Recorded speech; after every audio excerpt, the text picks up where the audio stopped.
I don't understand what this is for here. Sure. I'll start talking when playback comes.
Hello, everyone, and welcome to the World Poker Tour live stream. We are coming to you from the Playground Poker Club outside of Montreal, Canada, and I am joined by the one and only Mike Sexton. Mike, thank you for being here today. Tony, it's great to be here with you back here. You guys get to loosen your tie. You sit back on the couch. You got it made back here. It's a very relaxed vibe we have going back here for our $1,100 event here at the Playground Poker Club, Kanawaki Reservation outside of Montreal. We are playing 75,000, 150,000 blinds, and we are down to our final six there. You see Johnny Mazzaferro. He is a 31-year-old from Montreal who's been a restaurant owner for the last 6 years. He's been playing poker for 10 of those years and played a few WPT events as well, but right now his largest cash and tournament earnings is $45,000, so he has a great opportunity to surpass that today in seat 2. We have Jason Comtois from Quebec as well. He is a 27-year-old who's been playing poker for 2 years, but he works for Rainbow Tobacco and is also a carpenter. His largest tournament cash is $3,000, so he will easily surpass that here today. And he is at his first major live final table, so a very exciting day for Jason and everyone that he has brought here in the crowd to follow him. Now sitting over on Jason's right, we see Mario Lim, a.k.a. Limper from South America. He is 43 years old. And, oh, I'm sorry, we have, sorry about that. We have our seat change there. That was John Paul DeBago we saw there. He's 27 years old from the Philippines. He's been playing poker for 10 years, and on his right is Mario Lim from South America, who's 43 years old. He's a corporate exec for a telecommunications company, has been doing so for 20 years, and has been playing poker for 5 years as well.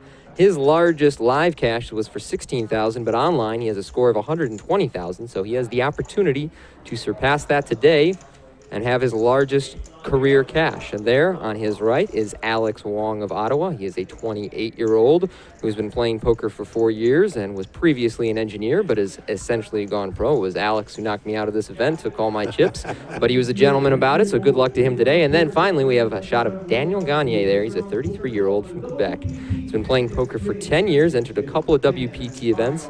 His largest tournament cash is $8,000, so again, he will easily surpass that today. So Mike, today we have a collection of guys of sort of ranging experience levels. It seems like, you know, Alex is probably the most prepared for this final table, plays pretty seriously. I had a chance to see him in action a fair bit. Did you get any opportunities to play with these guys, as you went pretty deep in this event as well, right? I did play with a couple of these guys that made it to this final table briefly along the way here, and as you said, we both did get in the money. That's right. And you had a better chance to win this thing than me. You were actually chip leader at the end in day 2 at some point. Yeah, at some point in day 2, I got up to around maybe 600,000 when the blinds were like 4-8 or 5-10 or something. But unfortunately, I lost a couple flips. Didn't really win many hands after that. Finished out somewhere around 35th or 40th. You were maybe in the 50s or 60s. Yeah. Yep. And the guy that broke me went out 8th in this tournament. So we had a shot. But what a great event here. 1,079 players entered this event, and really, just for a $1,000 buy-in, an opportunity to win close to $200,000. It's pretty big stuff up here. Yeah, the playground has shown over the last few years that we've traveled here that they consistently draw numbers, generate big prize pools, big player fields. Everyone likes playing at this stop. It is a beautiful card room, about 15 minutes outside of Montreal, and they really take care of their players, do everything right here. All the little things are very well thought out. So well, you they don't. Really do. This literally is a poker palace. Yeah. To a poker player, this is the premier place that you can go just about. The tournament setting, the tournament area, it's its own separate room, TV screens everywhere. Then they have a cash room. Then they have high stakes cash rooms. They have a wonderful restaurant. It is really set up for poker players. Beautiful wait staff, very friendly, sharp floormen. The dealers are really quality. Everything here gets an A. So our cards are going to be in the air. And as we were saying before, we were playing 75,000, 150,000 with a 25K ante. And I believe there's only a little bit of time left in this level, so it won't be long. Now, our chip leader is a little over 8 million, I believe, going into this final table. Yeah, Daniel Gagne in seat 6. And there we see a shot of Johnny Mazzaferro on the cutoff, the 10-7 suited. And we'll get some sense of their playing style. A little bit of a tight fold on the cutoff there. Some people consider that an automatic raise. Some people consider that a clear fold. Looks like Johnny leaning conservative for the time being. I think there was a walk on the first hand, which is, a rarity to begin with, but especially on the first hand, you don't see too much of that. So I guess everyone kind of feeling each other out to begin this final table. Well, Mario Lim taking down that pot. He's known as Limper to everybody. What impresses me about this guy, he's got the strongest hands of anybody I've ever shaken hands with. Really? The guy's a second-degree black belt in Taekwondo, so pretty impressive stuff. He's also the oldest player at the table at 43 years old, but he said, don't tell anybody that. So. It was a younger field around here, wasn't it? You saw a pretty good mix of older and younger players, but for the most part, I felt like the field was in its 20s and 30s. Yeah. And a reasonable number of women played this event as well. That's true. Nice mixture. But all Canadians at the final table here. I don't think that's ever happened in the history of the tour before. All Canadian final. Picked up a pair of kings first to act. As we mentioned before, he is our chip leader, a little over 8 million. He's made it 325,000. Now with Jason on the cutoff, he makes the call. Jason, a carpenter, but he's going to have to do some work to build himself out of this pot. Yeah, right now in a very dominated position with king-queen facing kings. So at this point, he doesn't know it, but he better hope he doesn't connect with this flop.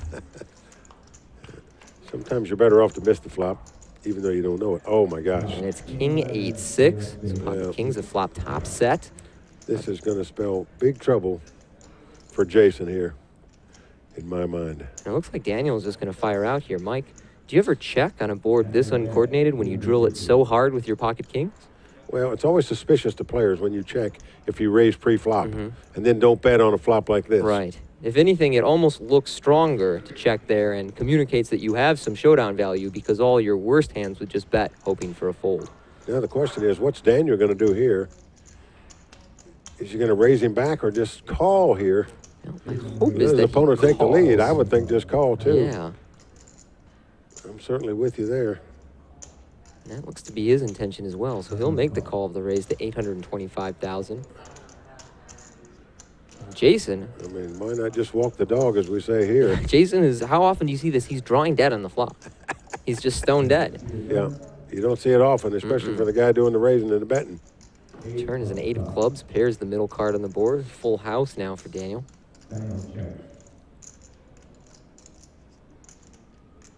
Wow, what a check by Jason here. He only has a little over pot left, about 3.5 million. And the river's a 6. 2 pair on the board now. Presumably, Daniel's going to bet and Jason's going to call. You'd be surprised to see too much besides that happen, right? Well, Daniel's betting, that's for sure. Looks to be He a is small hoping bet. his opponent picked up some kind of full house here. It's a bet of 750 into a pot of about 2.6 million. Well, he does make the call. Yep. Daniel with kings full going to take down the pot. And Jason lost about the least he could lose on that hand. Many guys would have gone broke there. Yeah, I thought the stacks were going to go in on the turn when I saw him raise that flop, but he did check behind and allowed himself enough room to stay in this tournament despite essentially a cooler on one of the first hands he plays. Daniel Gagne, a businessman. He's a video game shop owner, married with 2 kids. This is his 3rd WPT event. Says his hobbies are poker, fishing, and hunting. Well, he's in good position to take down this final table now at what is his first major live final table. As we said before, his largest cash going into this was $8,000. Here, our winner is going to walk home with $178,000 for this WPT National event. You know, a number of these guys just recreational players, love to play poker as a hobby. The others are sort of small stakes players. I think the guy that broke you, Alex Wong, by far the most experienced player at the table here. And what I noticed from playing with him is that unlike some of the guys who were leaning more conservative, just trying to stay out of trouble, Alex was actively trying to create spots, trying to take his opponents out of their comfort zone. And he described himself in his bio as very tight, very passive, but I know from playing with him that that is not the case and that he's just trying to trick us commentators here. Well, look at this move. John Paul moving all in with a king deuce offsuit here. We got 1.2 million, around 8 blinds.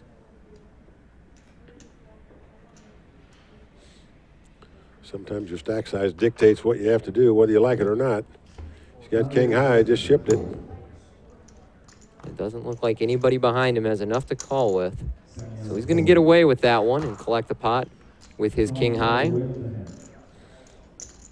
Our short stack entering this final table. Gains a little more room to work with, but he is still in the push-fold zone around 10 big blinds. As you can He's see only there. 27, says he's been a pro for 10 years himself, for playing poker 10 years. This is his first ever WPT event. Here he is at the final table, so that's pretty good stuff. That's a good sign. He says with the money he wins here, he's looking to play more WPT events. That's where we want him to be. Well, as many of you out there know, we have a couple great events coming up on the World Poker Tour. From April 10th to 16th, we will have the $5 million guarantee, which is a 3,500 re-entry event down in South Florida. Before we tell you about the championship, let's talk about this hand, because Jason, under the gun, has a pair of queens. Right behind him, John has got an ace-10 suited. Wow, what a laydown. Ooh, kind of a tight fold there. Yeah, most guys on a short stack with about 10 big blinds would have just moved in there.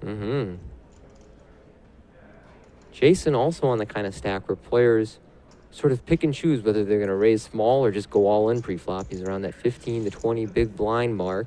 And with their strongest hands, they often lean towards the min raise, as he's done here with a pair of queens. For a while in poker, I remember the younger generation was really any time they found themselves in the 15 big blind range, they were just kind of open shoving. I think there's been a sort of regression towards playing the raise fold game on those shorter stacks, and people thinking that their tournament life is more important than they had previously realized. I would agree. Well, here's a rather loose call by Mario, I would say, after a raise. Especially at these stack sizes, there's really not enough chips in their stacks to have the implied odds to make calling a king 3 suited profitable. Mario's going to go to the flop here either way.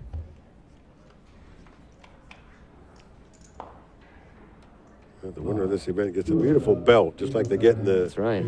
UFC and the boxing matches. Oh, and this guy being a Taekwondo black belt, you know he would like to capture that belt. Well, the ace, deuce, 2 club flop has given him some outs against queens. He now has an overcard with his king, plus the flush outs. Jason with one of the clubs. I'm surprised Jason checked the flop. And it looks like Well, he's he's check shot. raised. He said, if you got an ace, good luck to you. He didn't have an ace, but he's got the next best thing.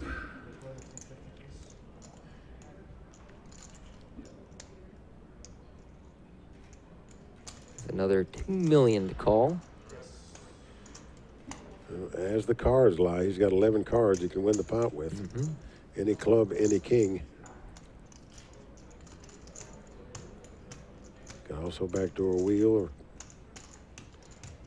somehow it could come ace-ace where he'd win with the king kicker, but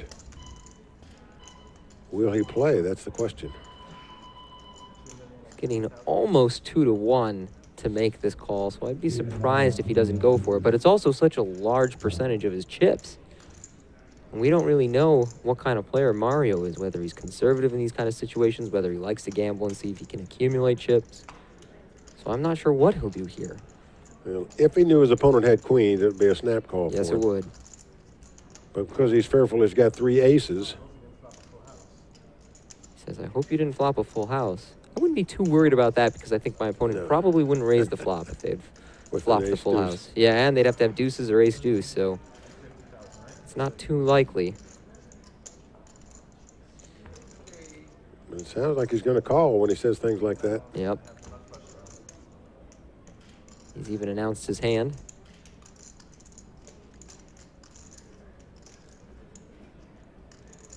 There it is. He has made the call. So we're gambling the playground right now. Jason's tournament life on the line. He's out in front right now with the aces and queens. It's a 6 million chip pot. 40 big blinds out there. One of these guys will be among the leaders. One of them will be crippled and or out.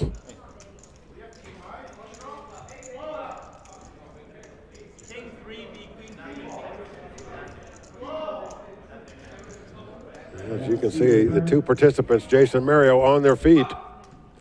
Sweating a turn, 8 of diamonds. No help to Mario. He needs a king or a club on this river to eliminate Jason. And it's not the 8 of clubs. Or no, it could be the 8 of clubs. Yep. Queen comes off a full house. Yep. Queen's full of aces are going to take it down. Jason stays alive. Jason doubles up there. He's going to have near 6 million in chips.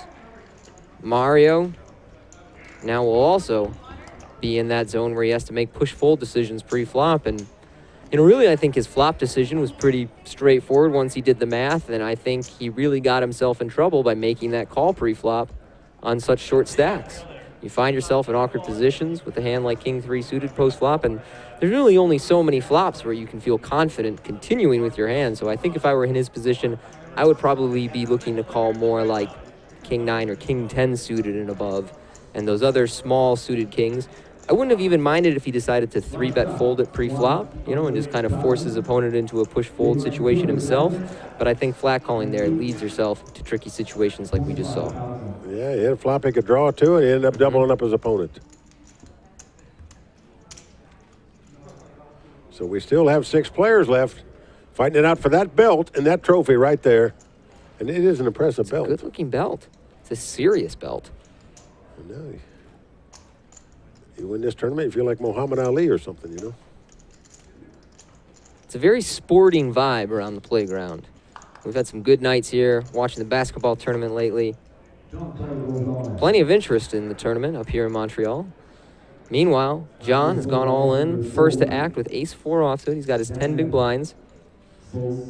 There were a lot of TVs on the hockey games, though, during those basketball tournaments. But that is the priority around here. That's for sure. And he's not going to get any takers. So he's playing Russian roulette right now pre-flop, and he's getting away with it so far.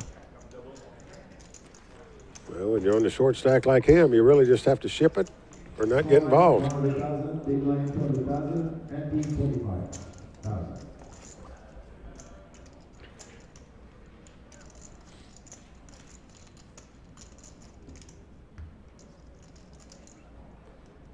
And to give you guys a sense of what these 6 are playing for, 6th place is going to take home $32,638. 5th will walk home with $40,000. 4th is $54,000.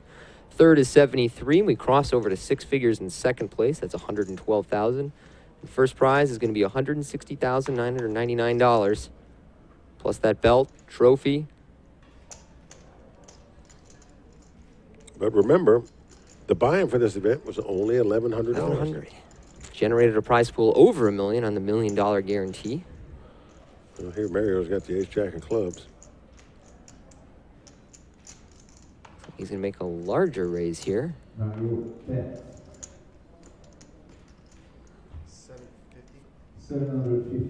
gone very big. He's gone 5 times the big blind, 750,000.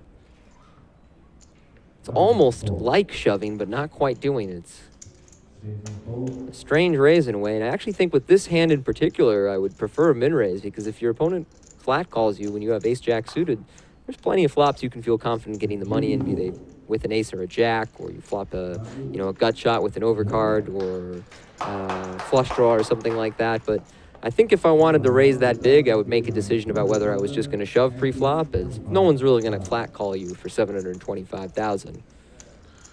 Well, I think Mario's just happy to pick up the blinds and antes with that hand. Agreed. Especially after losing a big pot just a moment ago. So I think that is part of the reason for the overbet there pre-flop. The sort of risk aversion that results from playing that previous hand and having lost it. Yeah. There we see a shot of our sort of players' lounge next to the final table, the Royal Flush Girls. Angelique and Tuba are hanging out.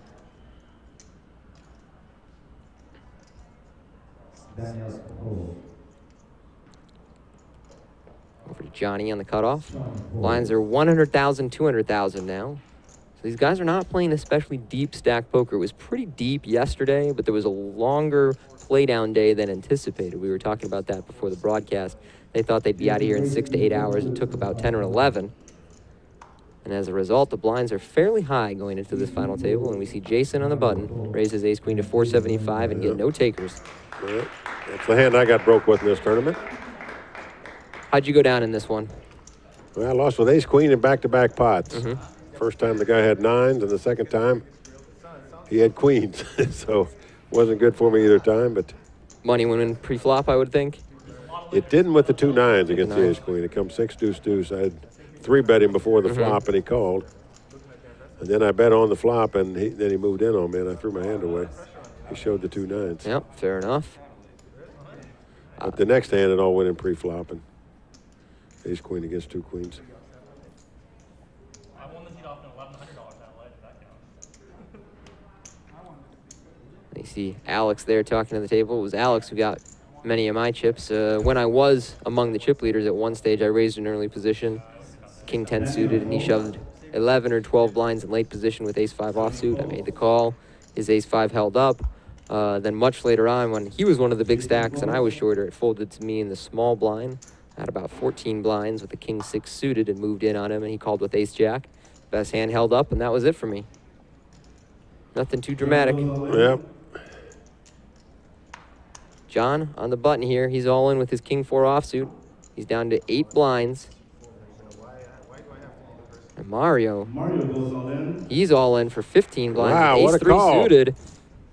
Mario shows aces. Clearly aware that John is willing to get it in lighter pre-flop on that short stack.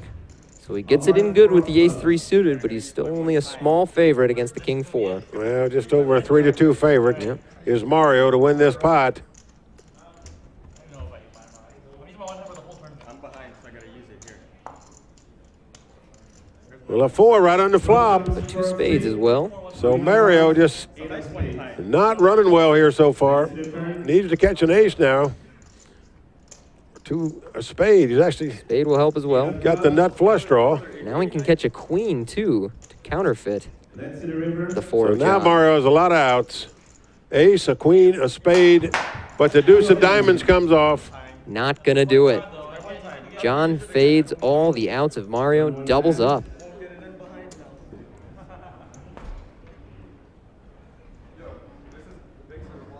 He's gonna have over 3 million now.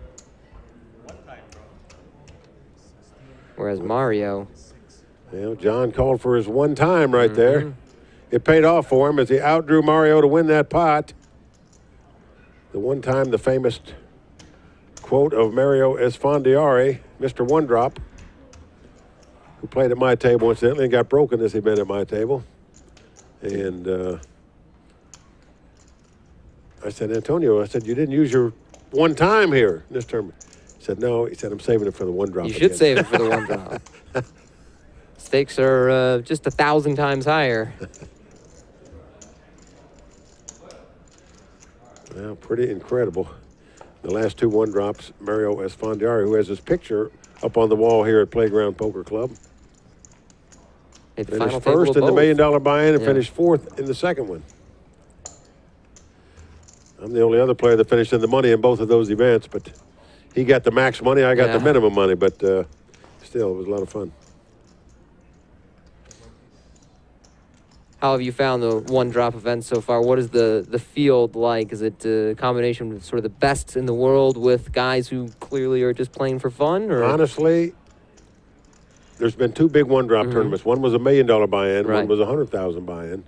The $1 million buy-in tournament, the quality of play was easier than it was in the 100,000 because more pros played in the 100,000 buy-in where they couldn't afford to play in the $1 million buy-in. that makes a lot of sense. There's, I think, a longer list of professionals who can get $100,000 together Correct. that can get $1 million together. Done, folks. I also think that there are some businessmen who aren't really that interested by a $100,000 poker game, but you say $1 million, the highest tournament that's ever been done? Yeah. All right, that might get me there. Certainly $1 million is quite a bit of money to a poker player, but to a very successful businessman, it really is not. So they're involved in that tournament more for the charity aspect of it than anything else, honestly. And while we were chatting, Mario went all in with 9-6 suited on his remaining 1.3 million. Did not get any takers in the blind, so he gets a little more room to work with, but he is still our short stack. Well, you just look at Mario right now and you know what he's thinking. You know, couldn't we just fight for this belt and trophy and money Yeah, instead of play poker for it? I feel like Mario could just take the 5 against him. Yeah. He might be the oldest guy at the table, but I can tell you this guy is so strong. You shake this guy's hands before this day is over, and you'll find how powerful a guy he is. Jason Folk. And we know he's not afraid to gamble either.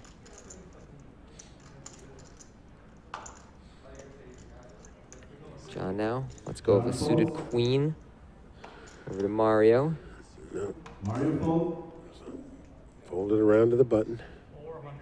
And as we said before, Alex likes to pretend he's a tight passive player, but we see him raising the button here with 9-4 offsuit, so we know that's not true. 1,000. Now, what do you do with a small pair in the blind? Daniel Call. Daniel, for 300,000 more, is going to make the call. I think the stacks are a little too shallow to call pairs as small as deuces out of the small blind, but We're going to see a raise here out of the big blind. yep, it's an all-in. Raises all in. Johnny has shoved his 22 blinds with ace-king out of the big blind, and he will not have to flip against the deuces of Daniel. I think a pretty standard all-in bet right there by him with the ace-king. Well done.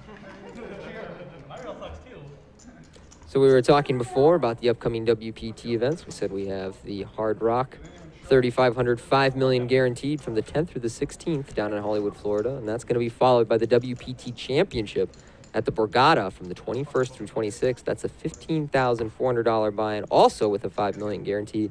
Mark, are you attending and playing both of those events? Well, I'm attending and probably playing down in Florida. And not sure yet about the championship event because I've got other functions they want us to do during that week. So I'm Okay. not sure I'll be able to play it. But I would love to play it. I think it was a very smart move on the World Poker Tour's agree. part to drop the buy-in down to 15,000, moving it back east where all the big numbered turnouts now for poker are happening. That's And it's just going to be a fantastic venue. In addition to that, there's going to be the New Jersey Online Poker Championships going on during the same time as our championship event. So it's going to be a great time to be back in New Jersey, no doubt about it. That's right, the New Jersey Championship of Online Poker you mentioned, that's going on April 19th to 27th on Party Poker. And that is going to have a main event with a 600,000 guaranteed, 15 tournaments with 600,000 guaranteed in prize pool, and the main event has a $200,000 guaranteed, $200 buy-in deep stack freeze out, and that's on the 27th at 5 p.m. Eastern, with 50K guaranteed to the winner. So that's going to be a really cool online series, and we are starting to see online poker, return and rejuvenated in the United States, and it's a very exciting time, especially for East Coast poker with the championship being relocated there, everything that's happening in New Jersey, the major sports sponsorships we saw Party Poker make there. So times are changing right now in the United States for poker. Yeah. And if you're a poker player, I don't think there's any better place to live right now than New Jersey, that's for No. sure.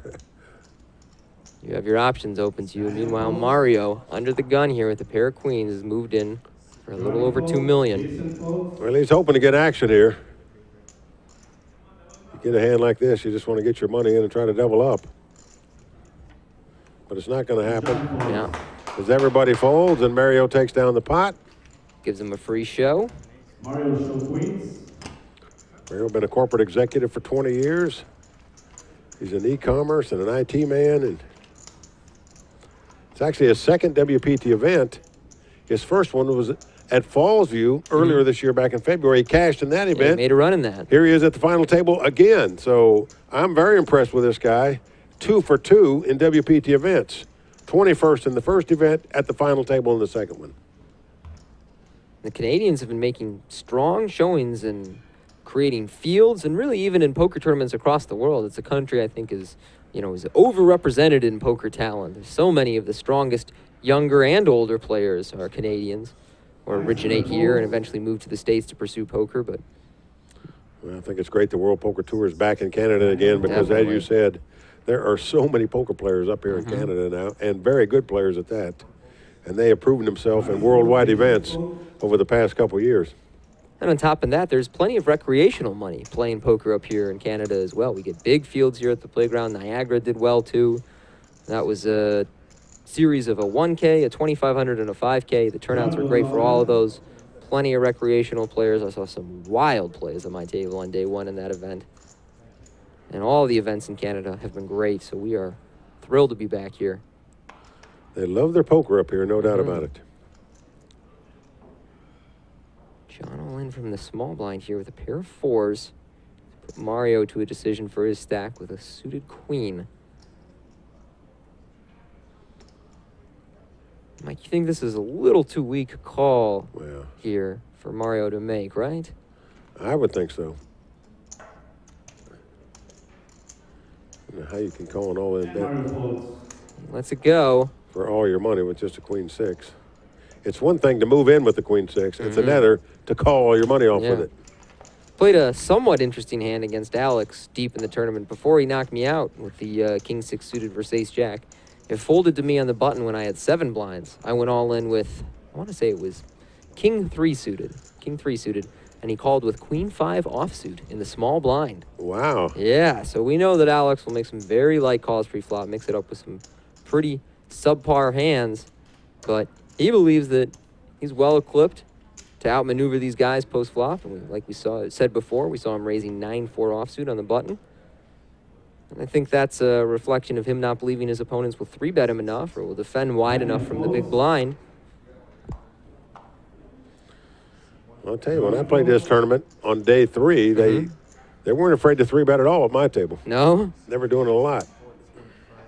Jason raises. And that's generally the sign of top-notch young players that do Agreed. that all the time. John here with an interesting decision, but he quickly folds King 10 suited on the button. I think I would actually like shoving King 10 suited there more than I saw, his Ace 4 offsuit under the gun shove. I think I would rather shove the King 10 suited there over a raise, but John, now with some chips to relax on, and Mario the short stack, it's possible he wants to just wait for 1 or 2 of his opponents to go out before he starts gambling again. Either way, Jason with his pair of 6s is going to take down that pot.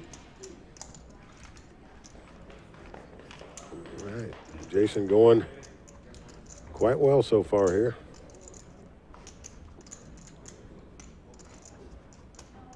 Now they're down to the final 4 in the basketball tournament. I know you're a sporting man. Do you have a team for the rest of the field that you feel is the choice, the pick going in? Well, I ended up having 4 teams before the tournament started against the field. And 2 of them are still left, Florida and Wisconsin. So Good picks. Michigan State and Louisville got knocked out in the Elite 8. So I'm down to 2 teams out of the 4 here, so I'll be rooting for one of those 2 for sure. And was it? Preferably Wisconsin. That's who I'm going for. Yeah, but that's for you're a sentimental Wisconsin reasons. man. That's I'm a right. Big Ten man, so come on, Whiskey. Let's do it. Jason calls. Was it Kentucky that knocked out both your teams? Did they get Louisville they and did. Michigan, right?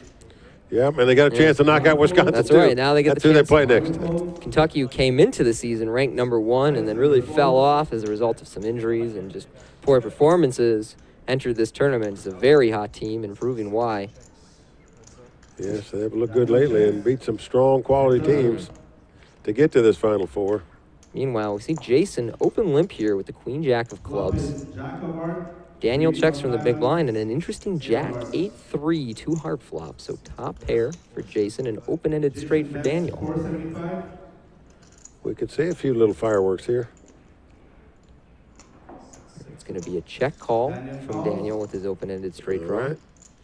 See Daniel the turn. not raising it there with the open-ended straight draw. 3 of clubs. 3 on the turn, no help to either player. Pretty good card for Jason's hand, though. Daniel checks. A little surprised to see Wow. that check behind with so many draws out. I agree. I'm surprised Jason checked the turn here as well. Ace of clubs. Well, the ace is no help. My guess is Daniel will not bluff here. This is not a great run out Well, to take a shot, but he's the been only proving way wrong. he could win the pot is to bluff at it. He knows that, so Yeah, I'm not a he's going huge to take a fan of stab this. at it. All of the more obvious draws have missed. 9-10 is missed. Hearts is missed. Queen 10. Daniel bets 625,000.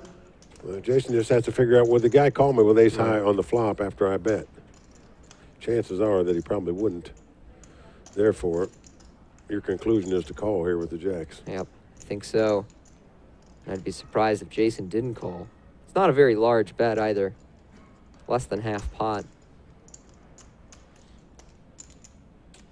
Jason folds. Wow, he laid that hand down. So a nice bet it turns out for Daniel on the river there, but a little bit of a surprising fold. Yeah, unfortunately, Mike, I think Jason just played that hand far too weak. I think his hand is worth a raise pre-flop. I think that it's worth a bet on the turn once he has limps, and I think that getting those odds with so many missed draws out on the river and him chopping against any other jack, he should feel pretty comfortable making that call. Well, you are right, Tony. Had he bet on the turn, good chance he was going to win that pot instead of getting outplayed on the river. So we see some risk aversion from Jason. Perhaps trying to climb up Jason folds. that payout board and wait for some of the other short stacks to go bust before he takes a risk, calling off portions of his stack, but I didn't think that one was too risky for just 600,000. It's folded around to Alex on the button. He looks down at ace high and going to raise it to 400,000. Alex bets 400,000.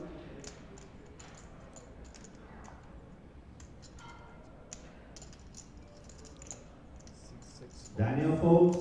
Daniel just posturing there with the 8-3 offsuit, but Johnny just calling with ace-10 here and 25 bigs. I think he's right around that stack size where he could consider just going for it pre-flop, but I don't mind the call either, too. Flop is 9 of hearts. That brings down a 9-7 deuce 2 club flop. Johnny checks.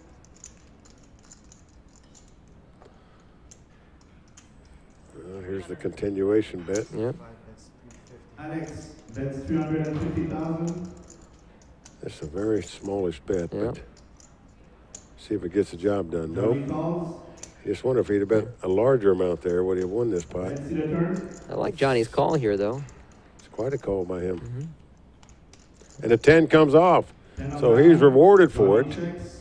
Alex checks. Now he's going to check top pair, top kicker. Let's see the river. And Alex doesn't have much motivation to bet here. That And he 10 also is, has no card he can catch to win the pot. yeah, that 10's a much better card for Johnny's range of holdings than Alex's.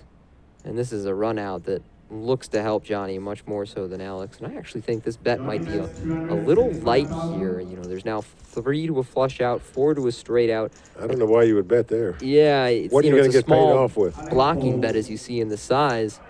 But I agree with you, Mike. I'm just not quite sure what worse hand is going to call you there. And he could have been raised out of that pot. Mm-hmm. Whereas if he checks and calls, he's going to win the pot. But that was sort of strangely played, I think. Yeah, you saw Alex there with the ace-5 offsuit, and I believe he had the ace of diamonds. But that's one of those situations that if he finds himself on the river with the ace of clubs, he could contemplate bluff raising, knowing that his opponent definitely can't have the nuts, and also that his sizing seems to indicate a hand that's blocking betting and just wants to get the showdown. So yeah, Alex is the kind of player, wouldn't have shocked me if he took that spot. Yeah, he's capable of making that move. But it definitely was a blocking bet. Mm-hmm. John folds over to Mario, so our two short stacks in the center of the table. Mario folds. With Alex. He's on about 25 blinds now, and he's going to raise up this king nine. Alex raises to 400,000. He's run into the ace queen of Daniel behind him. Well, against an aggressive player like Alex, I think you have to 3-bet with this hand. I agree. If you call, you know he's going to bet whatever comes out there. Then you're just frozen if an ace or queen doesn't come out. Daniel going to make the raise here. He's made a smaller 3-bet, maybe around 900,000. Made it very small, 825,000. And Alex quickly folds, gets himself out of trouble. Alex folds. So there I think we see a little more of the experience of Alex. He's taking these sort of small pot shots at these guys pre-flop. But when someone steps up and 3-bets him or really starts participating in the hand, we see Alex shut down quickly. He knows that these guys are likely to give up pre-flop or on the flop in the event they don't hit. And if they keep investing, they probably have enough to continue. I think he feels like playing small balls to his advantage, obviously. So why not do it? Try to avoid the big pots with these guys and just outplay them. Gradually increase your chip stack and take it down. It's not working right now, but I like his approach, and I think it's the best play for him, especially at his stack size, being kind of in the middle of the pack.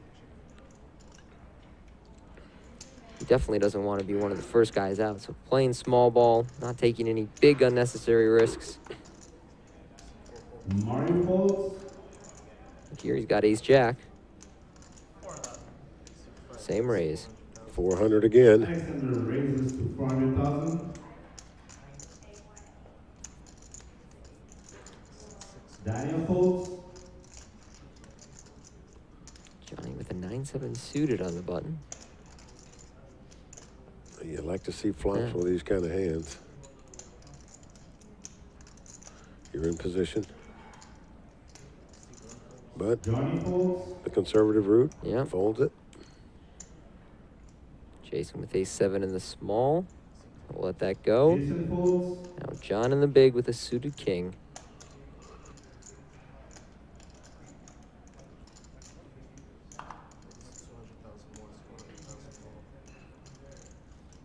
He'll make the call, so we'll go to a flop. John calls. Heads up.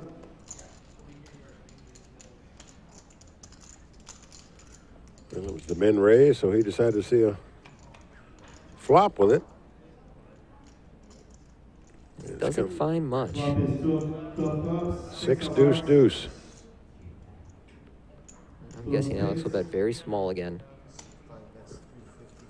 Alex bets 350,000. Wow, look at this. Huh. We're going to have a float bet here. Wow. John raises all in. What? A check raise all in here by John. Amazing. Well, he's probably gonna get away with this, but Mike, I don't understand what he's doing. He's got plenty of chips. He's not desperate. He doesn't have any real draw here to speak of, and in the event his opponent has a pair, he'll never fold on this texture. But if you're sitting in Alexander's situation, Yeah, you put him on a small pair here and you can't stand the heat. that's right. In the event you have ace-jack, you have to let it go, but man, if Alex had something like pocket sevens or above, I think we were gonna see a almost snap call.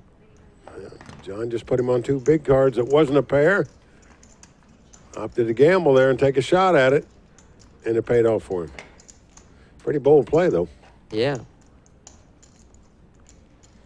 Yeah, very surprising play there. We saw John willing to risk his stack earlier on with those pre-flop shoves. We weren't quite sure what he was capable of post-flop because he just didn't get himself in many situations yet. And that's the first time we get a sense that he's got that same willingness to gamble after the flop. Well, you can see he's got some heart. Anybody that moves in for all their stack with a king 4, when the guy raised before the flop and bet on the flop when it comes 6 deuce deuce, that shows you something. Alex playing his 4th hand in a row here. He's got a pair of 9s. Now this time he'll take a 6 deuce deuce flop. Johnny folds. Jason folds.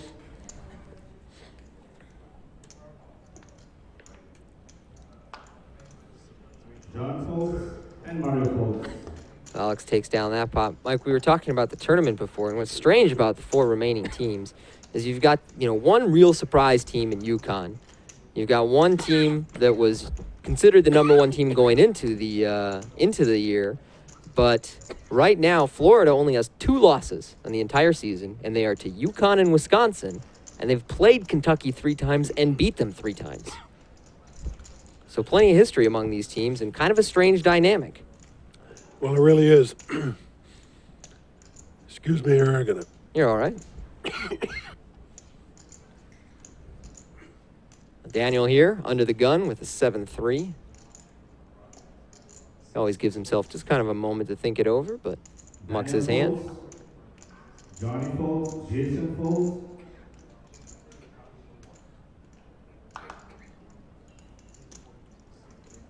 Over around to Mario in the small blind. He's going to be all in with his ace-3 suited. And I know from my personal experience that Alex will call these shoves very wide. Mario goes all in.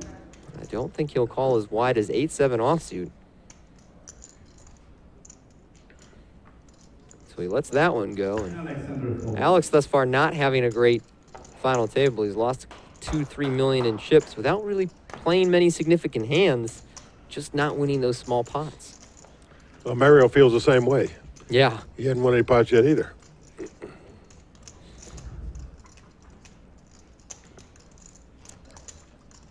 Guys, we want to take you a moment to remind you about the New Jersey Championship of Online Poker going on Party Poker from April 19th through 27th. There's going to be 15 tournaments with $600,000 in guaranteed prize pools. And the New Jersey Championship of Online Poker main event is a $200,000 guaranteed $200 buy-in freeze-out with a guaranteed $50K going to the winner. So somebody on that Sunday is going to go home with a major payout. Which makes me think that, if possible, I should probably get a laptop going in the middle of I'm guessing the a lot of players will have I that. think a bunch of them will be doing that. There was. I agree, and I think they should, actually, Yeah. if you're looking to earn. Daniel folds. Here, Johnny raised it up and gets a shove from Mario's King-3 suited. And here, the problem with Mario going all in is that he doesn't really have enough chips to force a fold from many of Johnny's holdings. It's only 11 big blinds he shoved here. And while Johnny can raise fold some hands, most of them are going to end up calling for that price. Johnny obligated to call here. Ace of heart, Jack of spade, Mario, King of clubs, 3 of Johnny clubs. does make the call here, Yeah. so Mario standing up here. He's at risk. Oh, boy. You could see a taekwondo kick coming up somewhere for somebody. Johnny's glad he's on the opposite side of the table. Well, ironically, he's flopped a flush draw. 2 of clubs. The first big hand at this final table, he had exactly the same hand, the King-3 of clubs. Flopped the nut flush draw and got beat. 10 of diamonds. And if he doesn't get some help on the river, he needs a king, a 3, or a club. It's And a a deuce. deuce. Not gonna Well, do no it. luck at all for Limper. Johnny Lim going to be out in 6th place. He's going to take home $32,638 for his efforts. The executive, who plays a little bit of poker in his spare time, has been playing for 5 years, and like we said before, he had a big cash online for $120,000, so he doesn't get a chance to surpass that today, but he did surpass his previous largest live score, which was $16,000. He doubled that today. Well, that was at Fallsview when he cashed there. Played 2 WPT events, cashed in both of them. One, he made the final table, so that is pretty good stuff. Yeah.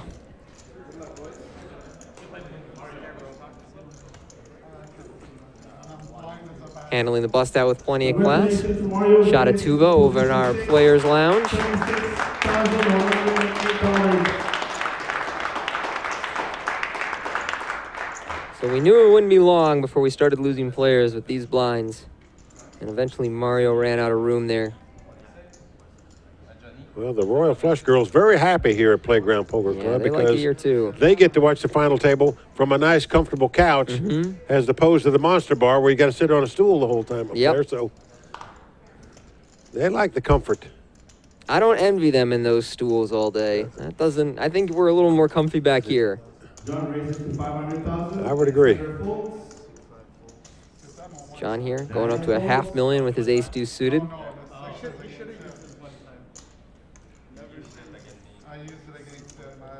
Johnny folds. No takers.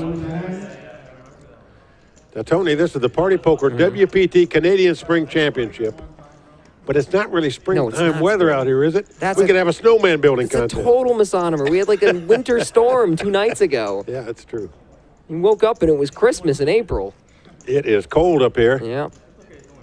You know, we love Playground, but not going to be sad to put away the earmuffs and get out the suntan lotion when we go down to Florida next week. You know, we were here last year for the first week of May for this event, and it was 80 degrees and sunny all week long, and I thought we would get something at least similar or comparable to this time around, but no, that's not how it turned out. It was an extra month of winter up here in Montreal. Well, Montreal is a beautiful city, even in the cold. It is. That's another $500,000 from John with ace deuce. Alexander folds.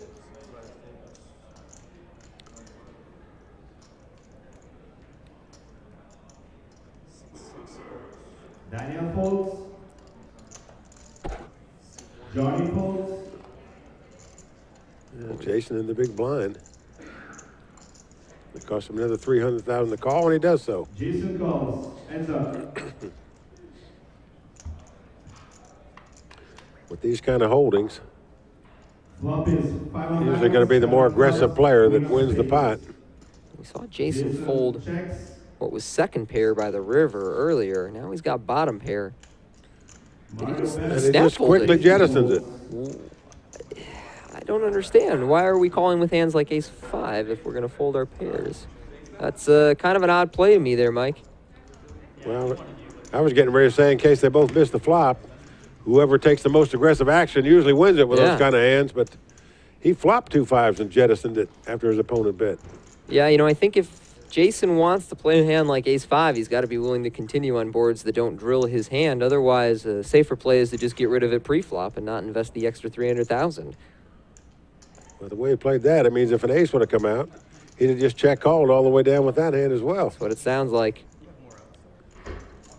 So it's tough to win at poker when you're going to just check and call all the way down. And check and fold the best hand. Yep. It's twice now we've seen Jason do it. Playing a little too conservative for the time being at this final table.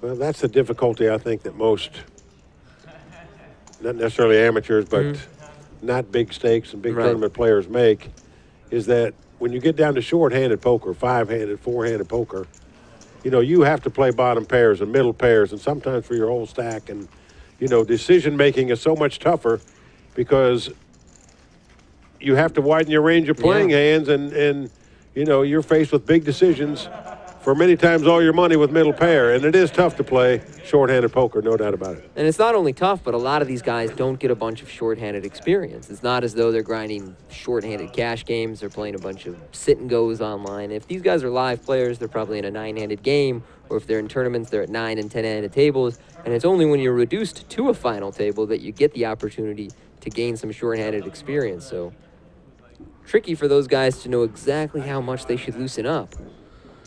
Well, I always say the best way to get short-handed experience is to play one table satellites. Now you get ring game experience, short-handed experience, and then hopefully heads-up experience as well. So I definitely think that improves your game. Playground runs plenty of satellites into their events here. So you can win your way in cheaper than the buy-in. Alex here raises up ace-jack. Nobody behind him seems to have much. Well, ace-jack been the most popular hand of the day so far. Alex takes down that pot. Continues his small ball trend that we've seen at this final table so far. All our remaining players are aged from 27 to 33. So pretty much in the same age bracket. All Canadians. There you see the chip counts. Daniel Gagne out in front with 10.2 million. Something I was curious about following Black Friday and the shutdown of online poker in the U.S. back in 2011 is if we would start to see the fields of players trend a little bit older. Because for a long time, you had guys who were 18 years old, getting really involved in online poker at a young age, spending their college years grinding online poker. And it wasn't too long before they were making appearances at these big live final tables. But now that's not available to them. And if it is, it's at a greatly reduced poker economy. So it doesn't surprise me to see poker shifting a little bit older right now, that we're not getting quite as many 21, 22-year-olds. You make a great point, Tony. For several years there, it was guys from 21 to 24 winning all the money in poker.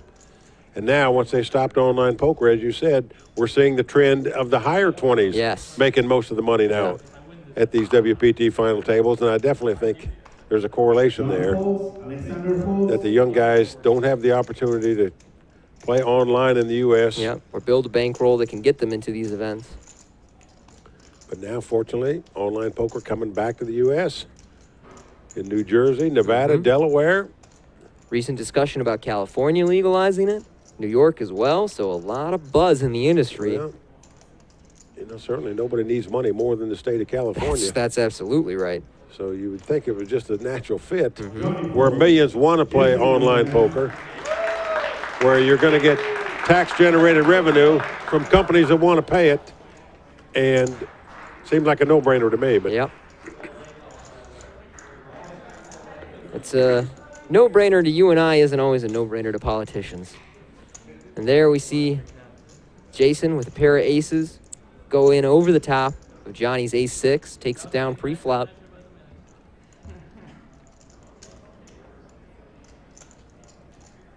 And another fairly recent development in the world of online poker was the agreement to share a player pool between Nevada and Delaware, and the agreement was written in such a way that other states would eventually be able to link up if they were so inclined. So hopefully we start to see interstate online poker, states sharing player pools, and the player pool is getting bigger as a result.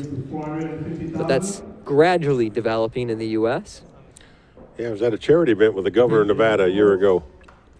And he came up and he asked, and he asked me about, what do we need to do and blah, blah. And, he said, we need to create these packs, right? I said, yes, that's exactly what needs to happen. And it's now done, as you said, between Nevada and Delaware. In the future, I think it'll be between all states that have legalized online gaming, as well as countries that legalize it. Yeah, I think so. I think the player pools are going to get way larger in the future because of these packs of wherever it's legalized, you can play together. Daniel checks. Here, Johnny opened Jack 10, first to act. Dan calls from the big blind with Queen 9, and both players miss on the King 7-3 two-spade flop. So presumably Johnny's aggression here will get him this pot. Daniel does fold, so he'll take that one down. So Mike, you were there really at the inception and the beginnings of online poker, both in the U.S. and on the global level. How does it look and feel different this time around as compared to when it was initially launching up in the early 2000s? Well, we've seen a number of changes, and obviously I've been a party poker man since its inception, and certainly, unfortunately, we had to lead the country back in 2006 because we were a publicly traded company. Yep. When they passed the UIGEA law, and so we left, but those that weren't publicly traded companies, like PokerStars, Full Tilts, and the others, they stayed in, but then 2011, they were forced to leave the U.S. as well. So, and now, because they didn't leave when they were supposed to, may not be able to get back in the U.S., whereas Party Poker is back, and I'm thrilled that they're back. We're in New Jersey, and obviously we're all hoping that online poker continues to expand nationally. And when that happens, hopefully Party Poker is on the front lines. Party Poker, yeah. But Party Poker does a lot, I think, in terms of sponsorship for big-time tournaments, like this one here at Playground Poker Club, like the one coming up at our WPT World Championship event at Borgata. As you mentioned, we had the online New Jersey Online Poker Championships taking place in April as well. So good things happening. And if these packs between states and countries continue to develop, you're going to see much larger online sites, big player pools, and it's going to be a lot closer to the old days. Yeah, that's right. You know, in April, we were talking about a $200,000 guaranteed prize pool on the main event, but a year, 2 years from now, that number could potentially be a lot bigger if we do see those packs develop. Meanwhile, there's a hand developing between Johnny and Jason. Players checked on the queen 5-4 flop. Johnny called with his queen jack in the big blind and flop top pair. Well, Jason has the key card here, the ace of hearts. He's going to make the call here with his nut flush draw. He just calls. Where the cards line needs an ace or a heart to win the pot. Yeah. And the heart comes off, and this is going to spell big trouble, I think, for Johnny. He has the second best hand possible. Only one hand can beat him, and that's the ace of hearts. My guess is Johnny will bet and Jason will raise. And I think that if Johnny's got a good read on Jason, he could get away here from the second nuts. Because I think Jason might just all in, as he did previously with the aces. And Johnny just might be able to talk himself into a fold here and say, is he really going to do this with the 10 of hearts? I'm not sure you should move all in. I think you might get paid off if you make a smaller raise here. That's exactly what he's done. I think this is a great raise by Jason right here. The size of this bet may lure his opponent into the pot. Pretty hard to justify folding the second best hand for just 650,000 more. And it's a call, so Jason. And he does make the call. So I think it was a brilliant bet by Jason there because it got him a call. Yeah, I agree, Mike. The smaller sizing was definitely what was needed there. I thought Jason might kind of spoil his opportunity by just putting the whole stack in, but the more or less min raise on the river worked out very nicely. Many players would have moved all in over the top right there, and their opponent would have folded. He chopped out another 650 by making the raise that he made. All smiles right now. There you see. Things falling the way of Jason Francois recently. Now second in chips behind Daniel Gagne. Really, 4 guys pretty close there and 1 chip leader. Alex Wong, our short stack, but he's still got 20 blinds. And we actually think he's the best player at the table. Yeah. So even though he's on the short stack, as you said, got about 4 million in chips. So still a force to be reckoned with. 3 folds. John folds. Alexander folds. Over to Daniel on the button. Well, this would strictly be a chip leader button raise. He's not raising on the strength of his hand. 425,000. He will enter this pot. 425,000. Johnny lets it go. Jason with a suited king in the big. Well, but it's the one guy he might not want to play a pot against.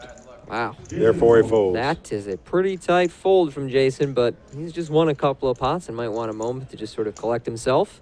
I just think against any other player at the table where he would have had more chips than them, he might have played that hand. Yeah. Just didn't want to go up against a chip leader in this situation. That's the advantage of being a chip leader, is that you get opponents to lay down hands like that when they should be calling you. Got to tell you, when I look down at King 8 suited in the big blind facing a button raise, I'm excited. I'm like, whoa, we got King 8 suited. Let's go to war. I mean, I'm not going to 3-bet or anything, but I'm definitely calling and believing that I have the best hand. But Jason a little more conservative at this final table. And like we talked about, you know, Jason has not been in this position very much. His largest tournament cash is 3,000, and I think it's smart of him to lean conservative. You know, if he knows his opponents are more experienced than he is, then he's likely to make some mistakes if they get into the more nuanced or deep thinking parts of poker. And I think just avoiding putting himself in those situations is actually the best route for him at this final table. You know, he's an amateur poker player. Doesn't mean he's not a good poker player, but it means he has a job. He was a carpenter for a while, now works for Rainbow Tobacco. So when you have a job where you're getting a paycheck, you know, you're naturally going to be a little more conservative probably than aggressive poker pros. Yeah. John calls, heads up. here, Alex opened ace-6, first to act. King of spades, king of John diamonds, just calls a jack pair of of sevens spades. in the big blind. John checks. Alex Alexander bets 350. bets small on the flop. And He wins takes the it down hand. with the worst hand, so John takes a conservative route with his sevens pre-flop. Gets a little bit outplayed post-flop, although I don't blame him for check folding on that texture. Yep. Not the flop he was looking for. A couple paints and 3 overcards. But still a nice bet by Alex to take it down. It's the kind of texture you see that people sometimes will check back with an ace-high and say king, jack, 8 with a flush draw. Because it's so coordinated, it looks like many of your opponent's holdings would potentially call one or multiple streets. But Alex there, clearly believes his opponents are going to play pretty fit or fold on the flop, so he's betting a little wider. We've seen a number of guys lay down the best hand on the flop because they're fearful their opponents hit something when in fact they haven't. And we see Daniel with a fairly tight folder. He folds an ace-3 suited first to act. And he's got the chip lead, so I'm a little surprised to see him pass that one up. But well, here's aggression out of Johnny we haven't seen yet. Raising with an 8-6 offsuit here. Everybody gives him respect for having a hand because he just doesn't come in that many pots without one. Here, Alex with a king-jack in the big blind. He's going to go to a flop.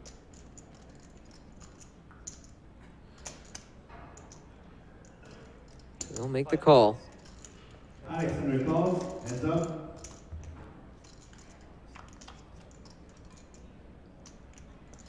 Flop is 8 of spades. Yeah, flop comes queen 8-3. So Johnny has flopped middle pair, now has the best hand. Alexander checks. Knowing Alex, I think he'll just check fold on this flop. It really didn't do much for his hand. He doesn't have any backdoor draws to speak of, and his hand's in the muck before we can even get the camera to him, so. The light raise by Johnny works out there. And I think he may have recognized that his opponents at this moment in the final table have become pretty risk averse. I think he's aware that some of these guys are folding some bigger hands out of the big blind or shying away from moving in pre-flop for their stacks, and he's doing a nice job of adjusting.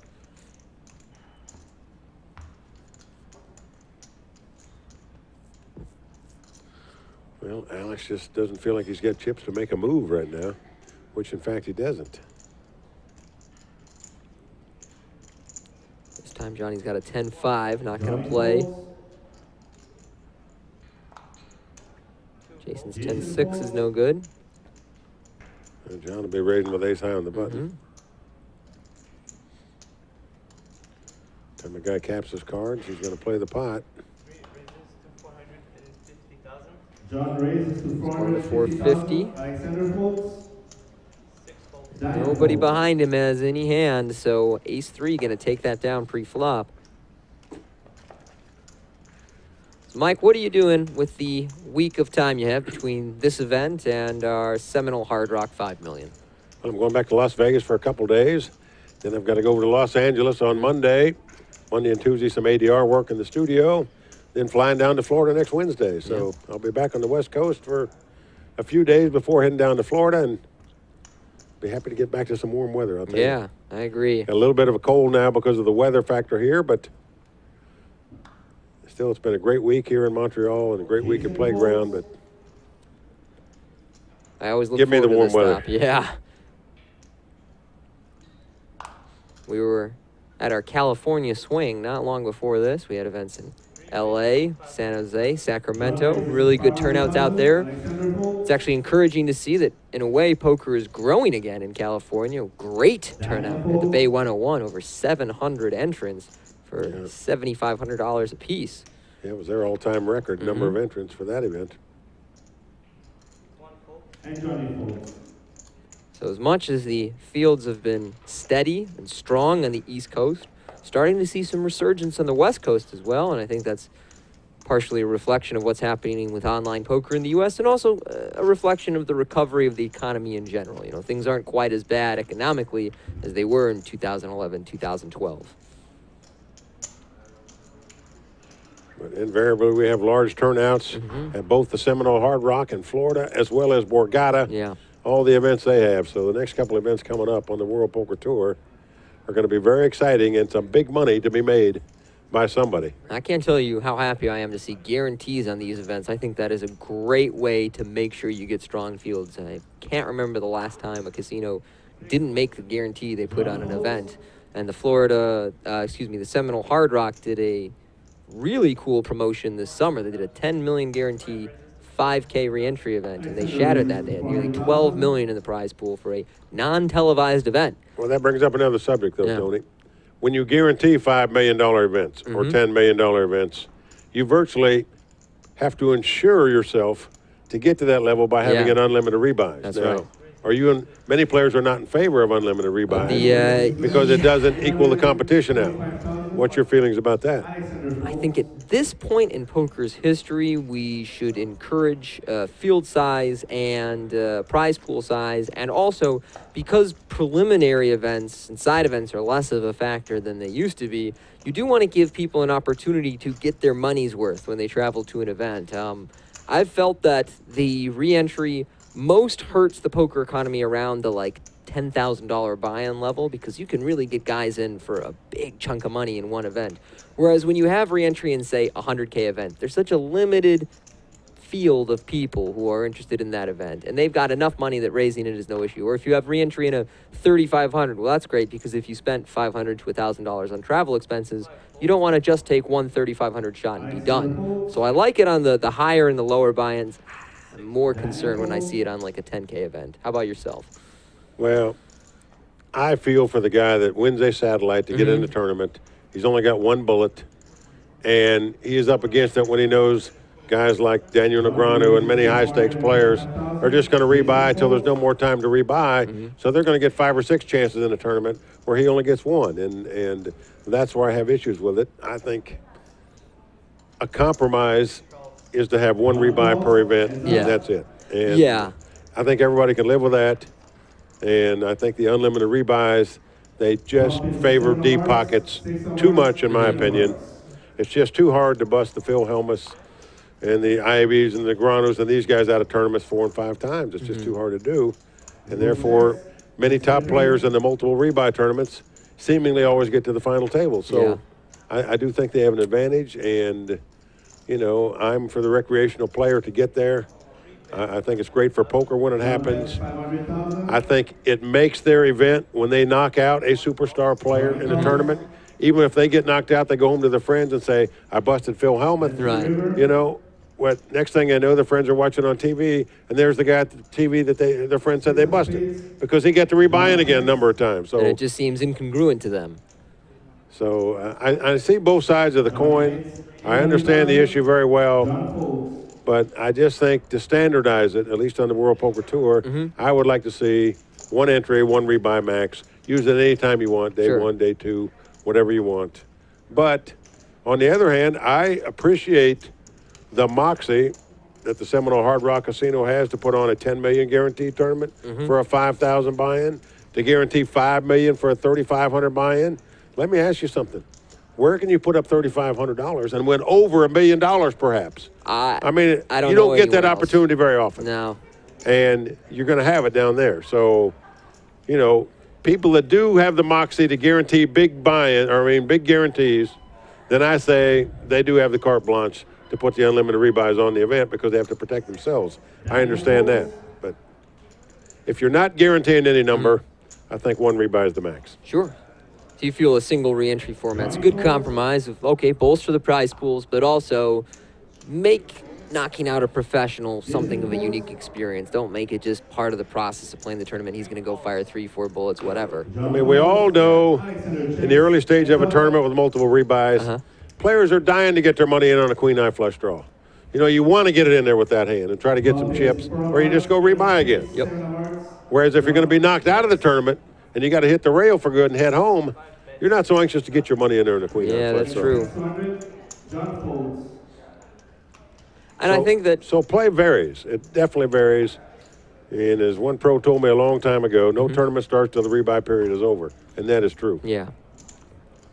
And I also think that a recreational player views being, say, busted or cracked by a pro gambling on a flush draw a little differently than you and I do. If we get cracked by a professional gambling on a weaker hand there, we think, well, great, he put his money in with fairly weak equity on a fairly weak holding, and I had an opportunity to get a bunch of chips in a spot that was profitable for me. Whereas a recreational player thinks, oh, this pro who has an infinite bankroll just gambled with me because he doesn't care that much and he knows he can rebuy, and then he got lucky. And it's a much more souring experience for them than you or I. We bust out in that spot, we think, okay, great, this guy's here to gamble.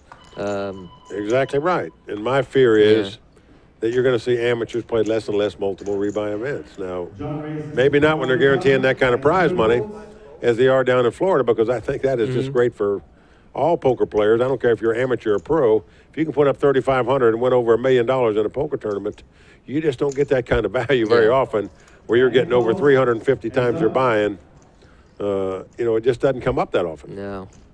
Well, here, John has raised the button with a king-9, and he has flopped a straight, a queen-jack 10. Dan called in the big line with 7-6, but not going to be able to John has continue. flopped a straight.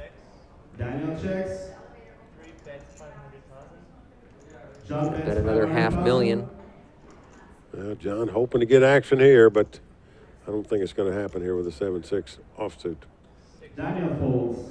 So too bad, because it's a good board to get action from a big blind defending hand, but not this time for John, who will collect that pot. And the players are going to take a little bit of a break for a moment here, so we will be back with more from Playground Poker Club and our Spring Poker Championships after this break.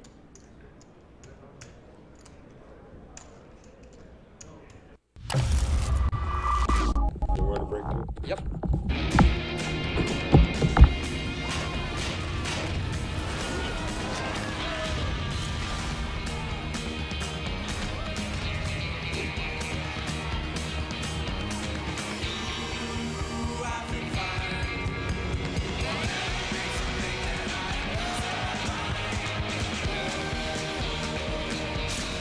The game is changing. Experience a new kind of online poker now on partypoker.net.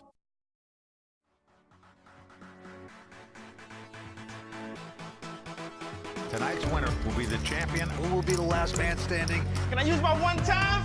and the first man to buy drinks at the bar. And he moves in. For the first time in 12 seasons, the WPT's championship will be coming here to the Borgata. Tickling the foot of the poker god. Bam, Mike. Hi everyone, I'm Mike Sexton. I want to invite you to the Season 12 WPT World Championship right here at Borgata.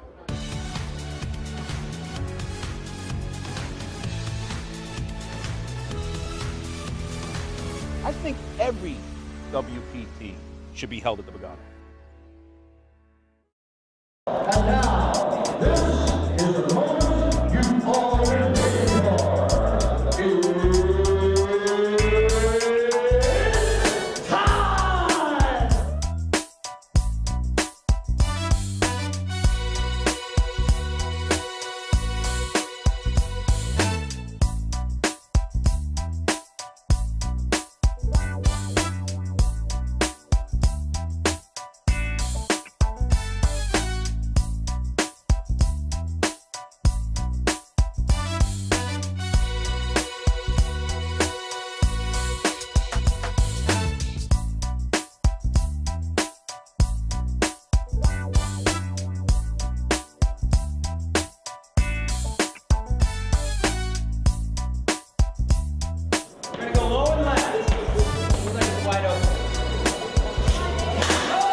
lucky. There it is.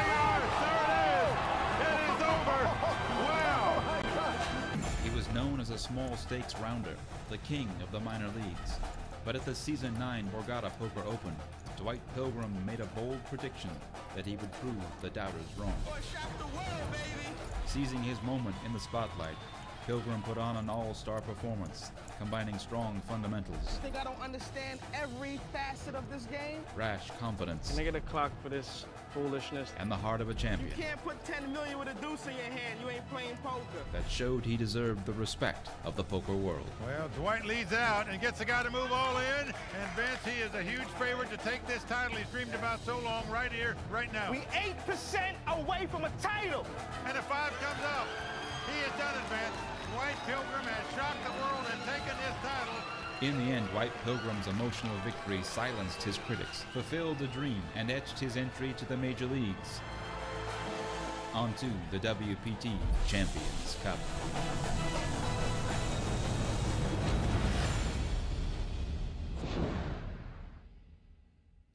Welcome to poker's most exclusive room. A seat at this table will cost you at least $100,000. I'm all in. Wow. But it could earn you millions. So lucky. I'm vicious. This is WPT Alpha 8. If we chop this one, I won't complain. I want that hand. The set miner strikes again. All right, rebuy time. You want me to fold, right? I don't care. Whatever you want to do.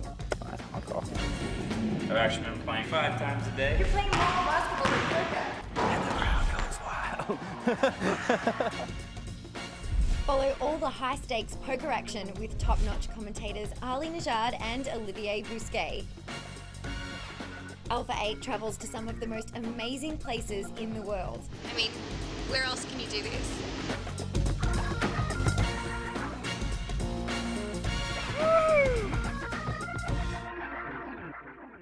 I didn't even see it. Yeah, think fast, bro.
is changing.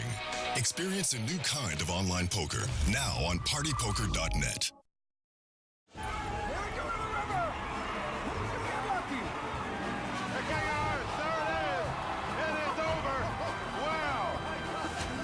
Seven times over 6 years, Phil Ivey entered the WPT arena in search of a title, and 7 times he was denied. It's over. The ace-queen came back to haunt it. Oh, man, Phil very dejected, walks away. So when the world's greatest poker player came to the final table of the LA Poker Classic in Season 6, the overwhelming chip leader, there was no guarantee that this time he could slip the weight of history. Indeed, Phil Ivey's 6 years of final table misfortune continued early on. He's imploding before our very eyes. Until he found himself on the wrong end of a massive pot against WPT champion Nam Lee. Well, Phil Ivey is all in. Maybe it'll work out for Phil Ivey, but right now, he is up against the blade, as we say. Here we go with the turn card.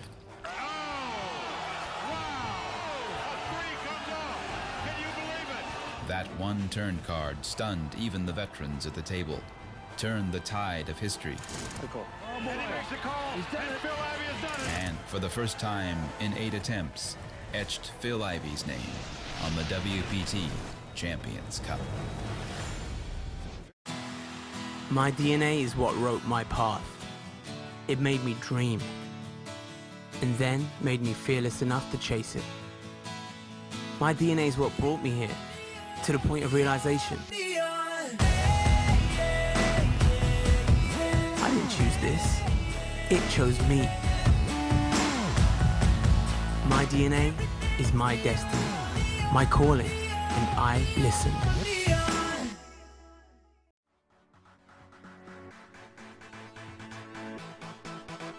Tonight's winner will be the champion, who will be the last man standing. Can I use my one time? And the first man to buy drinks at the bar. And he moves in. For the first time in 12 seasons, the WPT's championship will be coming here to the Borgata. Tickling the foot of the poker god. Bam, Mike. Hi, everyone. I'm Mike Sexton. I want to invite you to the Season 12 WPT World Championship right here at Borgata.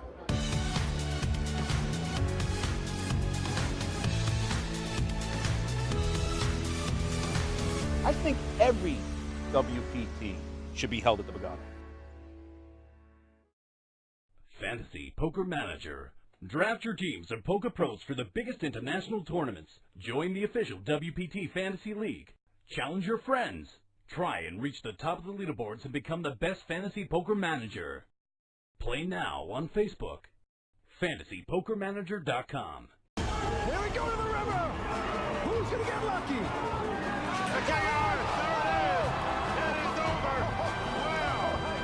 At the Season 3 Legends of Poker, all eyes were on legendary Hall of Famer Doyle Brunson, but it was tough pro Lee Watkinson who was taking out the other players one by one. Chip leader Lee Watkinson has put this man out of this event.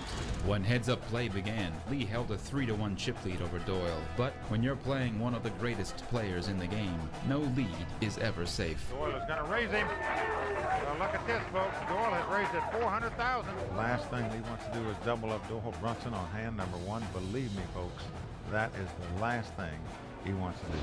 All in. He's going to go all in. He's doing it.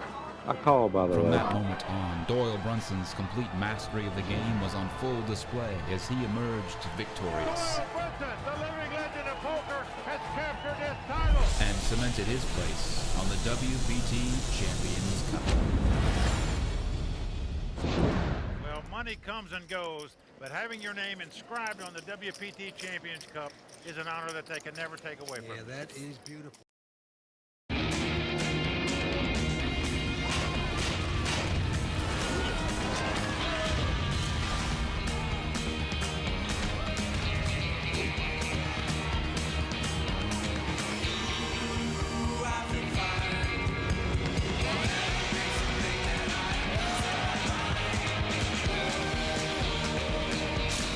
The game is changing.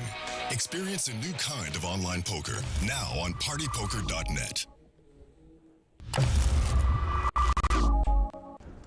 Well, guys, we are back, coming to you from the Playground Poker Club outside of Montreal. We are 5-handed at the Spring Canadian Poker Championship.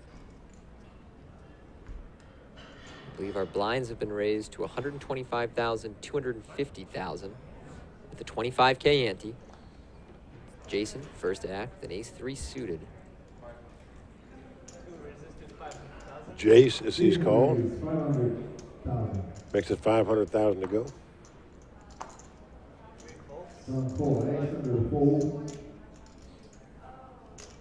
So with the increase in blinds, nobody on this table has more than 40 big blinds at this stage.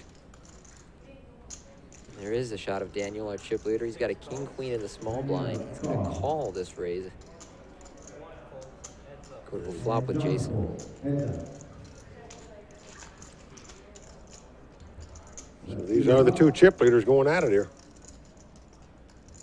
And it's Jack 10-6 rainbow, a better flop for the king-queen of Daniel than the ace-3 of Jason. Both players check this flop. Jason plays his most conservative poker against Daniel, that's for sure. Turn pairs the top card on the board. Daniel gonna fire here. I think Daniel knows he's got just an ace high. Gonna try to get him off of it. And it works. Yeah. Very nice bet right there by Daniel. I think he put him on ace high. Thought a bet might get him off that hand. If not, he was just going to draw to his hand. And if I had to guess, I think that Daniel was probably going to bet a whole bunch of rivers there. I don't think there were too many rivers outside of maybe a 10 or something that he was going to shut down on. He's gotten Jason to lay down the better hand before, so that trend continues as Daniel Gagne pads his chip lead a little bit. Johnny Mazzaferro in seat 1 in second place, as you can see. All Canadians left.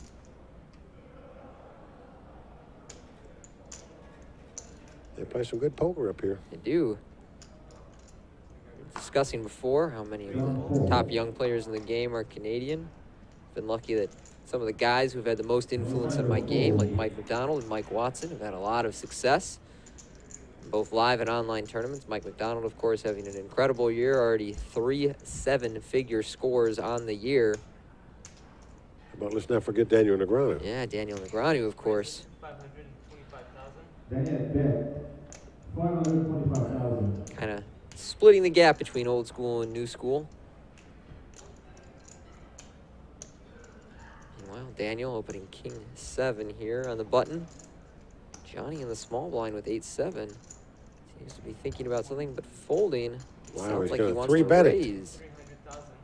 Johnny raised 1.3 million. Gone to 1.3 million. Jason fold. This is impressive. And while I don't think 8-7 is always the best hand to make this kind of 3-bet with, I think it's more about the situation, which is Johnny recognizes that Daniel is going to attack the big blind of Jason very wide. Jason's been very conservative so far, and he's also got a pretty good image to make a play like that, plus how often does anybody really pick up a hand on the button? So Definitely a nice 3-bet there by him. It'll work out for him. Yeah. There's always a fine line in poker. When a guy's bluffing, if it gets called, he looks like a fool. Yep. If it works, he looks like a genius. Yeah, we're praising his play for now, but if Daniel had been on the button with a pair of queens, maybe we would have had some other words for the 8-7 re-raise. Alex here, under the gun. He's got an ace-queen. He's starting to get around that stack where he needs to decide between open shoving and making a small raise, but we know from his previous play that he leans towards the smaller raises, playing a small ball approach to this final table. So he makes it $500,000 on his ace-queen. Yeah. Alex going to win the pot with an ace-queen. We had a real fun hand here yesterday with an ace-queen. Gavin Smith held the hand, and he raised before the flop, and the guy called him, and the flop comes King Jack 10. And Gavin bets, and the guy calls. Gavin, of course, flopping the nuts. Now a queen comes off on the turn, so it's King, Queen, Jack 10 out there. Now Gavin bets. The guy raised him. Gavin gets it all in. The other guy calls him. They both have an ace and split the pot. Right. So Gavin, of course, you know his sense of humor and all, and says, well, he said, I was in pretty good shape on the flop anyway. I said, yeah. I said, Gavin, I said, I saw that exact hand played over 30 years ago by Doyle Brunson. I said, and he played it a lot better than you did. And Gavin said, what do you mean? How'd that happen? I said, well, Doyle had the ace queen to come king jack 10. He bet the flop. The guy called him. This was a cash game, 1 in 200 blind. Doyle raised the 700 before the flop. 2 guys called. Come king jack 10. Doyle bet 1,200. The guy behind him called. The other guy got out. A queen comes on the turn. Doyle bet 3,000 at the pot.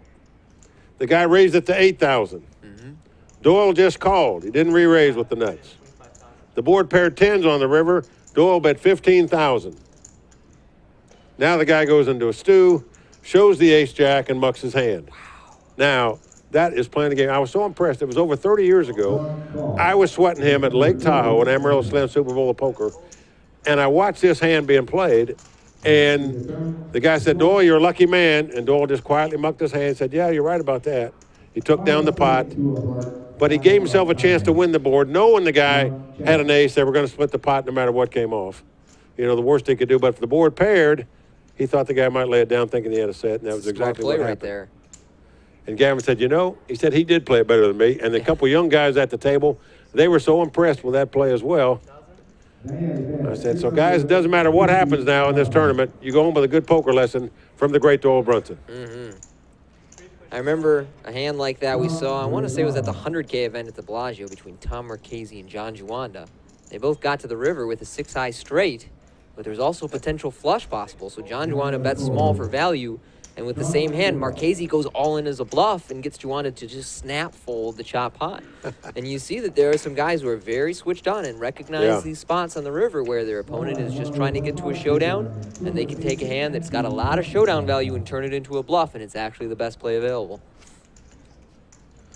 Well, that was a play that I witnessed over 30 years ago. I never forgot it. It finally came up again. It may come up once in your life in that situation, but now you know what to do. And now you know. Give a tip of the hat to Doyle Brunson for how he played that hand. We all learned from it. Ahead of his time.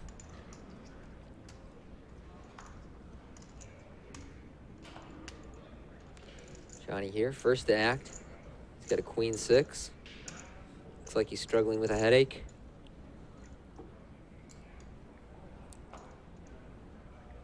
Johnny Fold.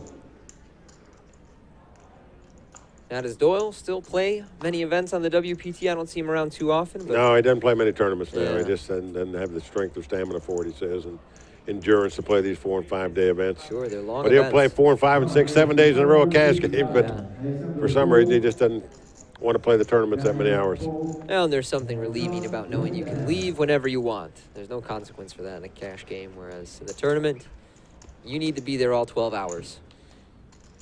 You need to be sharp all 12 hours. Yeah, I personally think some of these events are too long. I know players like to stretch them out and get more play for their buck and blah, blah, blah. But, you know, I think you lose too many amateurs and too many businessmen that would like to play the events but can't take that much time off of work and do it. I wish all WPT events would go back to 4 days, but I don't think it's going to happen. Yeah, it is kind of a balancing act between allowing enough play and decision-making and just creating a schedule that works for the recreational player. I think the professionals sometimes forget that Tuesday is not a highly available day for all of us.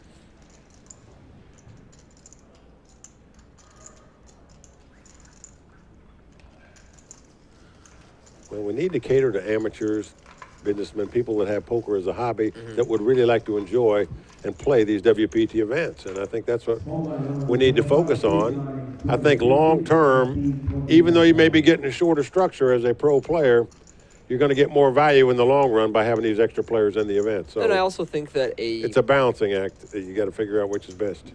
A more shallow structure creates a larger element of luck in the tournament and helps distribute some of the money more equally across the poker economy. You know, you get a really deep structured tournament that very much favors the professionals.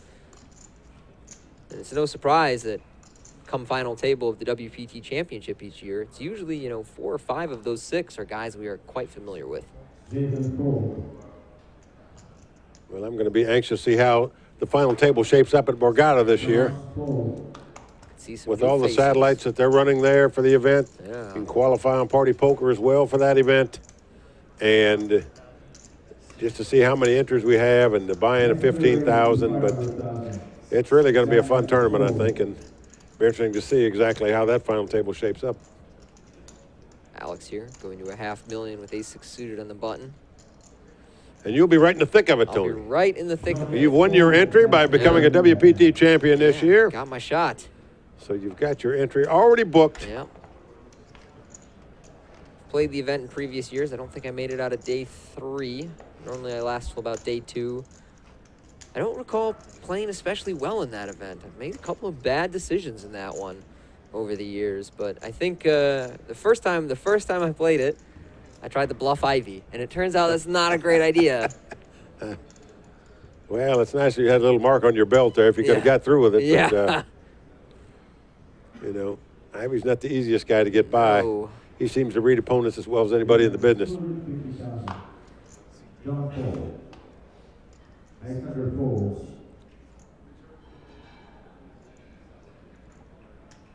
Daniel with the button here. Let's go with a 10-3. Now with Johnny in the small blind and an ace-9. Yeah, certainly going to raise with this hand.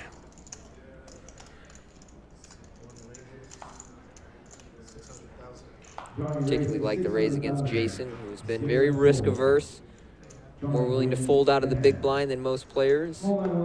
These days I play a strategy in the small blind that's actually pretty low variance. I limp an awful lot of hands from the small blind, particularly if I have someone good in the big blind there, because I just want to keep pots small when I'm out of position. But when I have somebody who I think is less comfortable, then I'm more likely to play the raise fold game with them and anticipate that they won't, you know, exploit any patterns I show out of my raising. But if I think someone's really good, you'll just see me limp that small blind over and over. And if they want to raise, then I'll make sure I have plenty of good hands that I limp as well, so they can just be raising with weaker hands that I'm tending to limp. Well, some top-notch players think you're wise to raise a larger amount out of the small blind than you would in another position, because you are in a position to the guy. And if you make it affordable for him to call, now you're going to play the hand out of position all the way. You're better off to make a larger raise, take the pot down, just move on to the next pot where you've got the button. Yeah, I'm in agreement. When I raise the small blind, it's going to be bigger than usual. Alex here, pair of 5s under the gun, making his min raise. These are the tough hands you got to play here. But Jason opts not to play the ace-7. In short-handed games, there's just certain hands that you have to play that you wouldn't play in a ring game. The king-10s, the king-jacks, the ace middle cards.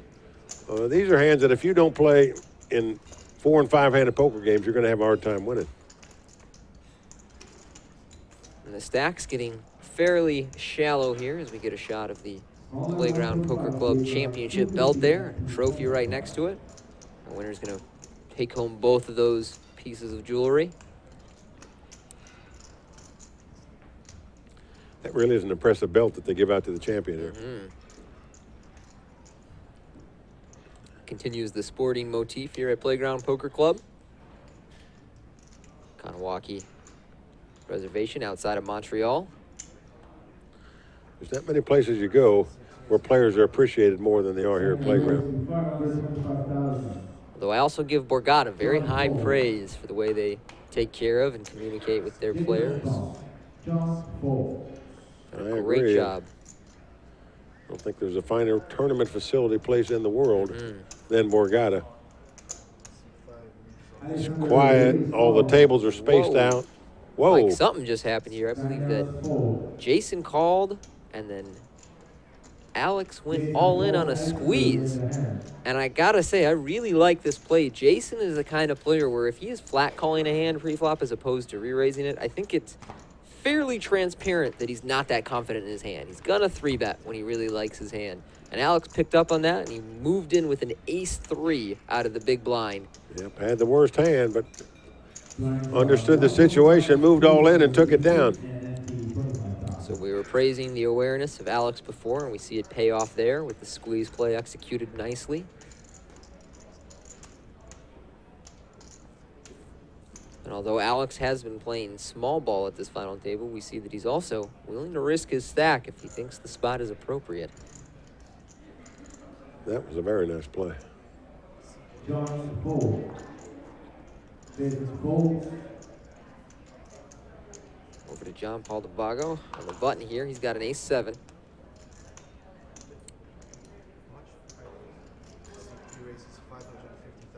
Making the min raise a little more, 550.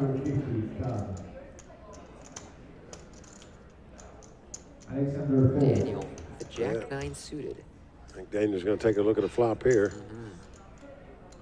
Daniel Cole.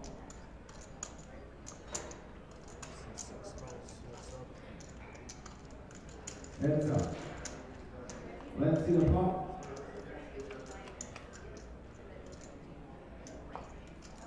The flop is 7-4 deuce, rainbow with a club. So John makes top pair, top kicker. Daniel check. Daniel is checked, and great flop for John there. Top pair, top kicker. He's fired 600,000. Daniel, Daniel, a couple of overcards, some backdoor draws. He's going to make the call. A little bit of a float bet here. Yeah, that's right. It's the kind of spot where I think that Daniel, if he misses on the turn, and it goes check, check, he intends to bluff the river, but instead John turns top 2 pair. It's a card that doesn't help Daniel at all. As we can see, Daniel drawing completely dead here. Let's see how John's going to play this. Top 2 pair now.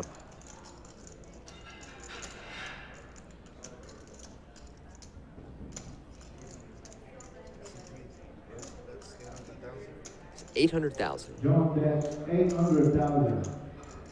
That's about one. And the party's over. Yeah.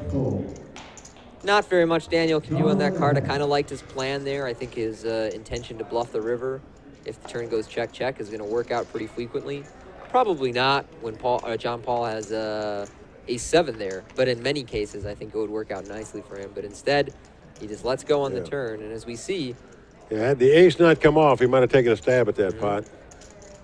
But as it turns out, he was fearful as the ace hit his opponent, which it did. Just got away from the hand. Chip stacks are evening out here. Range between 17 and 31 big blinds. Johnny Mazzaferro is our chip leader now, following that pot.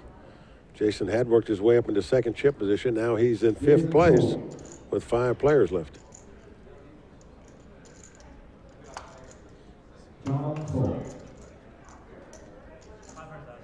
Alex with 10-9 suited on the button, making the min-raise, and Daniel with a pair of 8s in the small. I would guess a re-raise is coming. He could just call, but I think with how active Alex is, he'll know to re-raise here. Middle pair is about the toughest hands to play, and no limit hold'em. Yeah, especially if out you of position. 3-bet here, if the guy 4-bet you, what do you do now? I think on Alex's stack, considering he only started the hand with 20 blinds, you can't 3-bet fold 8s. It's just too good, too strong from the small blind, and Alex seems pretty willing to put the money in pre-flop, so instead he's just going to have to fold his 10-9 suited, and I'm sure he really wanted to see a flop, but that's a good play by Daniel. Yeah, good play by Alex, too. We've seen him do it several times at this table. He makes the min raises, but he's not afraid to get away from the hand when his opponent re-raises, even though he'd like to see a flop. Just gets off for the minimum, gives it up. Alex done a great job of avoiding unnecessary confrontation at this final table. Even his ace-3, many players would just call there and put themselves in an awkward position post-flop, but he just moved it in and was aware that Jason probably didn't have a hand he could call with. So he just had to fade the opener having a strong hand, and the opener actually folded a better ace.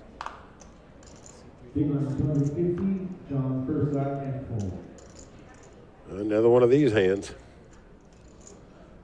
You feel like you have to raise with an ace, but you're not really happy about it. And Daniel, who's played very well at this final table so far. He has. Gives it up.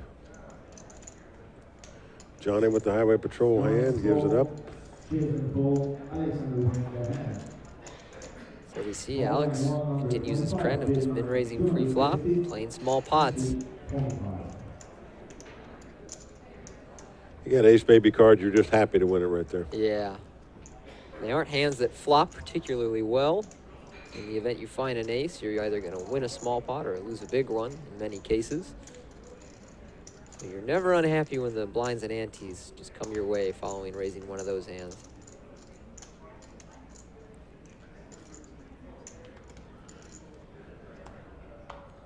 Action with Alex here.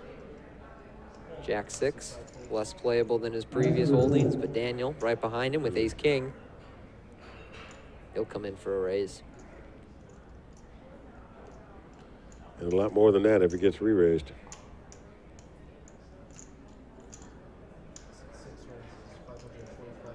Daniel raised to 525,000. Johnny fold, Jason fold. Well, Johnny and Jason want no part of Daniel. Yeah. Not many big pre-flop confrontations yet. We haven't seen any substantial coolers. You know, one guy has the pair, one guy has the overcards, two people have pairs. Nothing like that so far. Most of the time someone's picked up something of quality. It's about a bunch of 9-2 offsuit behind them.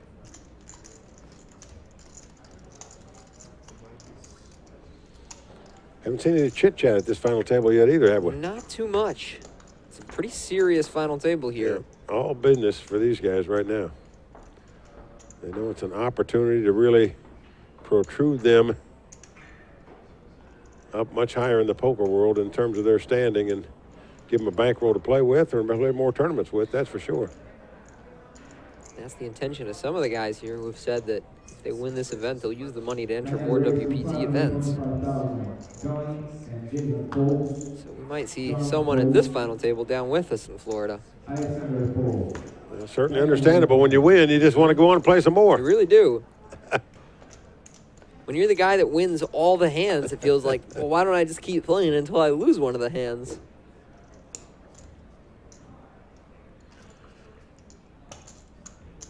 It's a weird sensation to return to reality after winning a tournament because you're the guy who couldn't lose a hand. You won all the hands in the final hand and all the big pots. Yep. And then you go back and enter another tournament and you don't have the infinite supply of cards. And it's like, what happened? Yeah.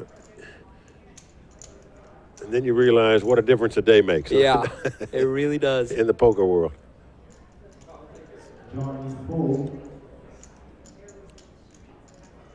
So yeah, I have never had a rush of cards like I did down for that Caribbean event. You got to see that final table recently, and I was just drilling the flop every time I entered a pot. Yeah.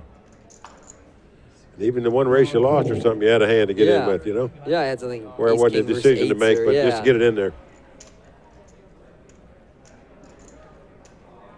Jason here, opening the cutoff with ace-7 offsuit. Alex has a king-9 suited in the small. Now, these are the hands, I think, that are very tough to play. Well, he just doesn't want to play it out of position. Somebody like Alex probably making a decision between pushing and folding with that particular hand when he's in the small blind, whereas Daniel, he's got a pretty nice hand to just call with out of the big blind. He's got king-jack. So he'll go to a flop with Jason. This is not the guy Jason likes to play against. It's 10-7 deuce, so Jason will make second pair, and Daniel holding king high. Daniel checks.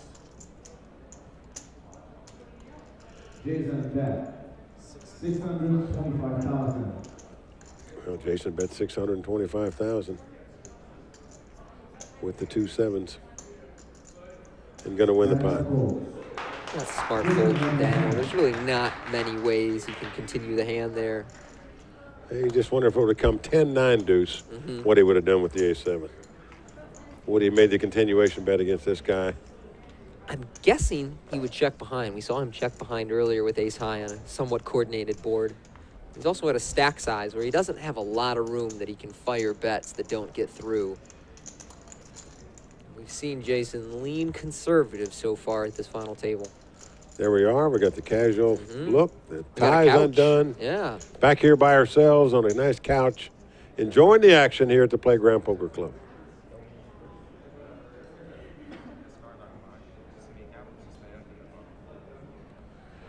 See, you live stream guys, you don't have to go back to the studio and know. redo anything later.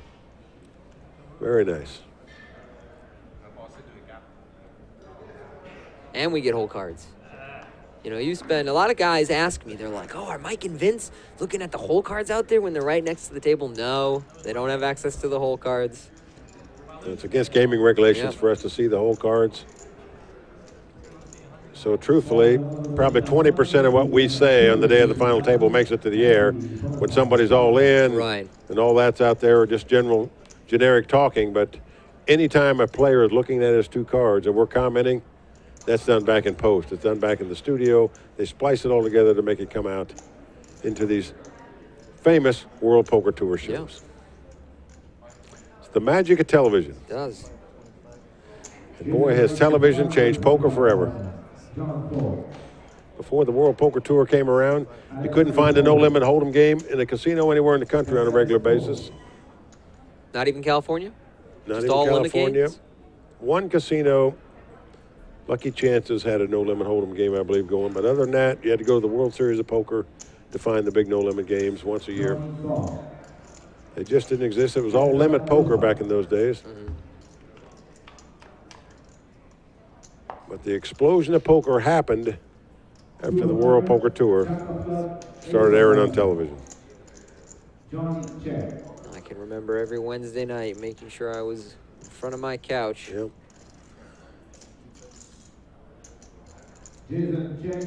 Let's see the turn. During my senior year of high school, that show came on. Well, it paid off for you watching anyway. It did. Well, here, Jason opened first act with King 10, check behind on Ace Jack Deuce with 2 diamonds. Actually, not a bad board for his hand. I'm a little surprised that he didn't follow through with a bet, but Johnny's got an Ace 5 here, so once the flop goes check, check, Jason elects to bet the deuce on the turn.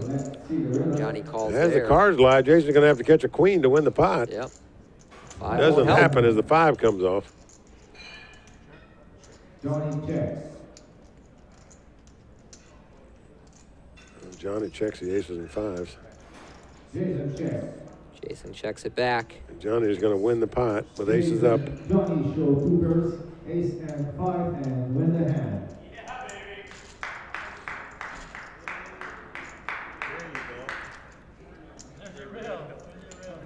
I took an interest in poker just before the World Poker Tour came on TV and before Moneymaker won the World Series. So I had this brief glimpse into the sort of older world of poker, which was very sort of backroom, smoky backroom games, pool hall games, bowling alley games, you know, back of the bar kind of games. Very much what was depicted in Rounders, which I think came out in like 98, 99. And I took an interest around 01, 02. And then the World Poker Tour came on, I want to say late 2002. Does that sound right? We started filming the events in 2002. They started airing in 2003. Okay, actually. there it is. And that changed everything. It did indeed. And Steve Lipscomb, who created and founded the World Poker Tour, doesn't get the credit he deserves, in my opinion, for being one of the 2 most powerful people in poker history ever. Jack Benyon, of course, and the Benyons are number 1. Right. They created the World Series of Poker and tournament poker. But number 2 in my mind is Steve Lipscomb. Nobody has done more for poker than Steve Lipscomb in terms of bringing new players and changing the game forever. And it's not a name that even many professionals know. He's kind of a behind-the-scenes guy. Here, Daniel is open for just over the mid-raise. Jason, about $3 million, has gone all in from the big blind with ace-10 suited. Yeah, I like this all-in bet by Jason. I don't see any way Daniel's going to call this. No, neither do I. He's just posturing. But it's going to be the posture and then the fold. He does let it go.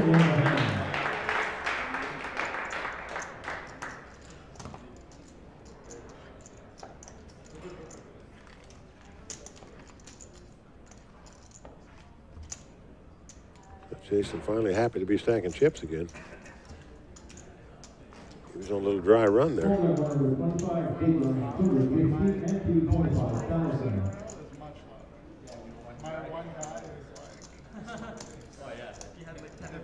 Did you guys have events in Canada during the first season? Because I know in Niagara they used to have an event that was a $10,000 buy-in. This time around, it was $5K. It was not televised. I believe that it used to be televised, correct?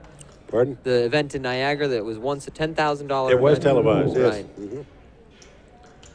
It was, and then I don't know the problems getting the equipment, the expenses for traveling to Canada or whatnot, what the issues were there, the space available.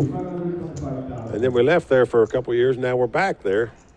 It's great to be back there. It's great to be here in Montreal. And I'm hoping one day, because of the popularity of poker in Canada, we can go to Vancouver. We can get on the West Coast as well. That's my hope, too. I've heard great things about that city right now. Vancouver is a terrific city, and I think it would be a phenomenal spot to have a poker tournament. See a pot developing. Daniel and Johnny. Ace 6 suited for Daniel. A pair of 7s for Johnny on the button. Both players check the queen high flop. I'm sorry. Johnny is bet. Following a check from Daniel. I think Daniel intends to check fold this flop, which is a play I like there. It's just coordinated enough board where his opponent's not going to fold to a continuation bet that frequently. And there's not a lot of runouts that are so strong for Daniel that he can just keep firing with ace high.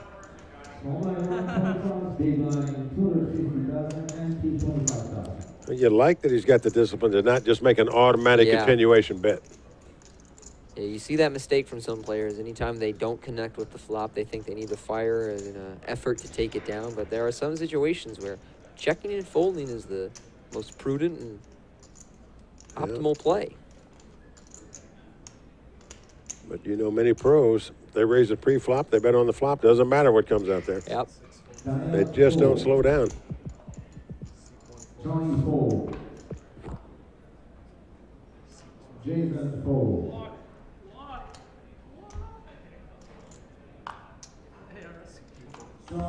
John folds out of the small blind there with 5 high. Alex takes a walk with Jack 9 suited.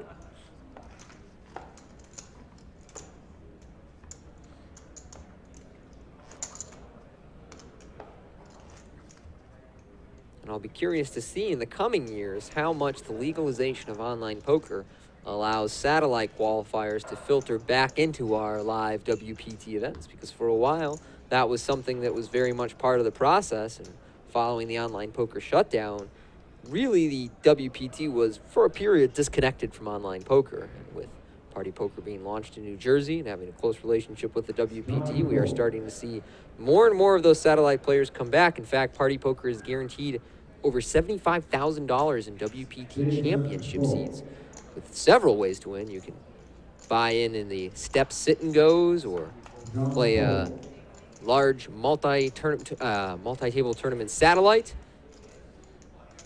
So you check out partypoker.com in New Jersey, and you can just win your way there for much less than the $15,400 required to buy in.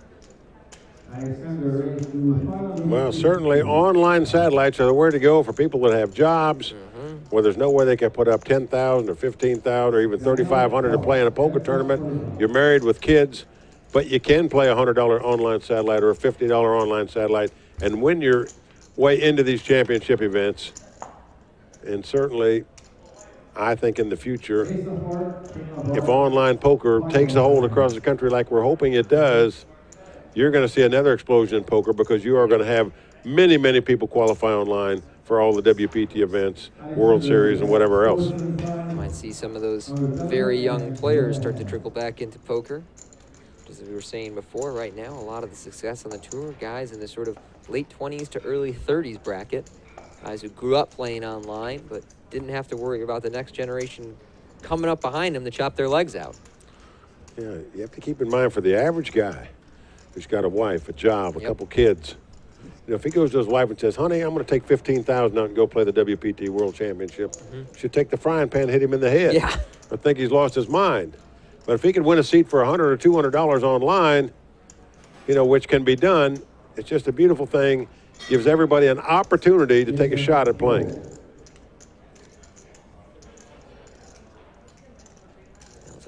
Look at this. Here for John. John looks down at 2 bullets. How sweet it is. And it's painful to see everybody folding behind you when you get two aces. It just hurts a little.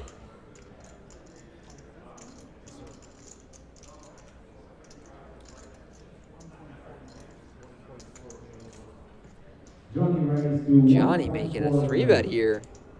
Wow.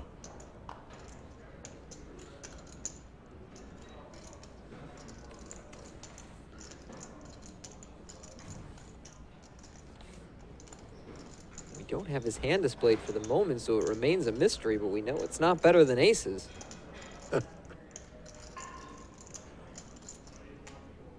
There it is, the pair of queens. That explains the 3-bet. Sounds like John is all in, I believe. Or did he call? All in and called, he said. Not sure. I'm not sure. I'm not sure if he called the 3-bet or went all in, but I think he may have called because it doesn't look like Johnny is put to a decision right now. Yep, he has flat called the 3-bet, so slow playing his aces a little bit here pre-flop. So we've got aces versus queens. The king 5-3 flop there might cost him a little bit of money as the pair of queens now have an overcard to be concerned about.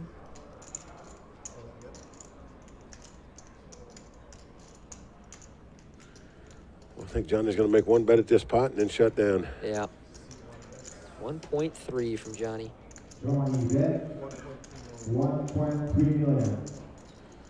I think he'd get the same information for 800,000. See John Paul well, kind of doing that pretending to be frustrated Yeah. thing with his hand and chips. So he's acting disgusted, but then he's going to move all in. And he There has you go. announced all in. I gotta tell you, Mike, I think I would probably just call on this flop. In the event your opponent is bluffing, I would want to give him at least one more opportunity to bluff, even though he won't follow through too much. And without a king, it's going to be pretty difficult for him to call this raise. He can't even have the ace-high flush draw, as John has the ace of hearts, so plenty of money worth taking down here, but Yeah, you see the agony that Johnny's in right now, and I think he got to break. The king came up because he has an opportunity to get away from this hand. that's absolutely right.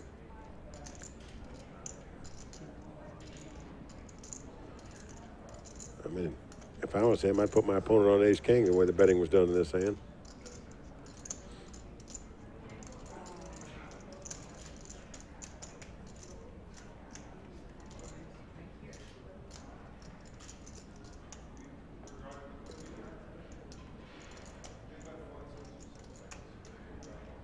Johnny being put to the decision with his pair of queens.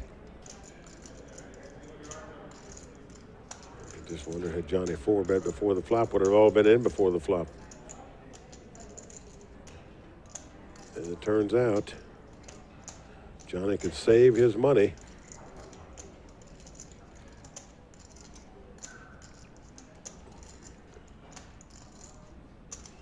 And virtually all you can beat is a bluff here. Yeah. And you've got the queen of hearts, which creates fewer combinations your opponent could have to be shoving as a flush draw bluff. Really, for John to have some kind of reasonable bluff here, he's got to have ace-10 of hearts, ace-jack of hearts.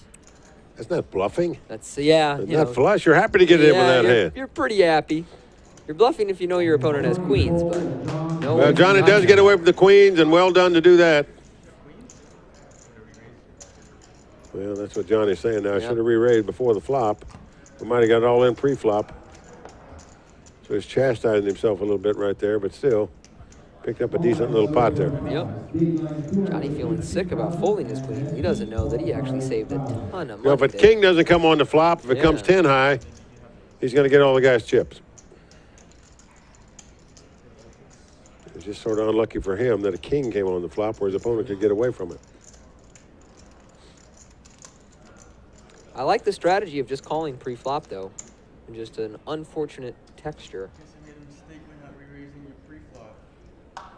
John says maybe I made a mistake not re-raising you pre-flop, but I would disagree. I think he played the hand well.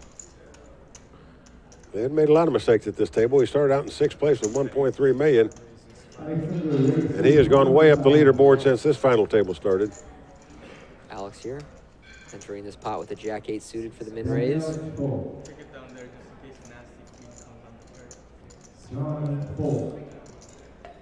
Over to Jason in the big blind. He's going to come along for the 250 more.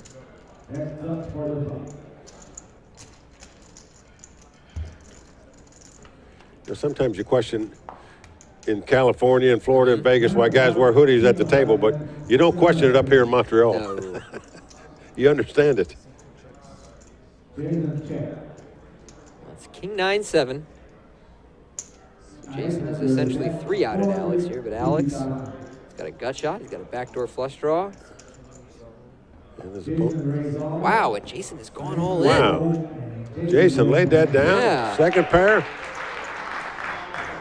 It's interesting. He check folded on Queen 7-5 with Ace 5, but check shoved 9-8 on King 9-7.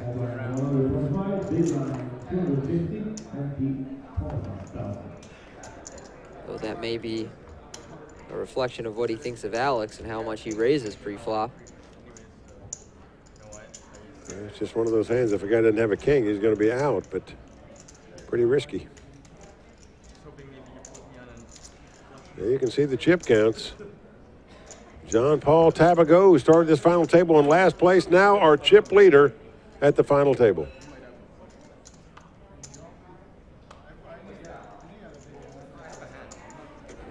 But everybody's got nearly 5 million. The top guy's got 8.6 million, so certainly this tournament is still up for grabs. Yeah. It's an anything can happen situation at this final table right now, and with these high blinds, a lot of it's going to come down to who runs the best. Alex there. You can just see the way he rakes in chips, that if he starts getting a little rush, it's going to be faster and faster playing and whatnot. Now, you played a lot against him. This is the guy that busted you out of this tournament. Busted me out. I was all in against him. But when he gets on a little rush, does he play faster? Does he seem to plays faster, and he play plays a more lot hands? of pots. Yeah. Plays a lot of pots when he's got chips. We saw that earlier. He was playing small pots before, but unfortunately for Alex, he just started didn't getting connect. short. He shut down. Yeah. You give him credit. Now I think he's going to start playing more pots, as you said.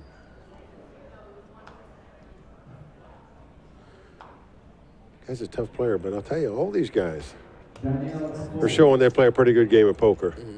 It just shows you, you may not recognize the faces, you don't know who they are, but I'm telling you, there's a lot of really good poker players out in the world these days. Johnny here, opening the action with an 8-7. Jason's right behind him with ace-queen. Just calls. Just Does calls not on 3-bet 20 with this hand. blinds. Less than 20 blinds. It just entices the blinds to come in the pot as well. Yeah. Now When you could shut them out of the pot, that's exactly what's happened here. Not a big fan of this flat call by Jason. Well, in a 5-handed game, I think you have to 3-bet with ace-queen, surely. And that's from a guy that got broke with ace-queen. Yeah, well, he's got a pretty good flop for his hand, ace-jack-4. We'll probably get a bet out of Johnny, who will represent the ace here, but it's Jason who actually has it.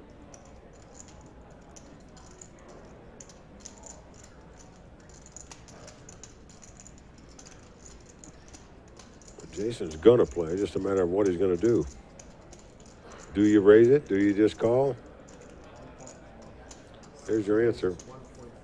It's a raise. 1.4 million from Jason. It's hard to call there in case the guy's got 2 8s. If an 8 would come off, where you're gonna get broke. Johnny quickly folds, so Jason will take that pot.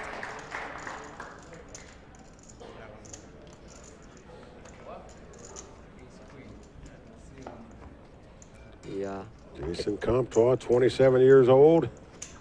Went to carpentry school at a trade school here. Graduated from there. Former carpenter. Only been playing poker for 2 years, but really likes it. Got a little knack for the game, looks like, too. So exciting to make a big final table early on in your career.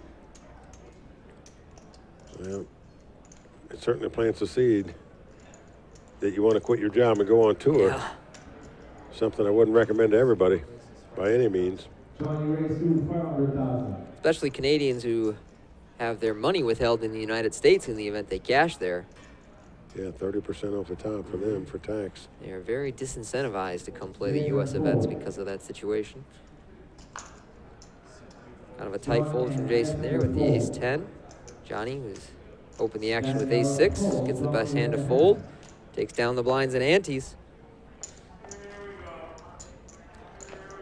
I guess as a poker player, England is the best place to grow up where they don't tax any gaming winnings there. Pretty good time zone for all the tournaments. Nice and close to the rest of Europe for the multitude of events that goes on over there. And still not too far from the East Coast in the United States, Canada. If you feel like flying over and playing some of those events, and I believe they also have a tax agreement with the United States, so they are not being withheld when they cash over here. Or I guess in the U.S., as over here is currently Canada. In the U.S., your best bet? Probably Florida and Nevada with no state tax. Mm-hmm.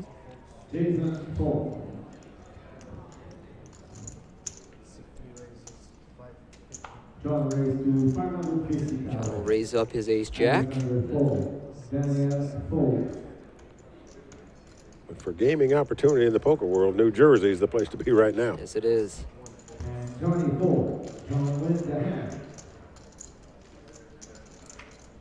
Prize pools have been growing there since the launch in November.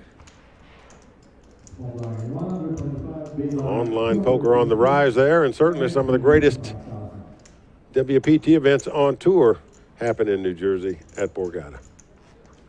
When was the last time that Borgata held a WPT main event that got less than 1,000 players? I mean, it's remarkable how consistently they get huge turnouts at that venue.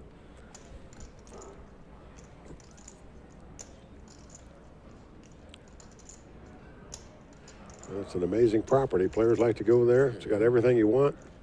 Great restaurants, great poker room, great tournament area, great staff, great hotel rooms.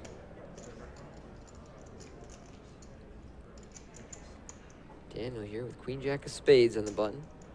Coming in for a Because little when you over the travel limit. there, you tell people you're going to Atlantic City. In truth, you're just going to Borgata. I never leave the hotel. when I I'm there. never leave. I've been there 4 times. I think I've left the hotel once. Yeah.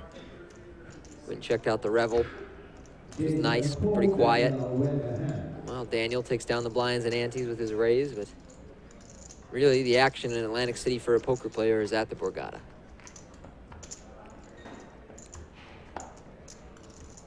Small line 125, big line 250, and deep 25,000. A lot of discussion about how much online gaming can resurrect Atlantic City and help the bottom line there, as they have legalized all forms of table games in New Jersey, whereas in Nevada and Delaware it is merely online poker. Alex here under the gun. He's got a Queen Jack. Well, being a long-time resident of Nevada, it still shocks me that the people in Nevada gaming didn't latch on to online gaming a long time ago. Surprising, isn't it? 500,000. Daniel I mean, 10, 12 years ago, they could have got laws passed and been the leader of the industry by far, and they thought it might hurt their casino business, so were a little hesitant to get involved, and now... You still see some of that, of course, out of Sheldon Adelson, who's become poker's greatest opponent. Don't get me started on it. Yeah, not a popular name to throw around in poker circles right now.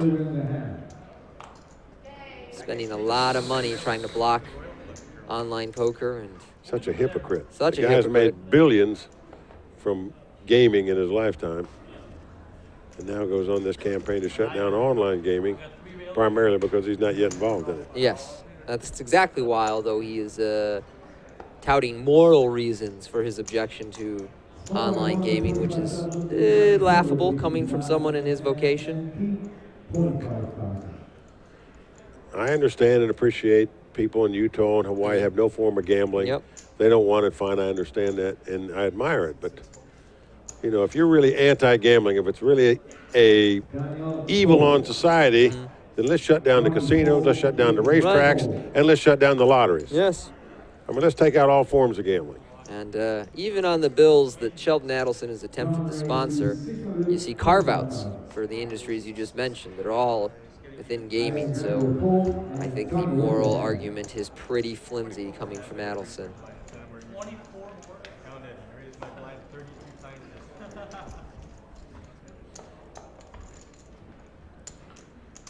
So Mike, one recent topic of discussion that's come up about the live tournaments is the potential for instituting a shot clock, giving players maybe 30 or 45 seconds to make their decision. And I know you've been somewhat of a proponent for the shot clock, correct? I have been. I'm in big favor of it. I think it'd be good for the game.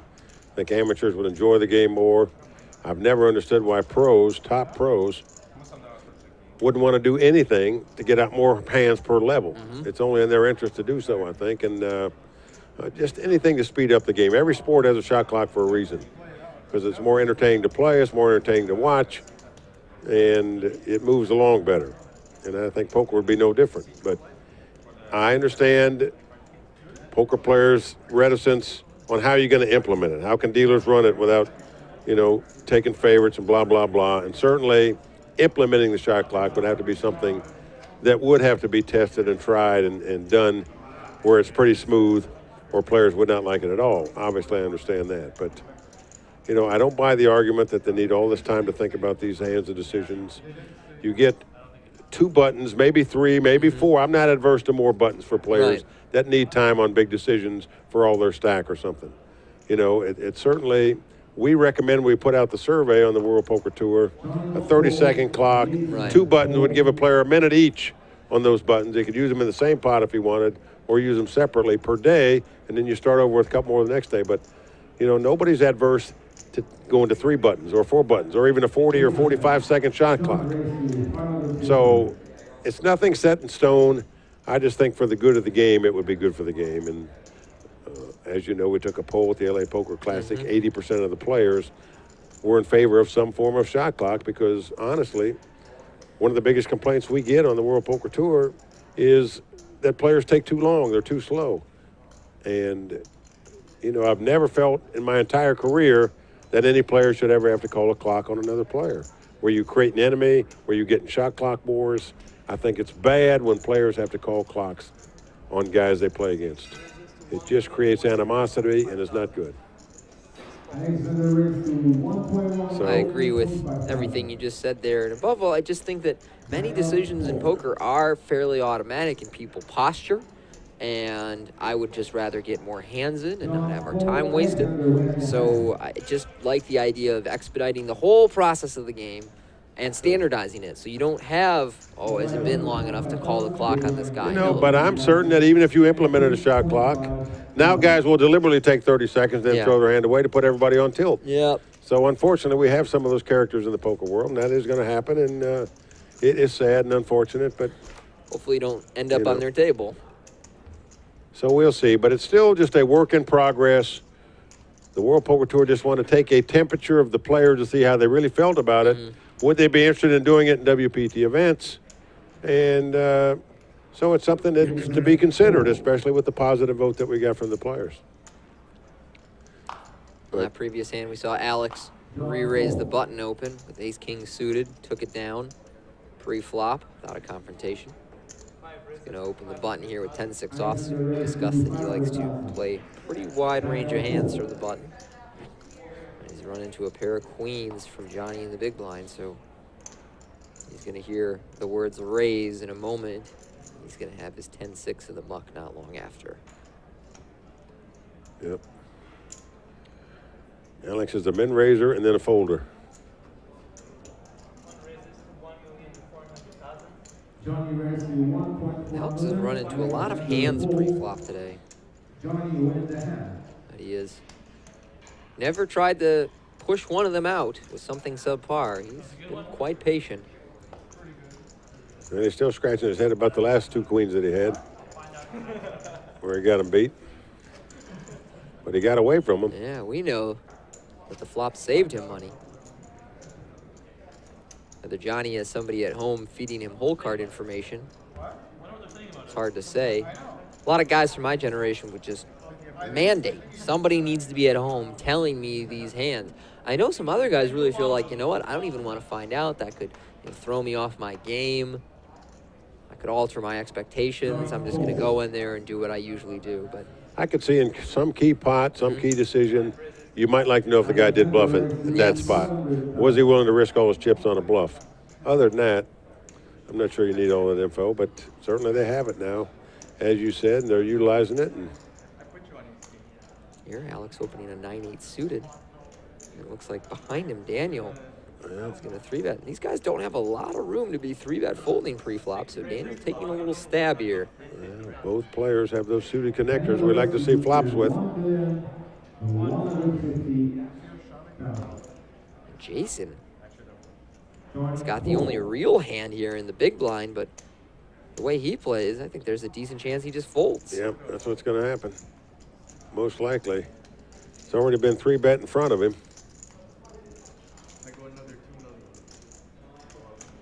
And he does fold. Jason folds the best hand. Well, he's taking the conservative route. Virtually every time he's had a decision faced to him. Alex folds, and there you see Daniel getting 2 players to fold hands better than his. Just through a small 3-bet in position. I gotta say, if I was in Jason's position, I would probably just rip my stack in over the re-raise, as it's still only about 25 blinds at this stage, but we've discussed that Jason is taking the more conservative route when he finds himself in awkward positions. As you can see, Alex on the short stack, but has 4.8 million. The leader just over 8 million, so certainly everybody's got chips. They're all really starting to get in a nice groove here, looks like to me, too. Yeah, but playing. They only have so much time. The stacks are fairly shallow in relation to the blinds, and once they go up again, guys will really be kind of in push-fold decisions pre-flop. Wow, big hand for Daniel here. 2 kings. Alex opens first to act, runs into another 3-bet from Daniel, who doesn't get any action on his kings, but picks up the raise and the blinds pre-flop, so he adds about another million to his stack. Another good fold by Alex.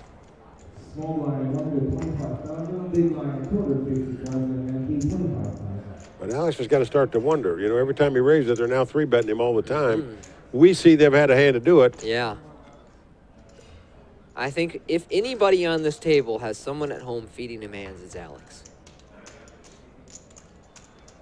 It's possible they all do. It's possible none of them do, but I would be surprised if Alex didn't have somebody feeding him hands. Well, even if they're feeding it, if they're watching our live feed, it's a 30-minute delay. Yep. So it takes them a long time to get to information. A lot happens in a tournament, in a short-handed poker game, in 30 minutes' time. Well, Alex takes a walk there. One of the few ways he's been able to take it down pre-flop. His opponents have woken up with so many hands behind him. Alex showing discipline, not getting frustrated, and just ripping it in pre-flop with a subpar holding. What he's thinking is, why didn't they get those kings the last hand when the guy 3-bet me?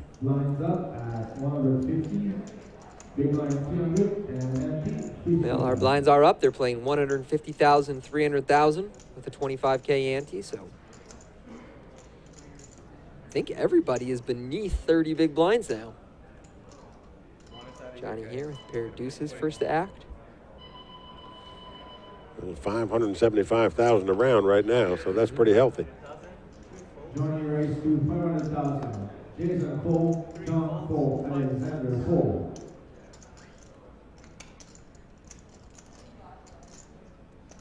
Daniel going to make the call here with his Jack-7 suited. So we'll go to a flop.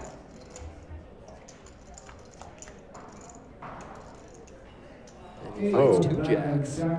What a flop for Daniel there, but it's also the kind of flop that Johnny is going to bet on. Anytime you have a small pair, when a pair comes out on the board, you think it's a pretty good flop for your hand normally.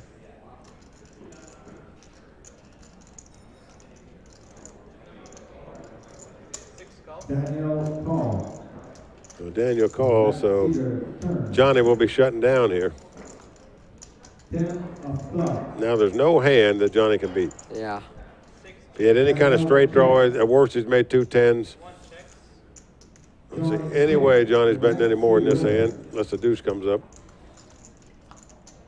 Certainly not on the queen. Now 3 to a straight out. Sorry, 4 to a straight out, 3 to a flush out. Check, check.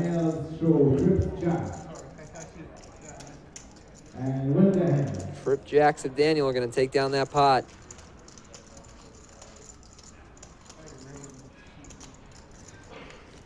Well, Daniel was happy to check it down there in the river after that card came up. 4 card straight, 3 card flush. Imagine he was planning the check call, but I definitely like that he checked there instead of bet. Yeah. Not a lot of worse hands that can call him. And in the event he gets raised, he can't actually call the raise with his hand. So he cannot. I think he's much better off just checking there and trying to induce a bluff. And as you can see, with the increase in blinds, nobody on this table has more than 30 blinds. And once again, Daniel Gagne has taken the chip lead. Won the last couple pots.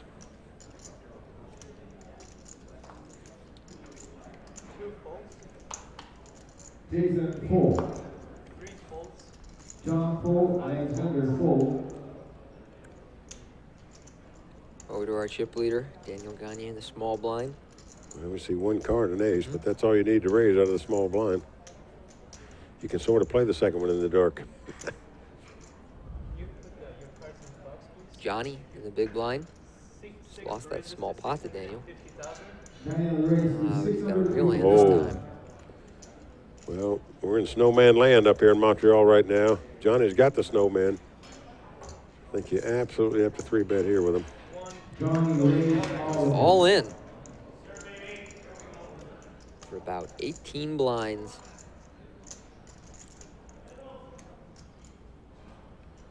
Guessing Daniel will fold. Yeah, I think you have to here. Maybe he'd call around ace 10 and better. It's this particular player. You just don't expect him to put on a move with no hand at all. Yeah. So pretty easy getaway for Daniel there.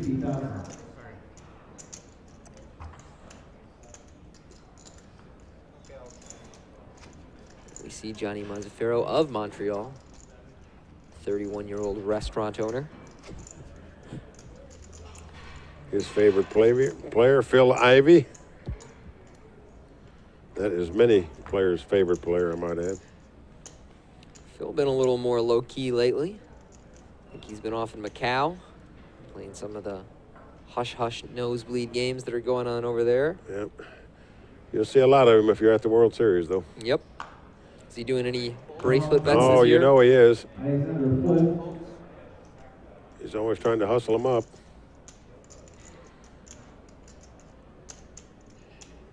Daniel here with a pair of jacks. And Even though he only cashed in 1 event out of 60 that entered last That's year. right. You know, previous year was the one where he went crazy in final He's still table very games, dangerous right? to bet against. Yeah. So no takers for Daniel's jacks.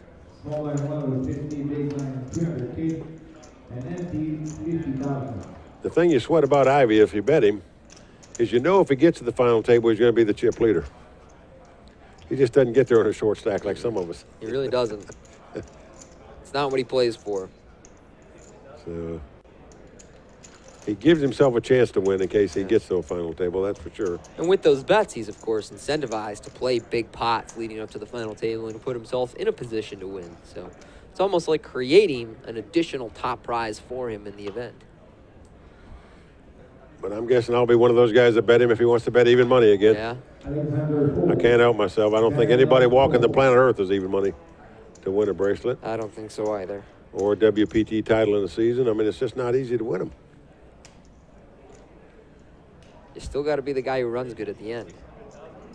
We were talking before about that final table Phil made, I want to say it was maybe season 3 with the LAPC against Nam Lee.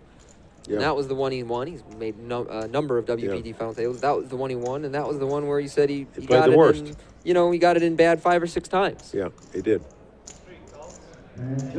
He took some terrible outdraws in his earlier final table appearances to lose those events, but in the one he did win, he came from behind about 4 or 5 times, like you said, to win them.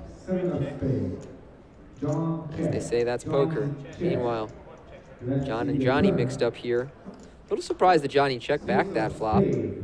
Not a bad flop for him. He could also turn a heart for a flush draw. And he doesn't have any showdown value with his 10 high. John gonna fire here with his ace high and his gut shot to the 9. But Johnny is open-ended. Looks like he's gonna raise this turn. I like this play. Yeah, that's a nice play. 1.1 million. 1.1 million back to John. Tell you what, Johnny's playing some good poker right now. As is Daniel. And we know Alice can play good poker. And John, who started in last place, took the chip lead once. Let's go of his ace high, and so the semi-bluff from Johnny works out nicely on the turn. 150,000. Big blind 300,000. Empty 50,000.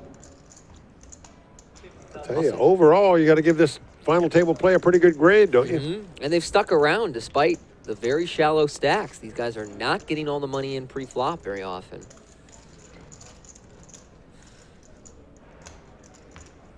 You wonder how long that can last, because it'll be 200, 200, 400 next, and at that stage, you know, Can't even the last chip much. leader's got 20 blinds. We're going to see fireworks soon. Whether the players like it or not, you're going to see them at these levels.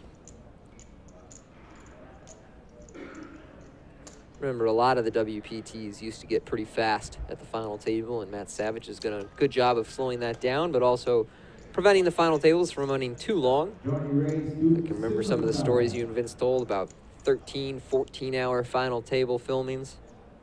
Yeah, we'll give a little shout out to the executive tour director of the World Poker Tour, Matt Savage. He's hustled me to come to his golf tournament in May. You did get hustled. So I'm going there. It's a min raise from Johnny, and Alex has got one of those hands that plays nicely to a min raise, but his stack is so shallow, it's tricky. My guess is he's just going to call and see Yeah, I if think he you have finds to a flop call to here check with this hand. to check shove with. You just have to look at a flop. Yeah. There you go. Pretty good flop for his hand on 10, 9, 5, 2 diamonds. Alexander check. Johnny gonna fire here. Some players check back this flop. Johnny definitely seems like he continuation bets. This most is very of the much of a time. blocker bet. Yeah. And Alex, no surprise there, is all in with his second pair. He only had about 14, 15 blinds to start the hand. Johnny quickly folds, and Alex will collect that pot. Well, that was like a post oak bluff there. 500,000 into that size of pot. Alex picked up on it very easily and just took the pot down by moving all in. 50,000. You're better off to make a big bet or not bet at all. Make one of those teensy bets where it just seems obvious. You're just trying to steal the pot and pick it up. You don't want any action. It's a little surprised we didn't see a check behind there from the ace high.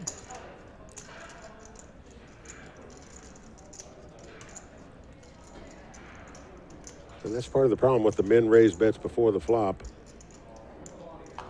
is that your opponents call you. And then what do you do when it comes that kind of flop?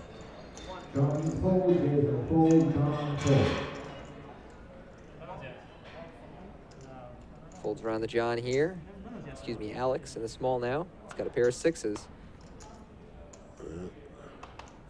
He's certainly playing more pots than anybody at the table right now. Will he just go all in? I think he'll probably raise instead of shove. As we said, he's taking the small ball approach to things. Alexander raised to 600,000. 650. 650. 650, and Daniel making the call with the king-8. The hand you say you like to play. Especially when I'm in position and I'm only facing a min raise. And there you have it. Especially when you flop a king-8-5. No wonder you guys like those king-8s. I got to start playing them more. And of course, Alex will have to fire here. Sort of part continuation bet, part bluff, part protect his hand. But this time, he's just running into a hand. Well, I think with Daniel, I think you have to raise there. If you call, the guy's not going to fire anymore anyway. And just in case he's got ace-king, king-queen, or two aces or something like that, you got a chance to double up. Or bust the guy, I mean. Daniel looks like he intends to raise. Yeah. I'd be surprised if Alex continued in this pot, although Daniel has really tortured him on his left. He's shown discretion thus far and just let go of his hand. Oh, but Alex has gone all Wow, in. he went all in and got a snap call. Bad timing for Alex here. Wow, I am He's going to have to surprised. catch a 6 or hit 2 runners to make a straight, or he'll be out in 5th place. I guess he just didn't believe that Daniel would raise a quality hand on an uncoordinated texture like that. But as you said, Mike, the raise there allows him to get more money out of the strongest hands in Alex's range, and instead, Alex put it in, drawing to just 2 outs. Must catch a 6. Doesn't happen. Nope, Alex gonna be our 5th place finisher here today. Alex Wong, very patient throughout the course of this final table, but eventually decided to gamble a little bit. Stuck it in on a pair of 6s on King 8-5. He's our 5th place finisher and goes home with $40,301. Yeah. Just made the wrong move at the wrong time, that's all. And you know, every pot he entered against Daniel, Daniel just had it. And he kept blasting Alex, and eventually Alex said, well, he can't have it every time, can he? And would he really raise a good hand on something as uncoordinated as King 8-5? And as it turned out, yes, he would. Yeah. Yeah, look at the 3-bet he raises that Daniel made against him with 8-7 suited and these kind of hands that he picked up. And now all of a sudden he flopped the top 2 pair. And he gets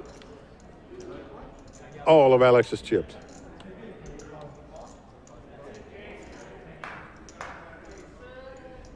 Here's our updated chip counts. Daniel Gagne with a substantial chip lead now.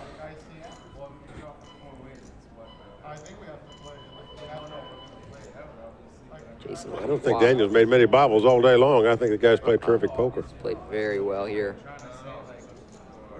In an excellent position to take down this tournament. He's got everybody at least 2-1. Got Jason 3-1. Still a long way to go, though. Anything can happen with blinds like these. I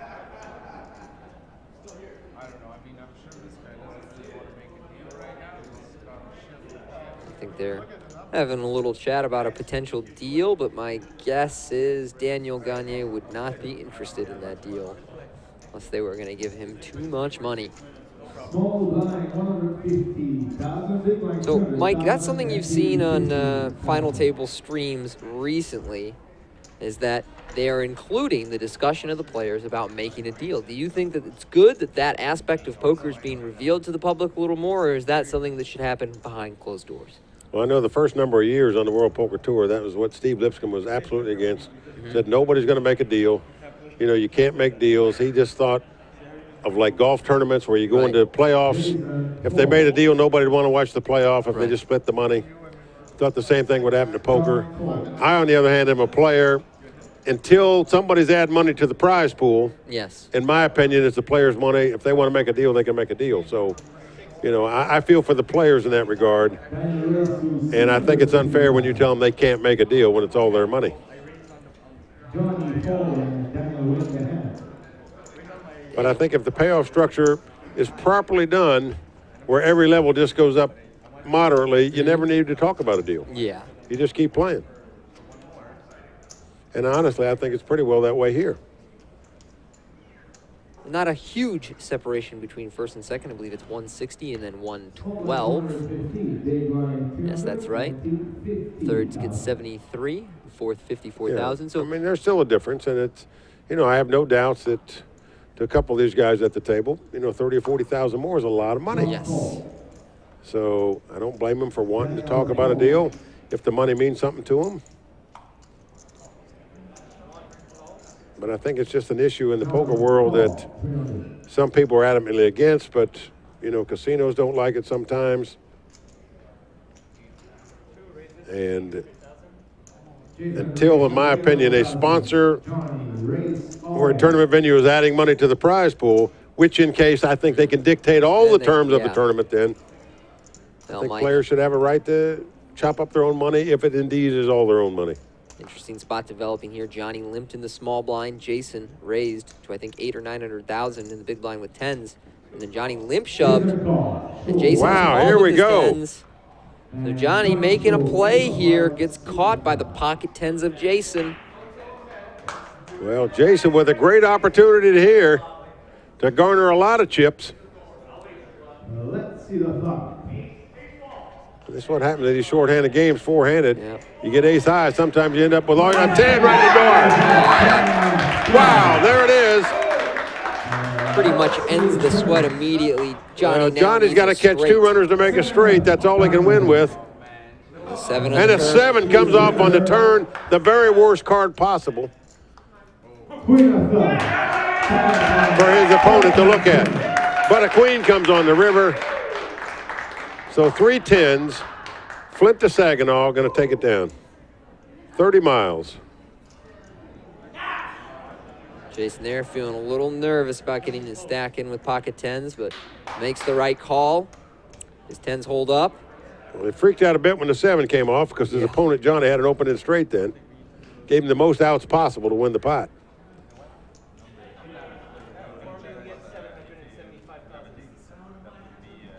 You can see some of the nerves of Jason. He's already won the hand. He still looks like he might crack up. One of my favorite poker stories of all time. I was playing back at the Dunes Hotel, where the Bellagio sits now, back in the old days. And I was playing in a 30-60 high-low split game. I got up to go to the restroom. And as I'm walking by a $1 to $4 limit 7-card stud table, one guy screams, "I raise." And the guy said, "I raise you back." Guy said, "I raise you again." Guy said, "I raise all in." The guy said, "Call." And the first guy says, "Ace is up." And the other guy says, "Flint to Saginaw." And the guy said, "Ace is up." And the guy says, "Flint to Saginaw," and he turned up 3 tens out of the hole and spread them out and said 30 miles. So I always knew it was 30 miles from Flint to Saginaw, even though I didn't know it before then. So, folks, if you ever get 3 tens out there, you can proudly announce that you've got Flint to Saginaw. That's what Jason just won the pot with. But it was a fun poker story. In a way, I think sometimes that's what's lacking in modern poker is the sort of the excitement, the sort of revelry at the table, joking around with guys, needling, this and that. It has become more professional over the years, and while I can appreciate that, there was something about the poker of 10 and 20 years ago that was as much about the characters and the personalities at play as it was the math of the math and science of what's going on at the table. Yeah, we were talking about that the other day. When you see characters like a Stu Unger, a Puggy Pearson, an Amarillo Slim, a Jack Strauss, all these real, true, unique characters that made a living gambling back in the old day, and you just don't see those colorful personalities today anymore. It's more business-like. And even a guy like yourself, which I admire greatly, that you don't have any other gambling vices. No, I don't really bet very much. Every high-stakes player I knew back in my day all bet on the sports, bet on golf, bet in the pit, bet on the racetracks. Most all of them had gamble in them and played high at everything. The way I explain it to people outside of poker is that, for the most part, the older generation of players were gamblers first and poker players second. You know, their interest in poker was a result of their interest in gambling. We'll finish that story after this hand. Yes, we got a big one going. Yeah, Daniel. Jason's got top pair, top kicker, but he is under bad shape here. As Daniel's got 2 queens. So he called with ace-8 out of the small blind pre-flop, but he turns the ace. How good is Jason running right now? My golly. Daniel. What a check by Daniel here. Knows that card is better for his opponent than himself. And just in case. 8's full of aces for Jason.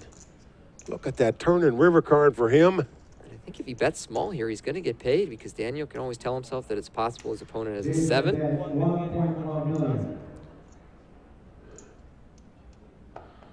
That will be shot. Daniel has called. He's going to lose to the full house of Jason. So, a very well played hand by Daniel. I'm not, a big fan of Jason's call pre-flop out of the small blind there, but it works out, especially once he turns that 2-pair, and the river boat makes it even easier. Well, he is making his move right now.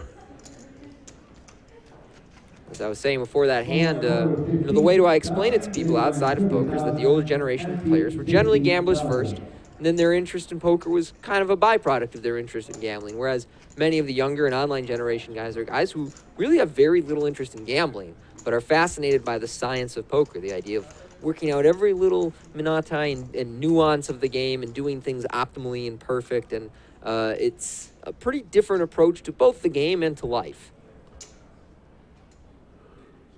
Yeah, it's a different era now. And the problem is there's thousands of those guys out there now. All right. Johnny moving all in here. And I'm not sure about this one here, Mike. He's only got 8-3 offsuit, and I know that he's going to have a bunch of his stack forced into play in the big blind the next hand, but I think a random hand in the big blind is better than an 8-3 offsuit. Well, I would agree with that. But meantime, he's stuck with the 8-3 offsuit. Yeah. He did it in the dark. He didn't even look. He just bet in the dark. He moved all in. Ah, okay. Which explains it a lot more. And Jason makes the call with ace-9 suited. Well, Jason's won the last couple pots, so this should be a walk in the park for him here. And a 9 right on the flop. Yep. But notice Johnny has the flush draw. He's got the 3 of clubs. He needs to make the flush here to win this pot.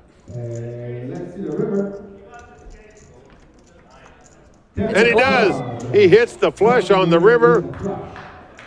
Puts his so much do we know about the 8-3 offsuit. Yep.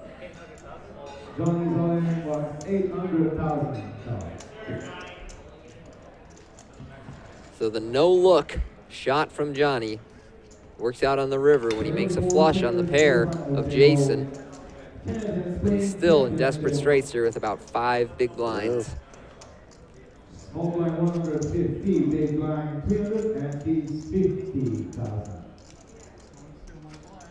Sometimes in poker you make the wrong move at the right time, and you stay alive.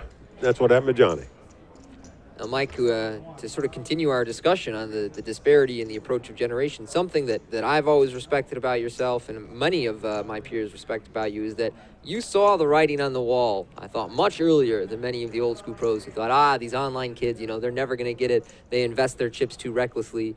I think very early on I remember you writing in blogs about how, look, the online generation is playing a much higher quantity of hands. They're getting a larger volume of practice. They've got all these programs to just kind of finesse the game out, and one day we are going to see them at these live final tables. And that was something I always felt was pretty clear. If you were in my generation, you're thinking, my God, we're playing so many more hands than these guys. Eventually we're going to catch up. But for a while, there was this mentality that the online generation will never get there, and now it's accepted as, of course they got there, Yeah. I mean, in the early days, I can remember you were just happy to see a table of unknown young guys at your table. Nowadays, you can't stand it when you go, even if you don't know them, if they're all young at your table. All right, here we go. Well, again, Johnny up against it. Jason, get all his chips back here. He just lost in the last pot. He's got him dominated. Ace-queen versus queen-jack. 2 diamonds on the flop. He made a flush to stay alive in the last hand. Can he do it again? Any diamond, any jack, and Johnny will win this pot. Queen will not help. Well, he made a flush on the river in the last hand. Can he do it twice in a row? No. 9 of clubs will not do it. Johnny Mazzaferro is our 4th place finisher. He's going home with $54,019. Pretty well played final table by Johnny, but ends at the hands of Jason.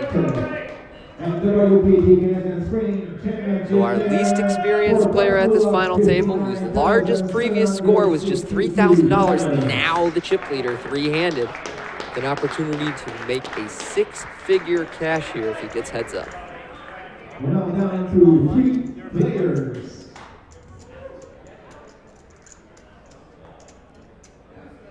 And I can remember when I first started watching poker, much of the appeal and the attraction of the game was these larger-than-life characters you saw always making the final tables. These guys that dressed up or had this wild backstory or had this sort of mysterious ambiance to them, as, say, Phil Ivey does. And I will say that the online generation does lack that in a way. They do have the precision, and they've tried to boil poker down to a science, but in a way, it's not quite the same quality of spectator sport that it used to be.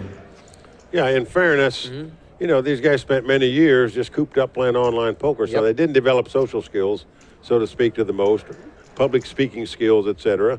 But they just knew their game and their profession playing online poker at that time. And now they want to get out in the big-time live poker arena as well. And as you said, they don't have the personality sometimes and all, but they certainly have the game. Yep. But they're coming around a bit, I think. I can see the tide turning a little bit, where even the young guys realize now, on occasion, they need to do something for the sport. They need to do something for poker to help the game continue to grow, because honestly, if it doesn't continue to grow, what's going to happen? Everybody's just going to be filtering down to where it's just all the good players left, and it's going to be difficult for anybody to make a living. It's not going to happen. So, you know, they must recognize that television helps the game, that playing socially helps the game, that not criticizing your opponents at the table helps the game, that not belittling players in tournaments because they made a wrong move helps the game.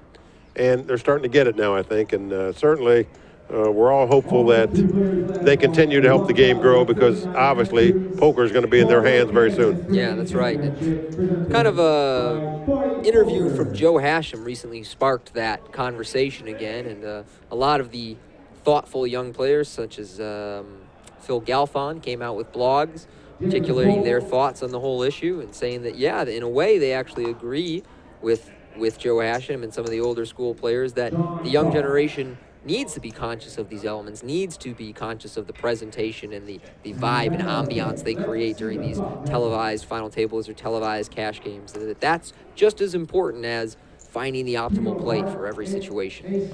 Well, Phil Galfond is in a league of his own, in my opinion. He is the standout young guy of all, not only because of his success on the table and online poker, but because of the way he handled himself, the way he talks to players, the way he wants to get out and meet old-time players and see how they got to where they got, and really learn the history of the game a little bit more than most young players. And you know, I can't imagine a better ambassador representative of our game than Phil Galfond, if you want to know the truth. He's been a staple in the high-stakes cash games online for years now. I believe he has at least one World Series bracelet. I want to say it was in the 10K Parliament Omaha event, and if memory serves, but he's a guy who puts in some serious volume now at the World Series. We see him in some of the WPT events as well. Phil? Look, I admired anybody in their young 20s that put up $1 million to play in the one drop, and he was one of them, I can tell you that. That showed me something right there. You playing that one again this summer? Well, I hope so. We'll see. I'm not sure yet if I'm going to play it again this year or not, but I would love to be in it.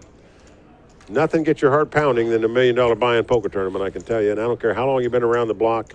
I don't care how long you've been playing poker. It is exciting, just as the main event of the World Series of Poker. If you've never played that event, I mean, nothing can get you more excited, honestly. And you know, but as a long-time poker pro or a high-stakes poker pro, everybody dreams about playing in that one-drop tournament, and to do it is just really a thrill. Gambling here, King 5 on the button.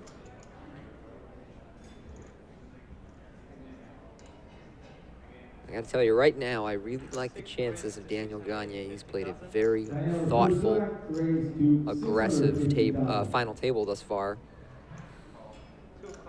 He's done a good job of minimizing his losses when one of his opponents make a hand Here's another against him. case where most guys would 3-bet. Jason just does not do it against this guy. It's like he's just afraid to play a large pot against him. John Cole ends up for the flop. So these are the two big guns at the moment.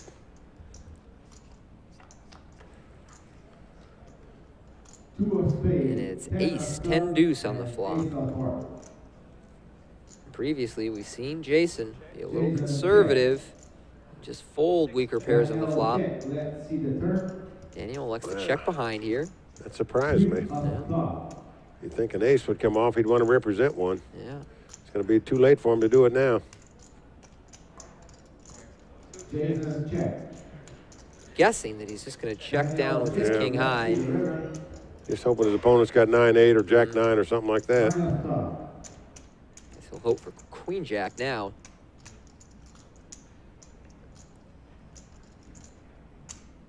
I'd be surprised if the river doesn't go check check. And the sixes of Jason. 2 6s are going to take down the pot. You just wonder what would have happened had Daniel bet the flop there. Yeah. The way Jason folds against him, I think there's a good chance he'd have jettisoned those 6s. Yeah, I'm a little surprised Daniel checked back there. It's not unreasonable to just try and get the showdown with king high there, but against an opponent who is so prone to folding pairs, I'd be tempted to bet. As Puggy Pearson told me a long time ago, it's easy to play the red board, meaning when the hand's over, it's easy to see how you could have played it, what you'd have done. But in the heat of battle, it sure is a lot tougher to pull the trigger and play certain hands that you can sit on the couch and say, hey, he should raise here or he should bet here. Oh, it's way easier back here. Not only do you get to see everything, but you're under zero pressure. So you don't even have all these, tangential thoughts crossing your mind, screwing up your thought process. Well, even the most experienced and successful poker players recognize how few times you get down to the final 3 players of a big-time tournament. Those opportunities are rare. I don't care how good you are. And when you get there, you certainly don't want to make any mistakes that's going to cost you the title.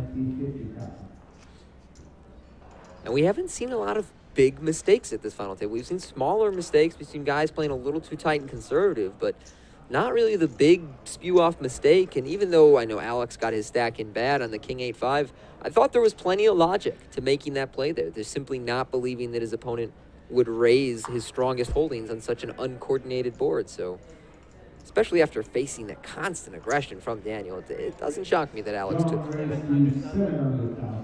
a chance to win that pot there by shoving his 6s. So 700,000 from John with ace-jack suited. Jason calls for 4. John has him dominated as the cards lie. And a jack comes off. This could spell trouble for Jason here, no doubt about it. Going to be hard for him to get away from this hand. I don't see it happening for the amount of chips that John has. This is going to get raised and all in, and boom, boom, there you go. Well, Jason knew he was beat as soon as the guy makes a snap call. Yeah. So John in a great position to double up now and reduce Jason Courtois' chip lead. Well, now a club comes up. That's more trouble for Jason. He can't win with the king of clubs now. 2 outs. Got 2 outs, as we say, and that wasn't one of them. Board pair 7s. So John is going to double up. Yeah, not a lot either player can do there. John only started that hand with about 17 blinds, so I don't blame Jason for just getting the stacks in on the flop there. Such a strong holding. He just happened to run into a better one. Well, John came to this final table in the distant 6-chip position. And he has fought off to be down to the final 3 players and now doubles up here and get himself back in the hunt. So what a job he's done at this final table.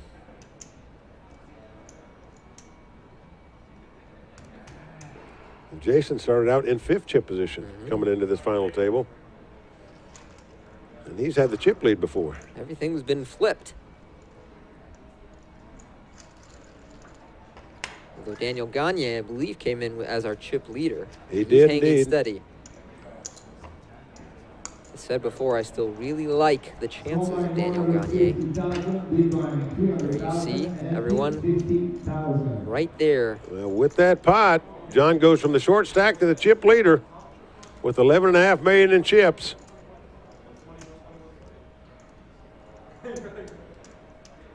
And it's very rare out here in the World Poker Tour. You see the guy starting out in 6th chip position at the final table win the tournament.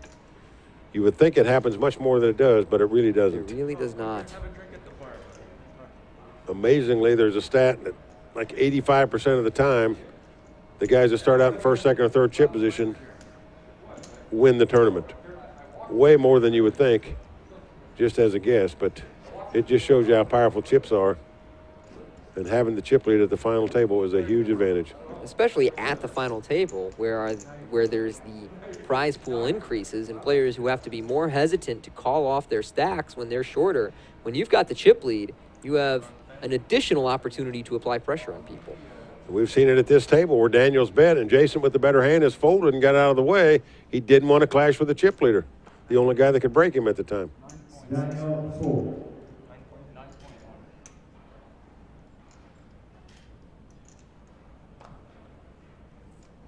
Jason fold. John here will take a walk in the big blind. Neither opponent wants to play. Small line 150,000, big line 300,000, ante 50,000.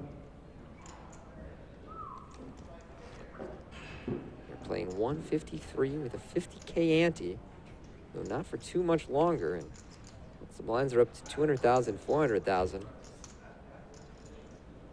Even the chip leader will only have around 30 blinds again. Two of these three players have jobs. Only John that you're looking at now right there claims to be a pro.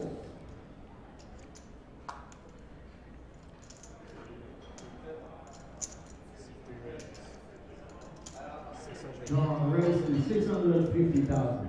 Raising it up here to 650 with 10-6 offsuit. Daniel not going anywhere with King 10 in the big blind. And I don't mean to imply that poker players don't have jobs, because there's not many jobs that are tougher than being a tournament poker pro, I can tell you that. The mental toughness you have to be a tournament pro is astounding in my mind. Financial discipline. Because so many times you play for days, and whether you get your money in and get outdrawn or whatnot, but you win so rarely out here on tour that you've just got to be mentally really strong to be able to deal with it. And that's assuming you have the bankroll for it. Yeah, which is a big assumption. I'm a little surprised to see that John raised 10-6 there. He flopped a pair and a gut shot, and then he just checked twice and gave up. Yep. Yeah, a little surprising, but she got the chip lead, just didn't want to jeopardize him on a marginal hand.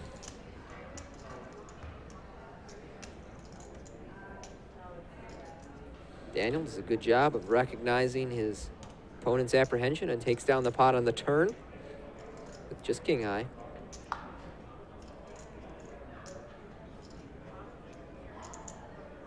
John going to raise up a jack-6 suited here on the button. They say standard button raise. It's going to get the job done.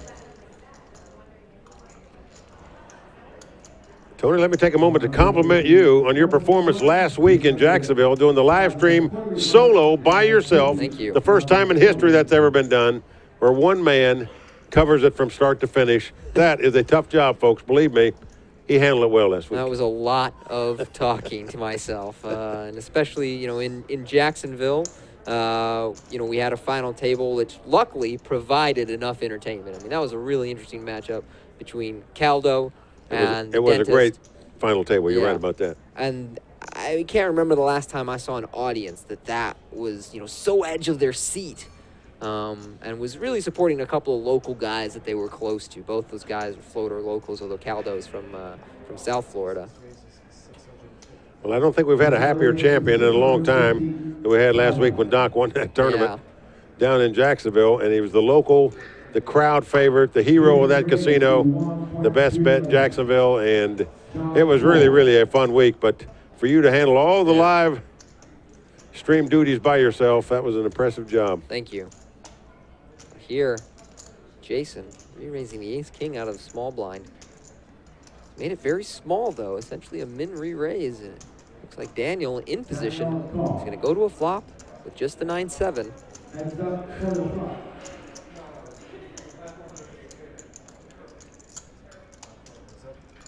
Daniel gambling a little bit here. I think he also is saying something about what he thinks of Jason's play post-flop. He knows that Jason is not as confident in his post-flop abilities as some of the other players, and that he tends to be a little over-conservative, and I think one of the reasons he's willing to go to this flop is he believes he can outplay his opponent. Daniel very capable of raising here with this hand. Just a gut Call. shot straight. Call with his gut He shot. quickly calls, and I guarantee you, if you're sitting in Jason's seat right now, you're sick. Yeah, that's right. You think he's got a small pair here. You know you have to hit an ace or a king to probably win the pot, even though you don't. Four will not help. I think Jason is going to check here. Will he fire another shell? That's the question. It's hard to fire another shell when the guy calls you on that flop. Wow. Surprising, isn't it? This surprises me. We haven't seen this kind of aggression out of him yet at this final table. I have to say, I like how Daniel has played this hand. I like that he peeled pre-flop for such a cheap price. I like that he floated I thought on it was this going to be flop. check, and Daniel would bet Yeah. and win the pot. That's what I thought was going to happen here.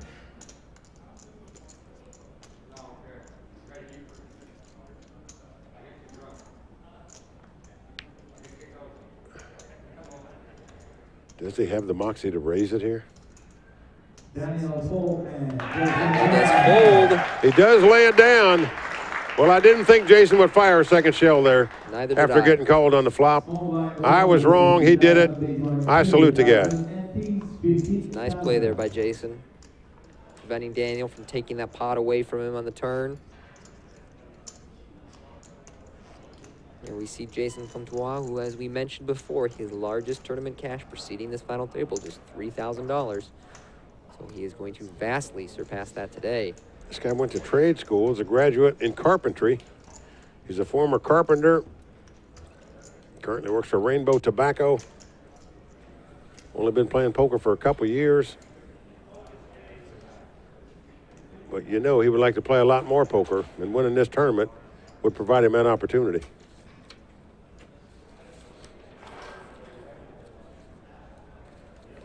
Well, he folds a 10-8 suited on the button. That seems very conservative, but I guess he's still stacking up chips from the previous pot.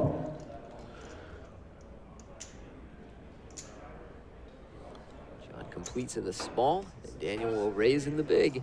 Daniel raised to 800,000. John Cole. Guys, we just want to remind you again, from April 19th to 27th in New Jersey, they will be running the Party Poker New Jersey Championship of Online Poker. 15 exciting tournaments that guarantee $600,000 prize pools, with the main event on Sunday, April 27th at 5 p.m. Eastern. That's a $200,000 guarantee for a $200 buy-in, and the winner is getting a minimum of $50K. So somebody on Sunday the 27th is going to go home with a major online score in New Jersey.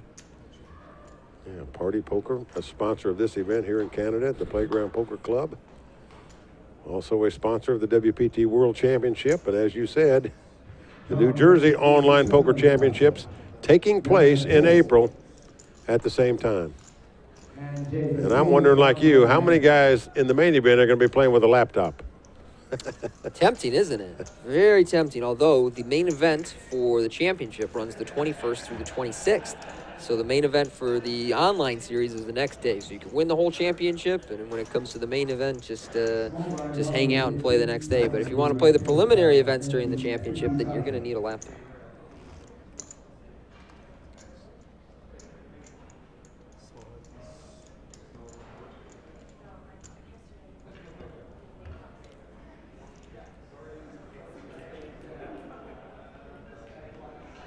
Daniel here with the button.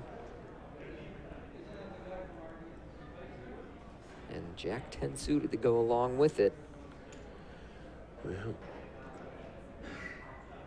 Gonna raise this up. Daniel raised to 650,000. Well, there's your King 8 again. Well, Jason played. We saw him play Ace 8 out of the small, but no to King 8. John Cole. Daniel win the hand. I don't think I play the King 8 as much as you, but it's one of my favorite hands of all time because when we were down to 10 players in the $1 million one-drop tournament, only 9 got paid. It was a $1.2 million bubble. Yep. And I was one of the 3 short stacks at the table, and I thought, oh boy, this is going to take hours to get down to the one player. I was mentally prepared for that. The very first hand, Sam Trickett raises under the gun, folds around to the big blind, one of the short stacks with me, only had about 4 or 5 million. Sam only had 20 million in chips. And the guy moved all in. And in 1 second time, Sam Trickett shrugged his shoulders. I call, turned up a king-8 offsuit. I almost fell out of my chair because I thought he'd double this guy up. The guy turned up a queen-10. It was a guy from Russia. Ended up going out on the bubble. Sam made 2 8s. Wow. I did not catch that hand. He was one of the guys I was watching before that, and I so admired his play, but he'll forever be my hero now for taking that guy out on the money bubble, a $1.2 million bubble. Here, Jason raises 7s on the button. John calls ace-9 suited in the small, and it looks like Daniel will come along from the big with jack-10. So three-way flop. But the king-8 offsuit was Sam Trickett's hand to bust him out of that tournament in the $1 million one drop. And he didn't even think about it long. He didn't even hardly hesitate. I call. 9 o'clock, 8 o'clock, jack. I couldn't have done it for 4 more million, but he did it. How many blinds was it? We were playing 150 and 3 blinds at the time. So he shoved like 14 blinds or something. Wow. That does seem loose. Jason check. Let's see the turn. Checks around. 3 of clubs on the turn, so the jack-10 at Daniel still clearly the best hand. Well, Daniel has the best hand, the best draw. But it's John who's betting 700,000 here with his ace-9. Well, everybody checked on the flop. You think 2 9s are good. You're not going to put them on a flush draw. They'd have bet the flop. If it had jacks, you'd think they would have bet. Man, how bad is Daniel Gagne running right now? Look at this. And why isn't John betting that river? Incredible. I don't understand. It seemed like an ideal river to bet, and there's a bunch of draws that missed, and your The opponent's dream not going to card to bet bet on for the river. you. I don't understand that river at all. Yeah. Wow, puzzling play all the way around. I'm surprised Daniel didn't bet the flop there. I can't read this guy. I don't know where he is, so I can't bet that flop. I don't think neither can you. That's why Daniel Gagne suffering kind of a bad I string of agree. cards here. That was like the dream card on the river. The guy had to have a pat hand to beat you. Yeah. And there was so many missed draws that he can represent just by betting. I think that Daniel may have talked himself into a call with second pair. The ace shouldn't connect with his opponent. Guess his opponent could have the ace-high club flush draw, but... Well, this is going to be a 3-bet here, and it's going to look like a steam 3-bet, which could bode well for him. It's a raise to 7 from John. Yeah. Now Jason's got the ace-high. Daniel raised to Quickly goes out. 750 million. John out as well. And Daniel win the hand. Well, no surprise there that the re-raise takes it down. Small blind 150,000, big blind 200,000, and 50,000. There you see the chip counts. Pretty close. The leader with 12.6 million. The third place guy, Daniel, has 8.7 million. Anybody's tournament. Been that way for a lot of the final table. Stacks pretty evenly distributed.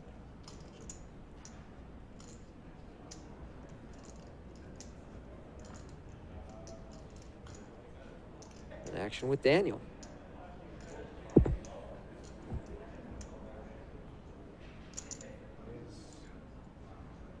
Daniel raises 650,000. 650,000. Bet by Daniel. He picks up the pot.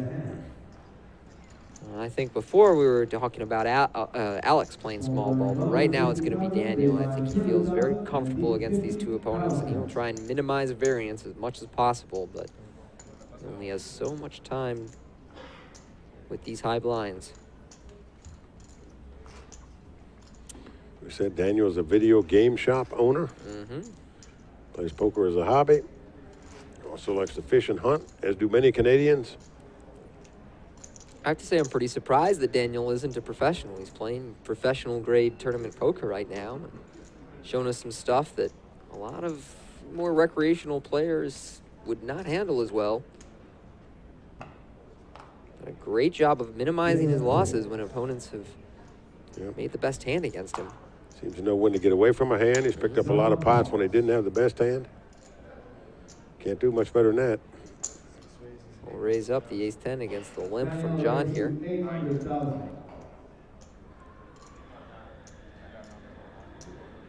John must know the chip counts everywhere, but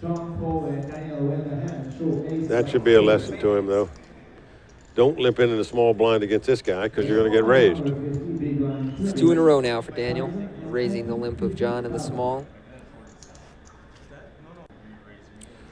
How many times have you done that where you limp into the small blind, the guy raising the big, and you say to yourself, that's it, I'm never doing that again. I'm going to raise the pot or not play, you know. Not going to let this guy just take my money every time I limp in. I used to do it all the time, and now I just like limp everything. So I'm like, go ahead. I have a good hand to call your raise with. Yeah. Yeah, I used to want to go to war blind versus blind. Now I just want to limp it and see flops. Took me a while, but I really came around to small ball poker, and especially in fields where you've got an edge against your opponents. John raised $650,000. About 650 from John on the button here with the queen 5. Jason with the queen 8 in the big. Looks like he'll come along. I think Stu Unger told me a long time ago he never, ever, ever wanted to race for his money. He just wanted his graph to go up gradually, just chop little pots out, just constantly have his stack size just increase gradually. Never wanted to put it all in there on a coin flip.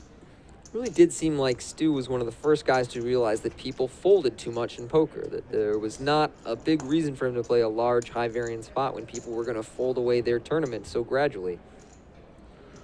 Let me tell you something. It was hard for him back in the old days, the first 3 levels of the main event of the World Series, where there was no ante. But once you got to level 4, and there were 2-hour levels where it was 25 ante, 1 and 200 blind. Yep. At the end of that level, he had all the green chips on the table. He stole so many antes, you can't believe it. Daniel raised to $650,000. Daniel going to 6 here with ace 3, 650. Jason has a decision to make out of the small. He's got ace jack. Looks like he's raised. It's going to 1.3. We've seen Daniel get away from these kind of hands all day. When he's got the worst of it, will he do it again? It's tricky here. It's another min 3-bet from Jason. When he sizes it that small and Daniel's in position, because it was the min bet. I think you're right. Yeah. Remember, it cost Jason last time he min bet in that spot. I think it was Johnny who was still left in the tournament. Let's see if it costs Jason here. Ace of diamond, 5 of Very well might on that texture. Yeah. Well, this is just the kind of break that Jason needs against Daniel to possibly get a number of his chips. $800,000. So bet call. Let's see this. Both players with a diamond, but Jason's better there too. 8 of clubs. Looks like he'll just bet again. If you're sitting in Daniel's seat, would you think he would bet again without an ace in his hand? Not from what I've seen so far. But it's such a small bet again. It is. Daniel call. And he's just grinding him up here. Heads up for the river. If the board pairs, he could get us chop pot out of this. The 5 or an 8 comes up. The 4 comes up. And Jason checks. Both players check. And Daniel checks right behind him.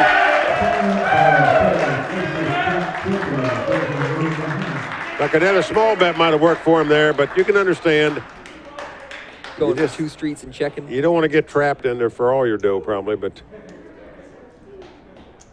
Daniel didn't look like he was in the raising mode there. He was in the calling mode now. Yeah.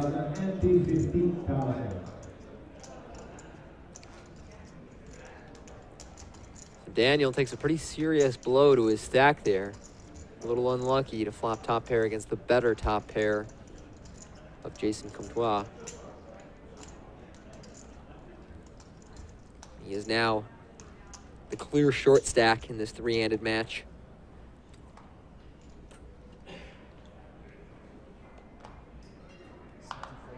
Jason Cole. John Cole. Daniel going to be all in here. Daniel raised to 800,000. Oh, I'm sorry. He raised to 800,000. I thought he moved all in. Yet again, punishing the limp of John. But this time, John's going to play. We don't know his holding. Well, we know what Daniel's got, so let's see what happens.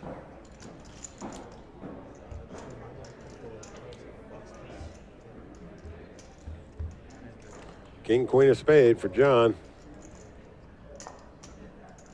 Oh, and an ace, 9-8. What a flop. Ace of hearts. John check. King queen suited is such a good hand that I'm a little surprised the money didn't get in pre-flop. Instead, well, John's going to be able to escape from this hand, but he doesn't. Wow. Hell? That is a surprising call to me. I guess he just doesn't believe Daniel has anything. He only thinks king high is the best hand here? 4 of hearts. John check.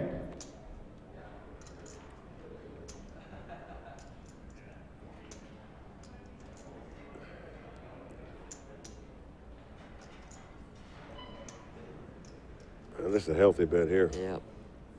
Somewhere around $1 million, I think. Just 2.2 million. Excuse me, 2.2 million. Well, John swallows hard. No card he can catch to win the pot. Whatever goes in the pot will be going to Daniel's stack.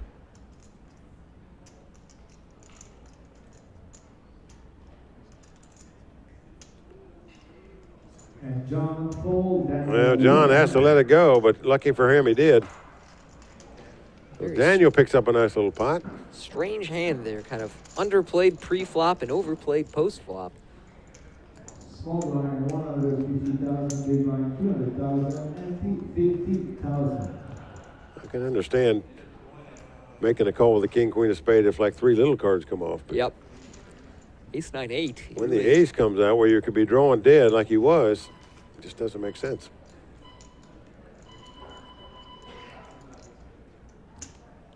Well, it wouldn't have worked that time. I think if I was going to limp a hand as strong as king, queen suited when we're only playing 15 or 20 blinds deep, I would probably just limp and jam over a raise, especially if a guy had raised me 3 hands in a row in that situation. But I think Daniel would have called, and so that time John saves money with the conservative route.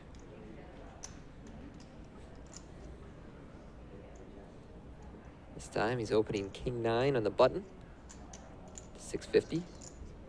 Looks like Daniel is going to 3-bet his ace 6 suited. Daniel raised to 1.6 million. 1.6. Well, John's starting to feel like a punching bag to this guy right now. He just continues to bet at him and raise him.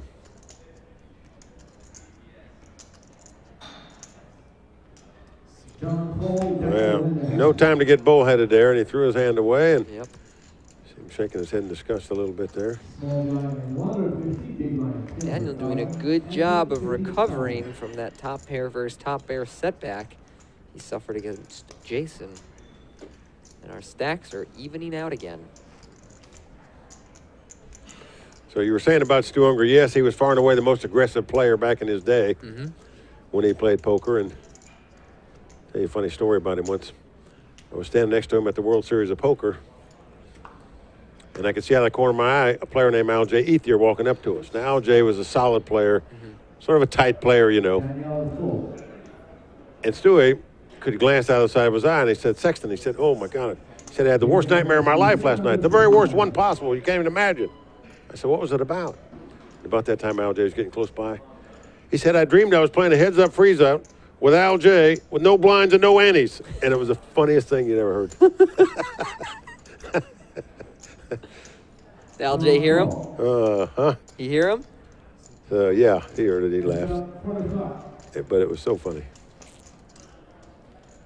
Here, Jason in the small blind raises his ace-queen. John Ace 4 suited in the big blind. He calls. He has drilled this flop. It's king 10 4 2 diamonds. John will be getting his chips in here. Jason's check.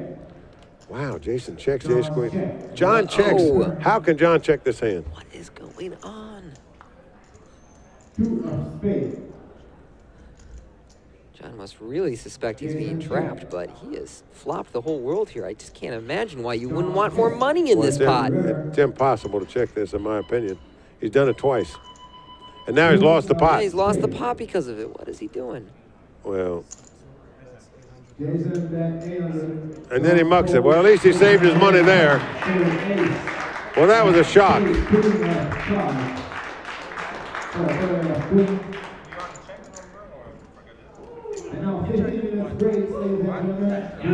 Well, Tony, you got to answer that one for me because I can't figure that one out. I have no answer. I think that John I think you've got a raw deal segment right there. Yeah, that's what we have right there. I think John Paul just kind of wanted to hang out and play small ball for a little while, or maybe he just wanted to take his break. But either way, these guys are going to be away from the table for about 10 minutes, so we'll come back to you with more from Playground Poker Club after this break.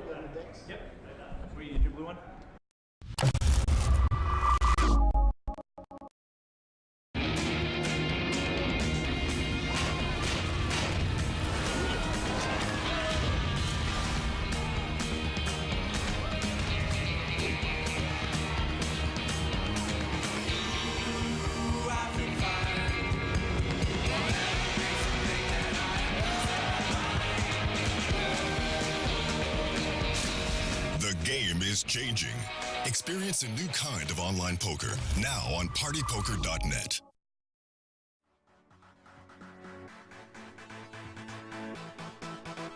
Tonight's winner will be the champion, who will be the last man standing. Can I use my one time? And the first man to buy drinks at the bar. And he moves in for the first time in 12 seasons. The WPT's championship will be coming here to the Borgata. Tickling the foot of the poker god. Bam, Mike. Hi, everyone. I'm Mike Sexton. I want to invite you to the Season 12 WPT World Championship right here at Borgata.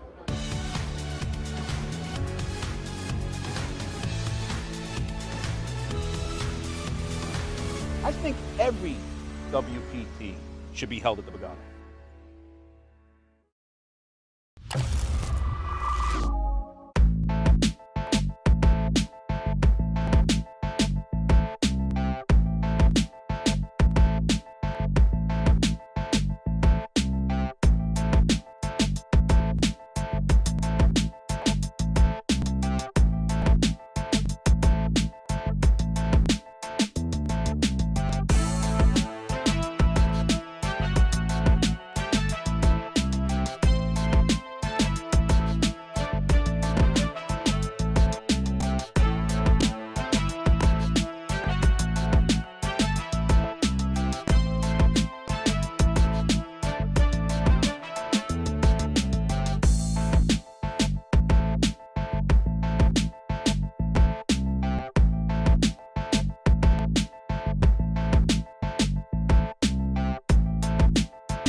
Welcome to poker's most exclusive room.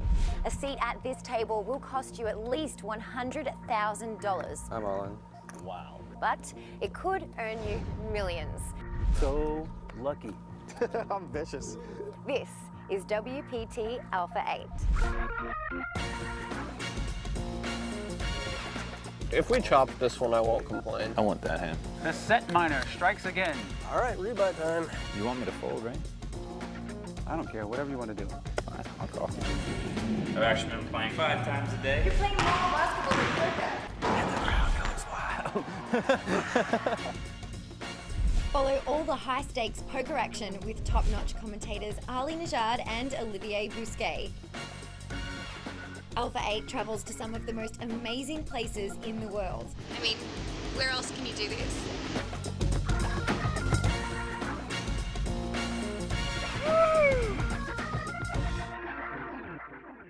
I didn't even see it. Yeah, think fast, bro.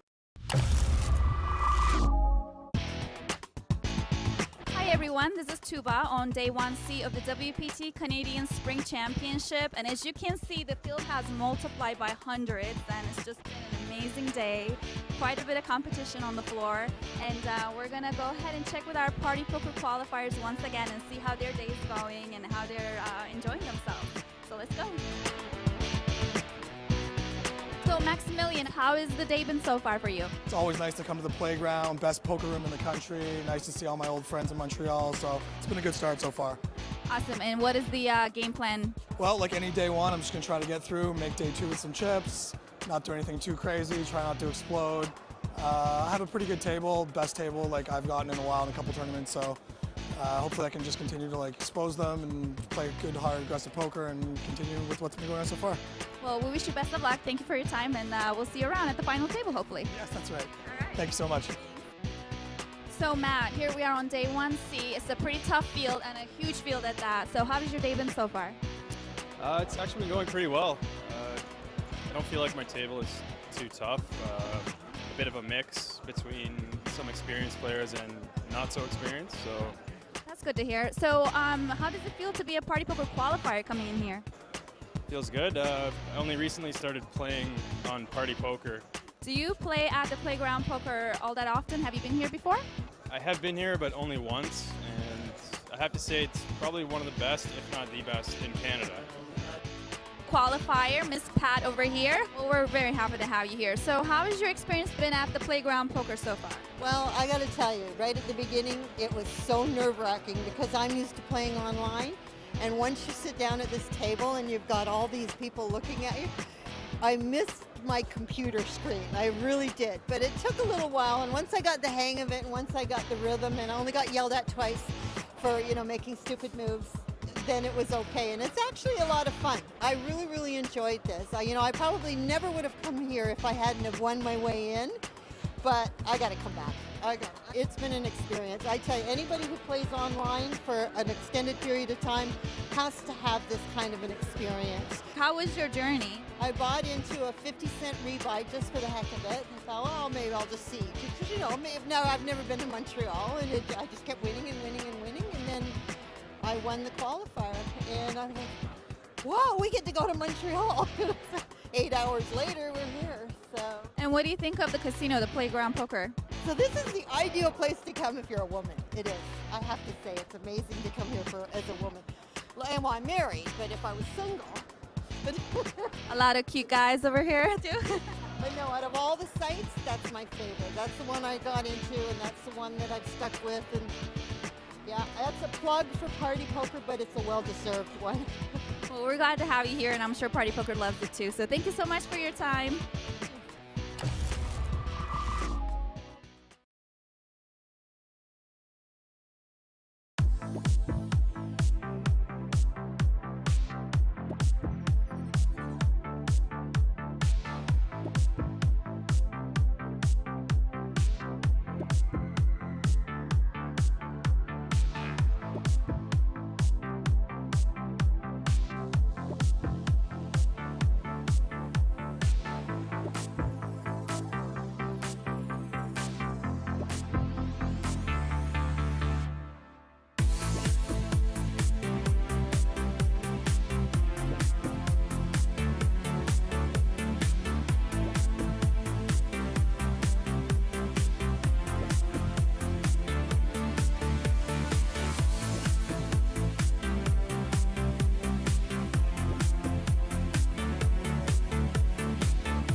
changing. Experience a new kind of online poker now on partypoker.net. My DNA is what wrote my path. It made me dream, and then made me fearless enough to chase it. My DNA is what brought me here, to the point of realization. I didn't choose this, it chose me. My DNA is my destiny, my calling, and I listen.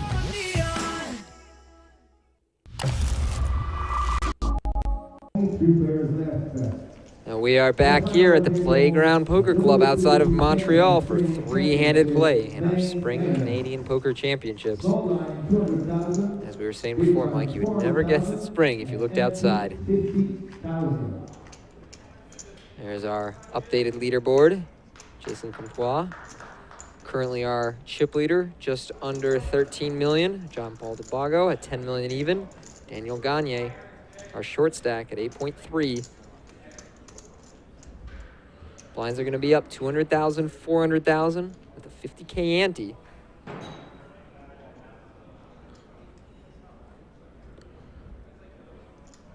Action starts with Jason.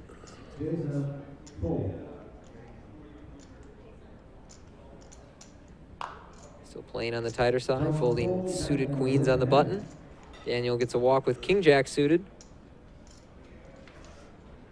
Small blind 200,000, big blind 400,000, and 50,000. I think you'd be happy getting a walk at these levels. Yeah. Although if there's one hand you want to defend with in the big blind, king jack suited is about it. A lot of ways to flop strong with that one. But it's hard to argue with free money.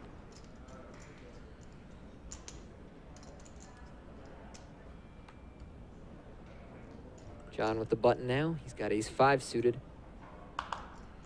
Well, Stu Unger once told me, he was talking about two aces, though. Mm-hmm. He said, always remember this about aces. He said, all they're good for is to win a small pot or lose a big one. And I never forgot that. Especially so it's the always early better to stages. win a small pot Yeah.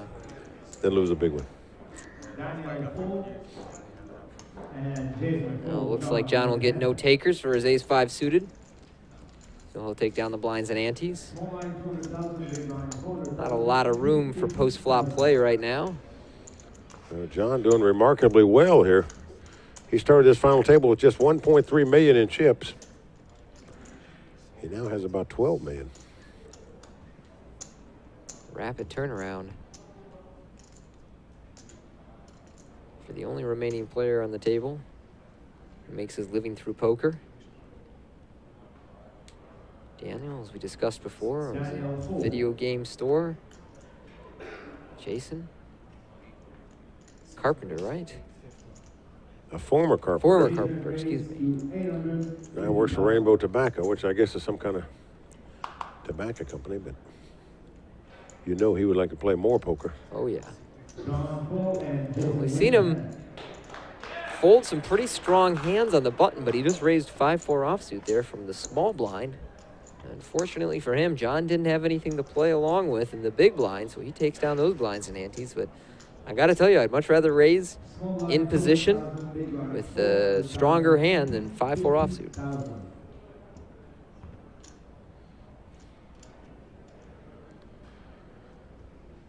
Jason well aware that winning this tournament would give him a bankroll where he could play some bigger events out on tour if that's what he wanted to do and give it a shot. Folds 9-7 here. John with junk in the small blind. I'm guessing Daniel will get another walk. Yes, he does. Yeah, seems to have something He says, playable how do they every know? time. Every time I got a hand, they're running out. But John remembers he limped in a couple times, both times. Daniel raised him, he had to give up the pot. I believe it was 3 in a row that Daniel raised his limp. So now John has kind of resigned himself to playing raise fold out of the small blind.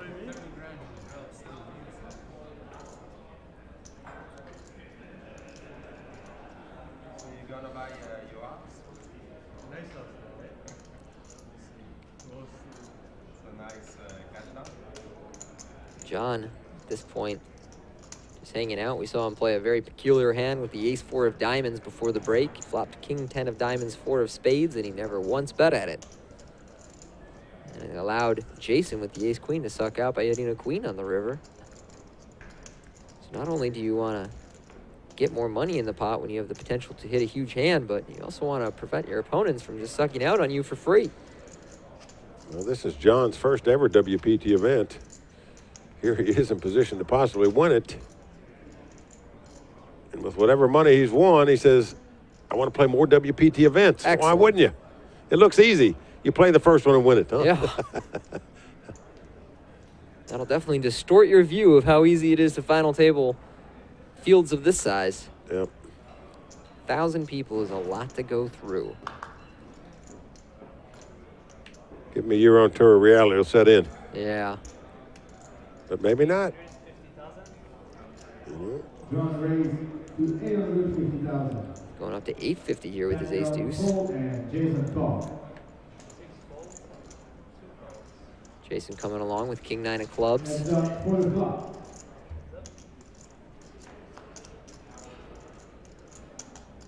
And it's a 10-8-6 rainbow flop. Now, this actually isn't a bad flop for Jason's hand, but I still feel like it's the texture he'll check fold. There you have it. Jason quickly folds. He gave up a gut shot, overcard, backdoor straight draw off, backdoor flush draw. Most guys would call that hand or raise with it. They wouldn't fold it. That'd be their last option, I think, for a lot of players. I think that's actually kind of a cool spot to raise because you would be raising with your good hands on 10-8-6 if you had 2 pair, if you even had a strong 10, if you had a straight, you'd probably just go ahead and raise it. But in the event that he check raises and he gets called by John, there's a lot of turn cards that really improve the strength of his hand. Of course, 7 makes a straight, the king gives him top pair, you know, a club, a jack or a queen give him additional outs. I think it's kind of one of those spots where someone a little more aggressive may have taken a different line. So you think he should have called? I actually think it's a good spot to raise. Yeah. You know, he's I only think got so, king too. high, but I think it forces his opponent to fold plenty of hands that are better, and there are so many turns where if he's willing to follow through with a bet, he's going to be able to because that turn improves his equity. I mean, I think calling is a perfectly fine play there too. Sometimes you can call and you can check fold on the turn if your opponent bets really strong, or you can just bet on the river if he checks behind and doesn't seem that invested. But I don't think I would fold that one.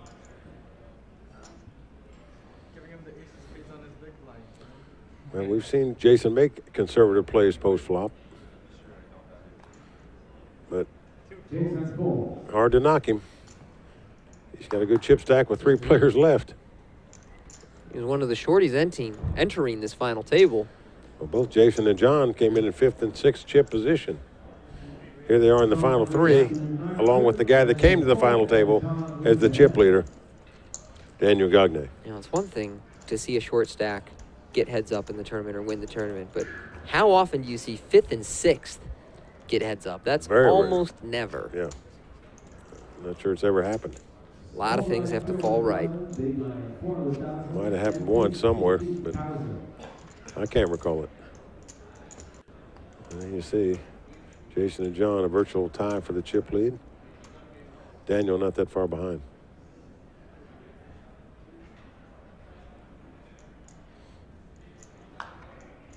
John here, king 4 on the button.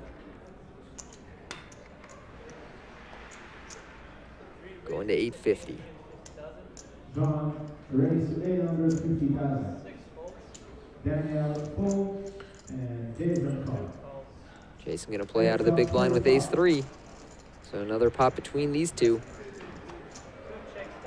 He's gonna check whatever comes up. I like that John is falling through with a small bet here, and yet again, Jason folds the best hand. He's done that numerous times at this final table. I mean, you know, in case he loses this tournament, he's going to look back at this tape and say, you know, I should have played that hand. I should have 3-bet him. I should have raised. I should have been more aggressive after the flop. Yep. And in truth, he should have been.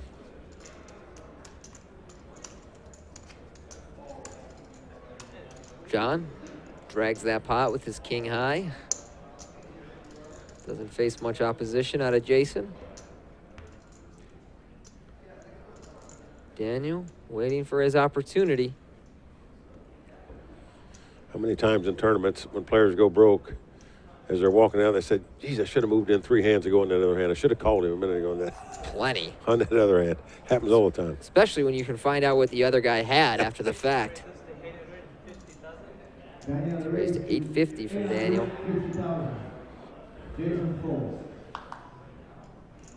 John with a pair of 9s in the big blind. Daniel only started this hand with 20 blinds. I was going to say, it's $2 million from John. He did that pretty quick, too. If I were Daniel. Well, I've seen Daniel get away from his hands. Yeah. Where he's been the dog. Here, it turns out it's a race situation, but Looks like he's going to call here. I think King 10's a little too weak to be calling on these stack sizes. I understand it's not a huge 3-bet, but he only started this pot with about 20 blinds, and he doesn't have a lot of room to miss the flop. He's already invested a quarter of his chips in this pot.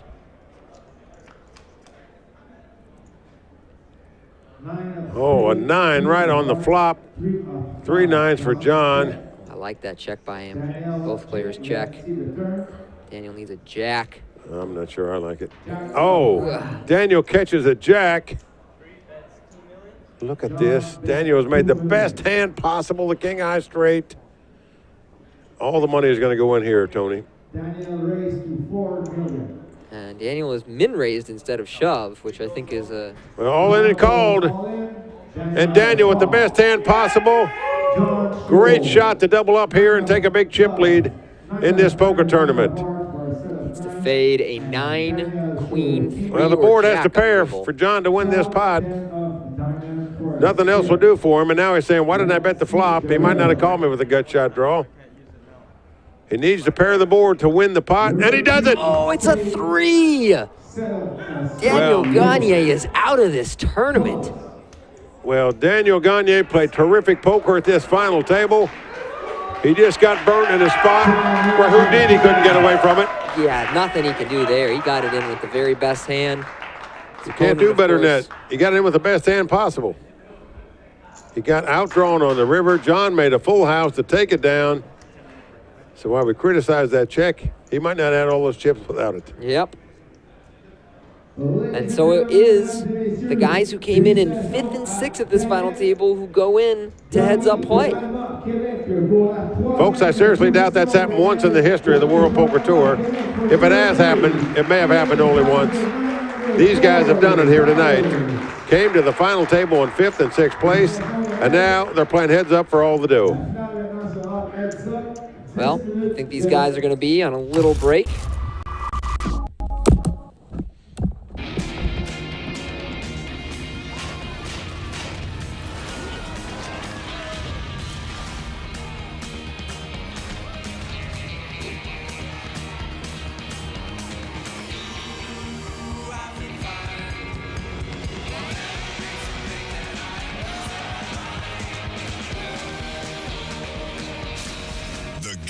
Changing. Experience a new kind of online poker now on partypoker.net.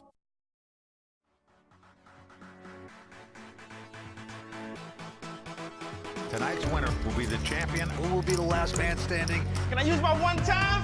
And the first man to buy drinks at the bar. And he moves in. For the first time in 12 seasons, the WPT's championship will be coming here to the Borgata. Tickling the foot of the poker god. Bam, Mike. Hi, everyone. I'm Mike Sexton. I want to invite you to the Season 12 WPT World Championship right here at Borgata.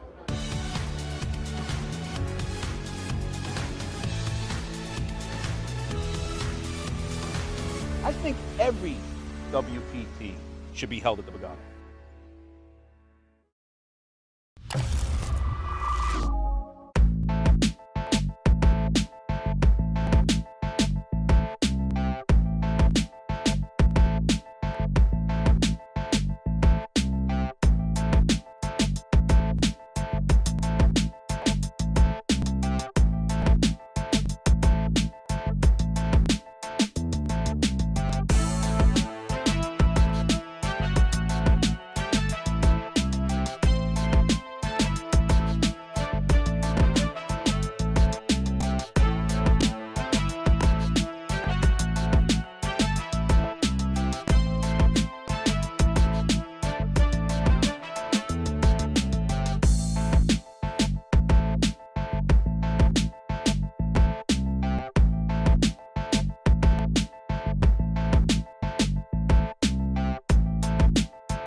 Welcome to poker's most exclusive room.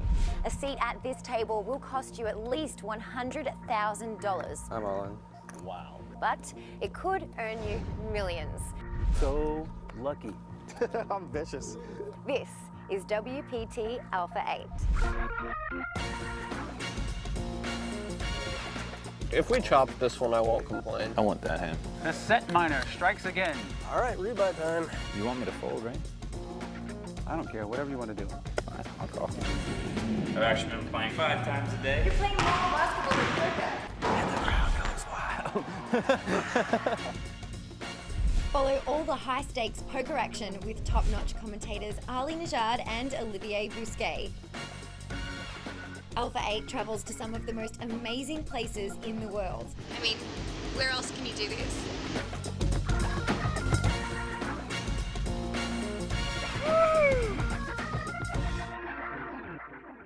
I didn't even see it. Yeah, think fast, bro.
My DNA is what wrote my path.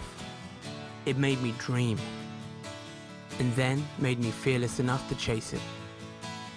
My DNA is what brought me here, to the point of realization. I didn't choose this, it chose me.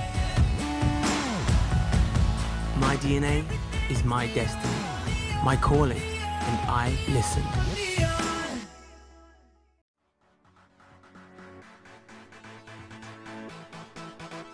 Tonight's winner will be the champion, who will be the last man standing, Can I use my one time? and the first man to buy drinks at the bar. And he moves in.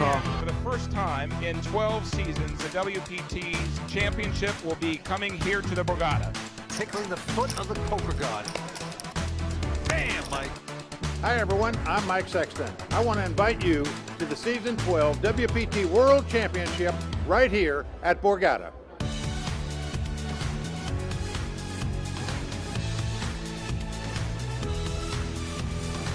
I think every WPT should be held at the Borgata.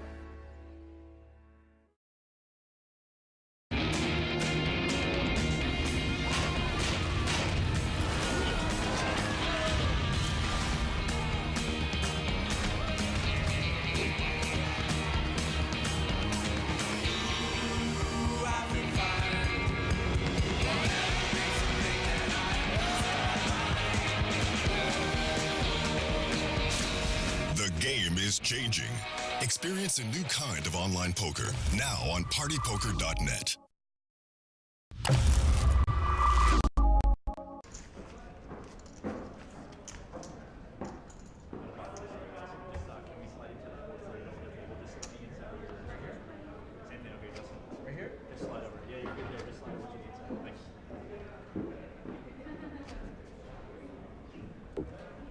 That's right, Mike. As you were saying, for the first time in WPT history, the two guys who are heads up came into this final table 6th and 5th in chips. It's just a rarity. You don't see much in any big-time poker tournaments, that's for sure. But these guys have done it. You see the belt, the trophy they're playing for. But more importantly for these guys, the W and a nice bankroll. So John enters this heads-up match with about a 2-to-1 chip lead. He's going to raise up 6 deuce to start things off. You know, I don't fold too many hands in heads-up play, but I'd probably just let go of 6 deuce. And Jason, in the first hand, is going to 3-bet. He's making it 2.2. Well, ace high, very strong hand in heads-up play. He knows it. And John says, maybe I should have mucked this hand. And he will now. Lets that one go. Jason drags the pot. First hand of heads up goes to Jason Comtois. You know, giving an opponent a walk and heads up is not the worst thing to do. Not the worst thing to do, no. You're going to get another hand pretty quick.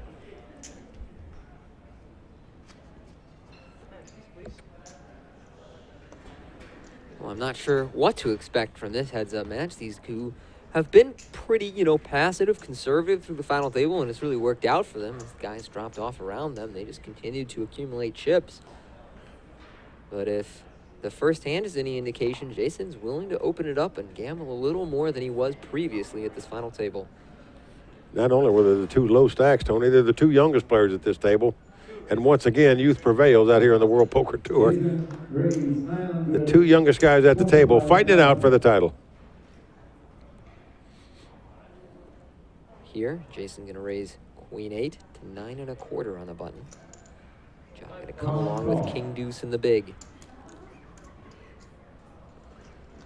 Now, these are the kind of hands that are touch and go, playing heads up.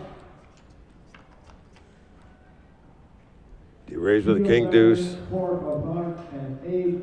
Oh, nice flop for Jason. Top pair. I got to tell you, Mike, if John bets here, I really don't like this play. It's a very uncoordinated texture, and it's implausible that you would call a raise pre-flop and then lead out here with anything that's good. And although it might even work on a player like Jason, who is prone to folding a bit too much, this time he happens to have top pair with a good kicker, and as you can see, he's already raised the small lead from John. Well, Jason scratching his head. He raised it a minute ago with a 6 deuce. That didn't work as he got raised out of the pot. Here he's going to get raised out again. At least I would hope so for his sake.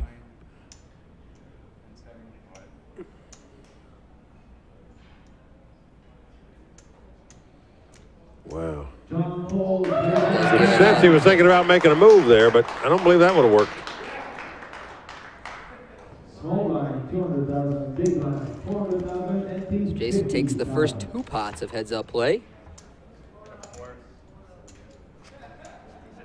Quickly narrowing the disparity that separates their 2 stacks.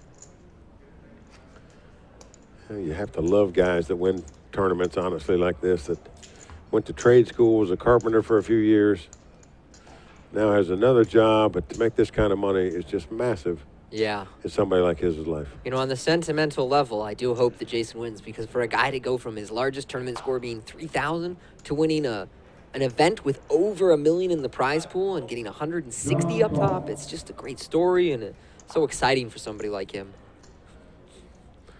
To say nothing of the confidence they'll give him moving forward.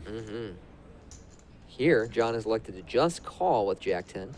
I gotta say, if I have a choice between just calling 6 deuce and raising Jack-10, I'd probably switch up the approach that John has taken here. But Jack-10's a pretty good hand to limp too, and gets an okay flop of ace 8-7. But it does give Jason a pair and a backdoor flush draw. Jason bet 825,000. I don't know what someone said to Jason during the break, but he has amped up the aggression here. And I gotta say, I'm surprised to see John quickly fold there. You know, he did flop the gut shot. A jack or a 10 could be good. He even had a backdoor flush draw, which we know wasn't to the best heart, but. And if you call there, there's a good chance your opponent's going to check on the next street to you, whatever comes off. Yeah. He's fearful that you've got at worst 2 8s, if not an ace in your hand. So yeah, a little surprised to see the quick fold there.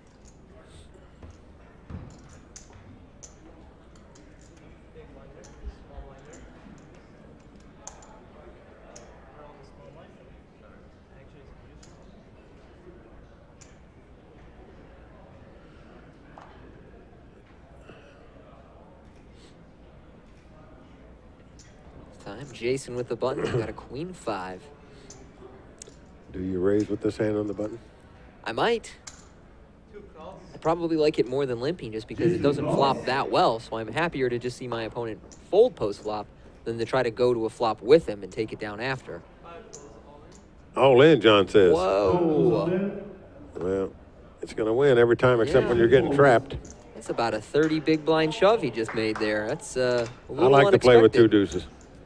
Yeah, it's... I just hate to make a min raise. The guy calls you. You feel like you have to bet whatever comes out there, and then he calls you. And now you know you burned up all your chips.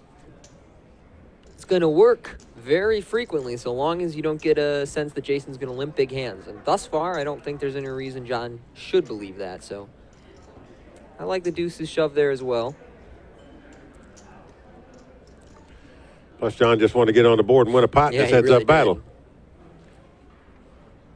That's the other factor.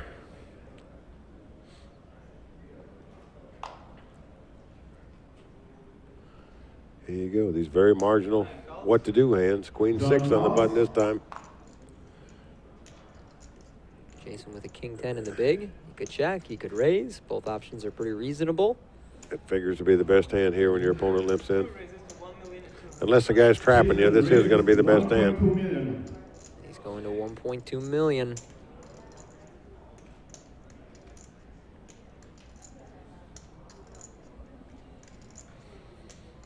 Jason always looks so stressed out in the middle of the hand.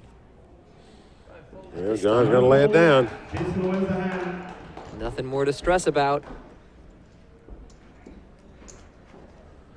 Unless the guy is specifically trapping you with a big hand when he limps in, you're going to win 95% of those other pots by raising there.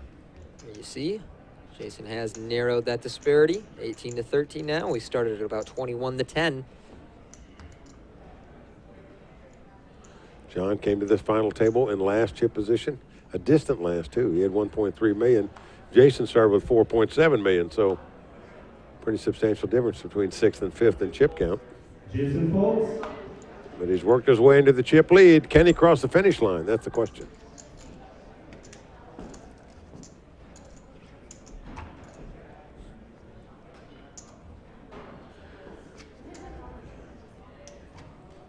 As we said before, the disparity between first and second. It's 160,000 for first, 112,000 for second. So these guys are playing about a $50,000 heads-up match right here. A lot on the line for 2 guys who don't have a wealth of tournament scores under their belt. But in reality, a W could be worth so much more than that to these guys. Gives them confidence they can win. If they ever get short on money, they might get staked because they won a WPT title. There's a lot of factors out there. John calls. John limps the 3 deuce here. Doing a lot of limping in this heads-up match. Jason checks. Heads up.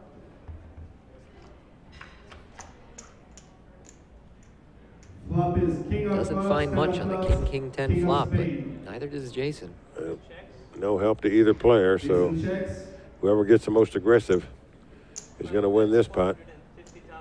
And John looks like that man. 450,000. Jason's fold. So aggressive bet by John takes down the pot. Players trading jabs for the time being. Just so many times when both players miss a flop playing heads up, the aggressive bettor takes down the pot. That's why being aggressive is so important when you're playing poker, especially heads-up poker. Hard to hit the flop. You only do it 30% of the time. Yep.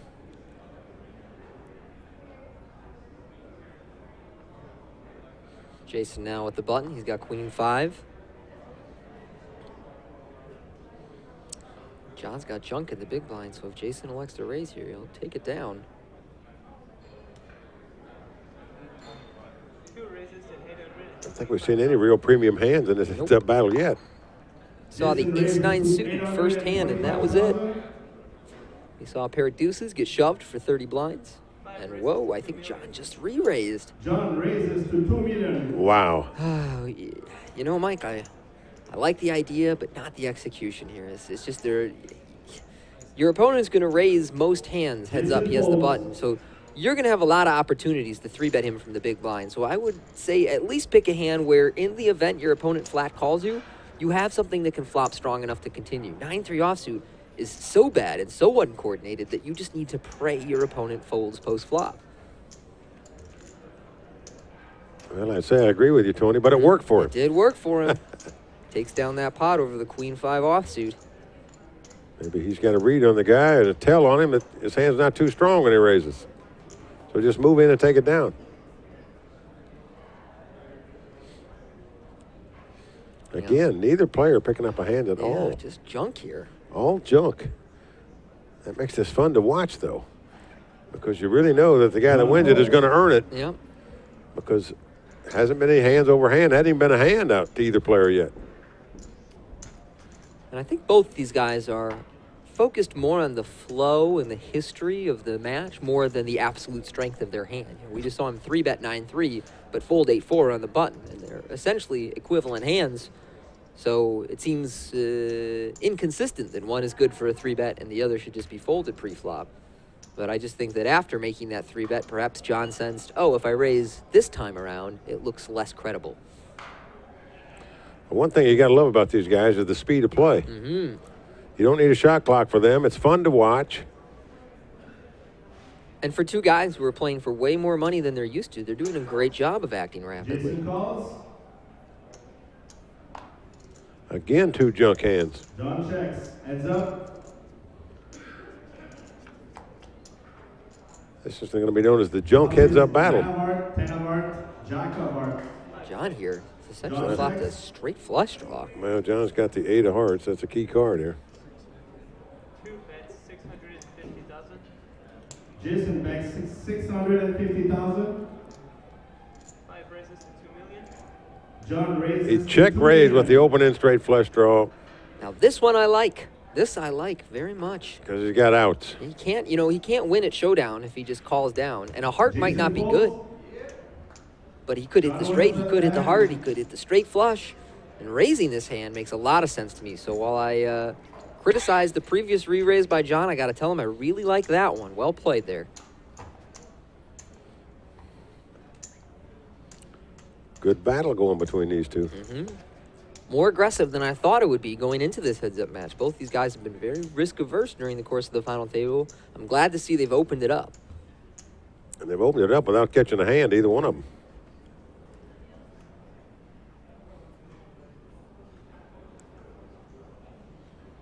The last hand that was made was by Daniel Gagne. He had the nuts on the turn when all the money went in, and he's over at the bar right now.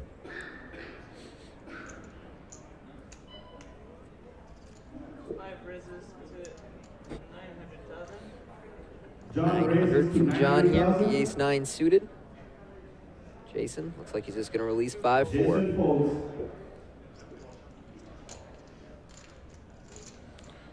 That's about the best hand either player's picked up, the ace-9 suited. That's right.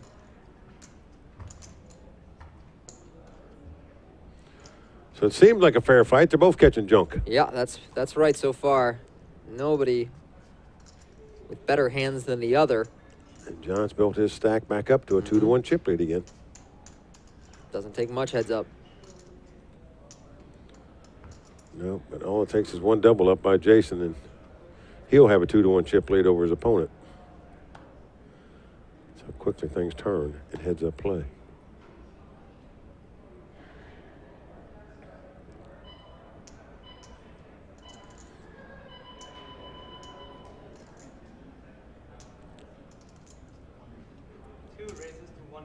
And it's $1 million even from Jason. Jason raises to 1 million. Yeah. Just don't see John giving up an ace here. It's a matter of how you play it. Yep. They call or raise. He's all in. Wow. Well, he has put the test to Jason right now. That's one way to do it. It's actually a good play, really. They're only 25 blinds deep. I feel like Jason is going to fold a little tighter than he should. Kind of like this play from John, but it might not work this time.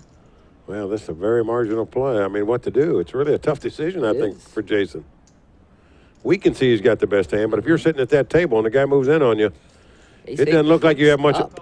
You know, wow, he made the call. Whoa! And he's got him dominated. What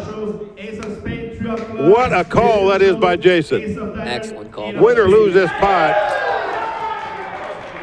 That took a lot of moxie to put your tournament life on the line there and call the all-in bet with the ace-8 offsuit. He did it. Let's see if it works out for him. Got to tell you, Mike, watching this final table, I thought he would fold. 4 of diamond, 2 of hearts. Yeah. Well, John's got a straight draw now, as you can see. Let's see the turn. He's a 3 to take the lead, a 5 for the W. 2 of diamonds.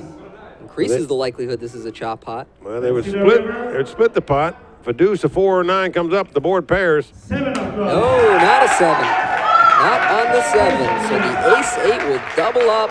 Well, John is laughing because any card that pairs the board or is higher than a 10, it would be a chop pot. He had an awful lot of outs there. But instead, a 7 is just low enough to award that pot to Jason. He can only lose that pot with a 6, 7, or an 8.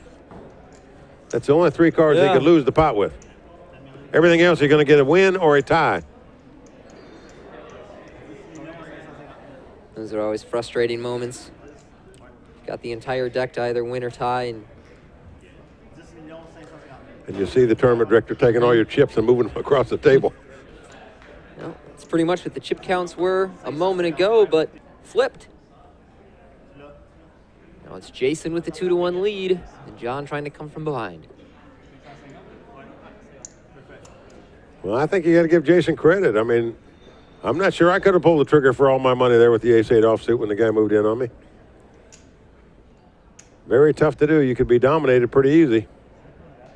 And Jason is now He could have had the ace-10 or ace-jack real easy there. Yeah. Hell of a call by Jason there with the ace-8. I really thought from watching this final table he'd let that one go. And he got it together and decided, you know what? Yeah. John's just trying to put a move on me. He's trying to put me to a decision for all my chips. And if he really had a strong hand, I think he'd make a small re-raise. Yeah, we thought Jason should play some more hands than he did post-flop. Well, he played that one, and he played it right, that's for sure. He's doubled up and has a 2-1 chip lead. You see the disgruntled look on John's face right there. And more junk to both of them.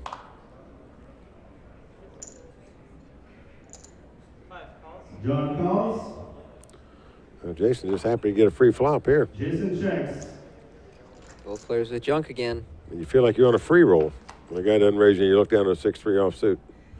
And then you hit a 6. 6 of hearts, Queen of hearts, 10 of spades. John with the flush draw here. Jason checks. John bets 500. Jason folds. Well, again, Jason folds bottom pair. Now this time I like it. You know, that's a texture where it's going to be very hard to continue. But don't you think your opponent would raise if he had a queen in his hand? For the Potentially, flop? but it's also, you know, if he's I agree. got hearts, if he's got a straight draw, if he's got 10, it's going to be very hard to win that pot. Well, I like it because now he's got a 2-1 chip lead. Why jeopardize it on a marginal hand like that? Just maintain a big chip lead, move on to the next hand. And we see the Royal Flush girls having a good time on the rail.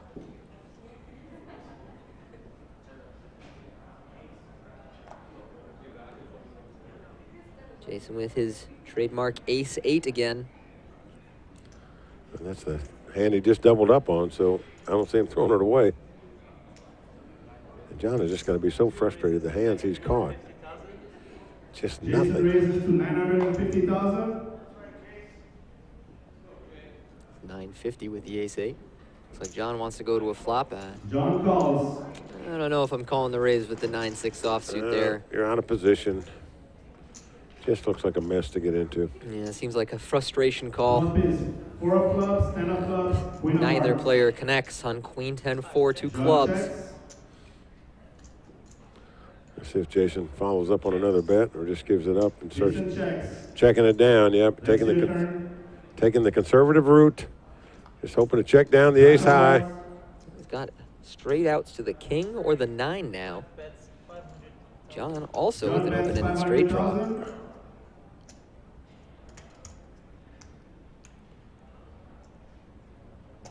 Jason calls. Jason will call.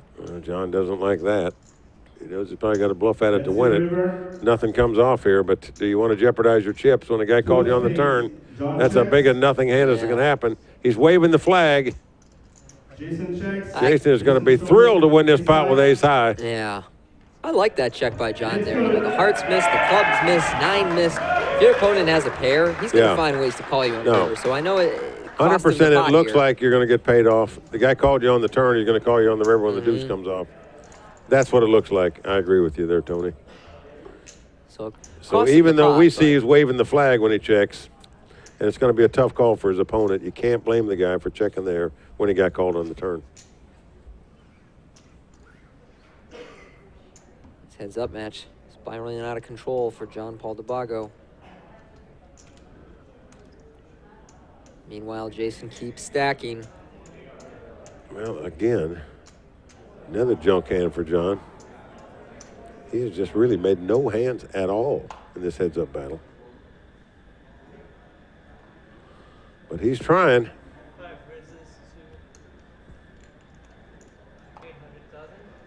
John raises to 800,000. And again, Jason with a weak ace. What to do? Jason calls. He's going to make the call. Doesn't raise with the ace high. Wants to see a flop. I think he's just taking a conservative route all the way around. And an ace comes right on the flop. 9 of diamond. Jason checks. John, gonna bet 800 here. John bets 800,000. Well, this is going to get called for sure. And it's a raise to 2 million from Jason. Jason raises to 2 million. Forget the call.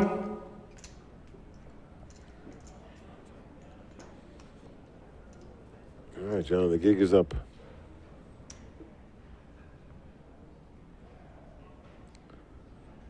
It's a long thought, but the cards are going to go to the muck. I'd like to make a big bet on that, wouldn't you? Yeah, I think that's a safe bet, but all right, John lets it go. And again, I thought for sure Alex would fold his 6s on King 8-5, and he jammed the whole thing in there. You can just see the pep in the step of Jason right now. He is confident. Things are going his way. He's got a big chip lead. You just sense he can see the finish line with his name. A Quebecer, so in on many that ways, trophy. kind of the hometown favorite here. Yeah, he's from Montreal here. John is from Mississauga, Ontario. It's like Mississippi with an agua on the end of it. Jason folds. Quick victory there for John with the Jack-9. One of his better hands, I might add.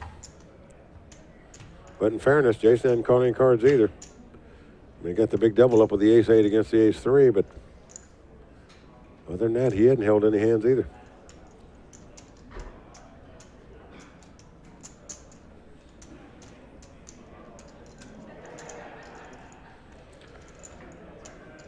You know, many times you see guys just deal with it so long, and then their patience seems to run out, and they finally get all their money in with some Garfunkel hand. And let's see if these guys' patience maintains themselves. Neither one of them picking up any hands. Will they continue to maintain their patience and wait for hands? Seems like John's a little shorter on patience right now, and it's hard to keep your composure when you enter heads up a big lead and watch it just disintegrate. Let's see it in his body language. Well, you can see it, but he's got to perk up a little. One double up, he'll have a big chip lead. Mm-hmm.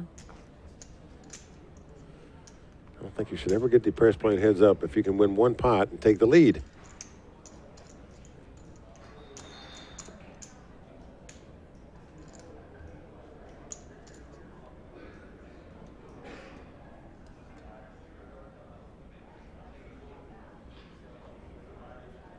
John here with junk on the button. He's got the Doyle Brunson. Lets that one go. John folds. Jason drags that pot. Guys, trade walks. As you called it, Tony, the body language saying it all for John right now. Yeah. You can just sense the frustration he's going through at the moment. Just not picking up a hand, nothing going right for him. Had the big chip lead and now has the big chip deficit. Yeah. It's hard to forget that he was a big favorite to chop that pot. Jason here with an ace-king. Finally, we see our first big hand, this heads-up battle. John's got a hand that he could play to a min-raise. Suited queen in the big blind.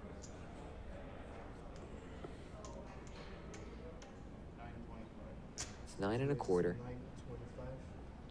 Jason raises to 925,000.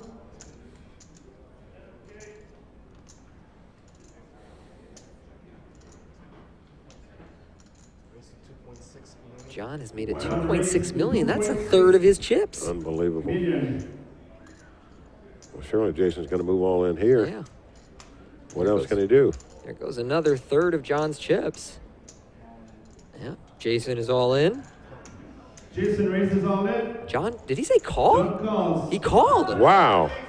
What just happened, Mike? Well, just what we were talking about, Tony. Yeah. Seems like the frustration got to him, and he just got his chips in there with the worst hand, but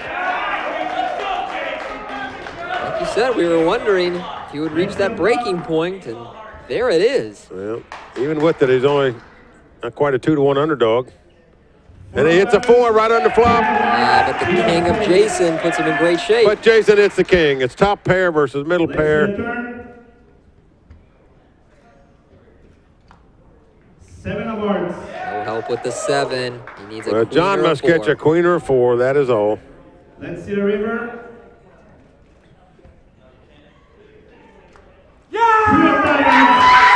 That is it, Mike. This tournament is over. Jason Dubois is our champion. He's going to take home $160,000, and his previous biggest tournament score was $3,000. What a story. John Paul DeBago can be real proud of his efforts. He's going to take home $112,000. But like you said, it reached that moment of frustration. And we got to thank everybody, and Party Poker especially, for helping us put on a great event. And we want to tell everyone to make sure to attend the Seminole Hard Rock $5 million guarantee. That's going to be April 10th through 16th. And then, of course, the WPT Championship from the 21st to the 26th at the Borgata. And, Mike, I want to thank you for joining me in the booth today, so I didn't have to do it alone. Tony, my pleasure. Really has been fun. Congratulations to Jason. You know John's going to feel bad a little bit about the way he played, but all in all, he's going to feel great about his performance here this week. Second place, nothing to sneer at. No, not at all. And it's always good to see a hometown hero win and someone who's not a professional player give a little hope to all those other guys out there who are grinding or taking these shots in these tournaments. So if you're watching tonight, you know that anything's possible and that it doesn't take that much to really just run up a stack, take down one of these tournaments. It could be you. Well, the moment of Jason's poker life, taking down a WPT title. Got to be thrilled with that. Got to be happy for the guy. Guy's a carpenter, went through trade school, works another job now, finally picked off a big poker tournament. Just what he was dreaming about. Now, Mike, I think we'll have a few words with our champion, and that'll be about it for the evening. So thank you again for joining me in the booth, and thank you to everyone out there watching. This has been the WPT live stream. Best of luck out there in your events. Have a good night. Second place, final table, WPT National Spring Championship from Mississauga, Ontario, Canada. go!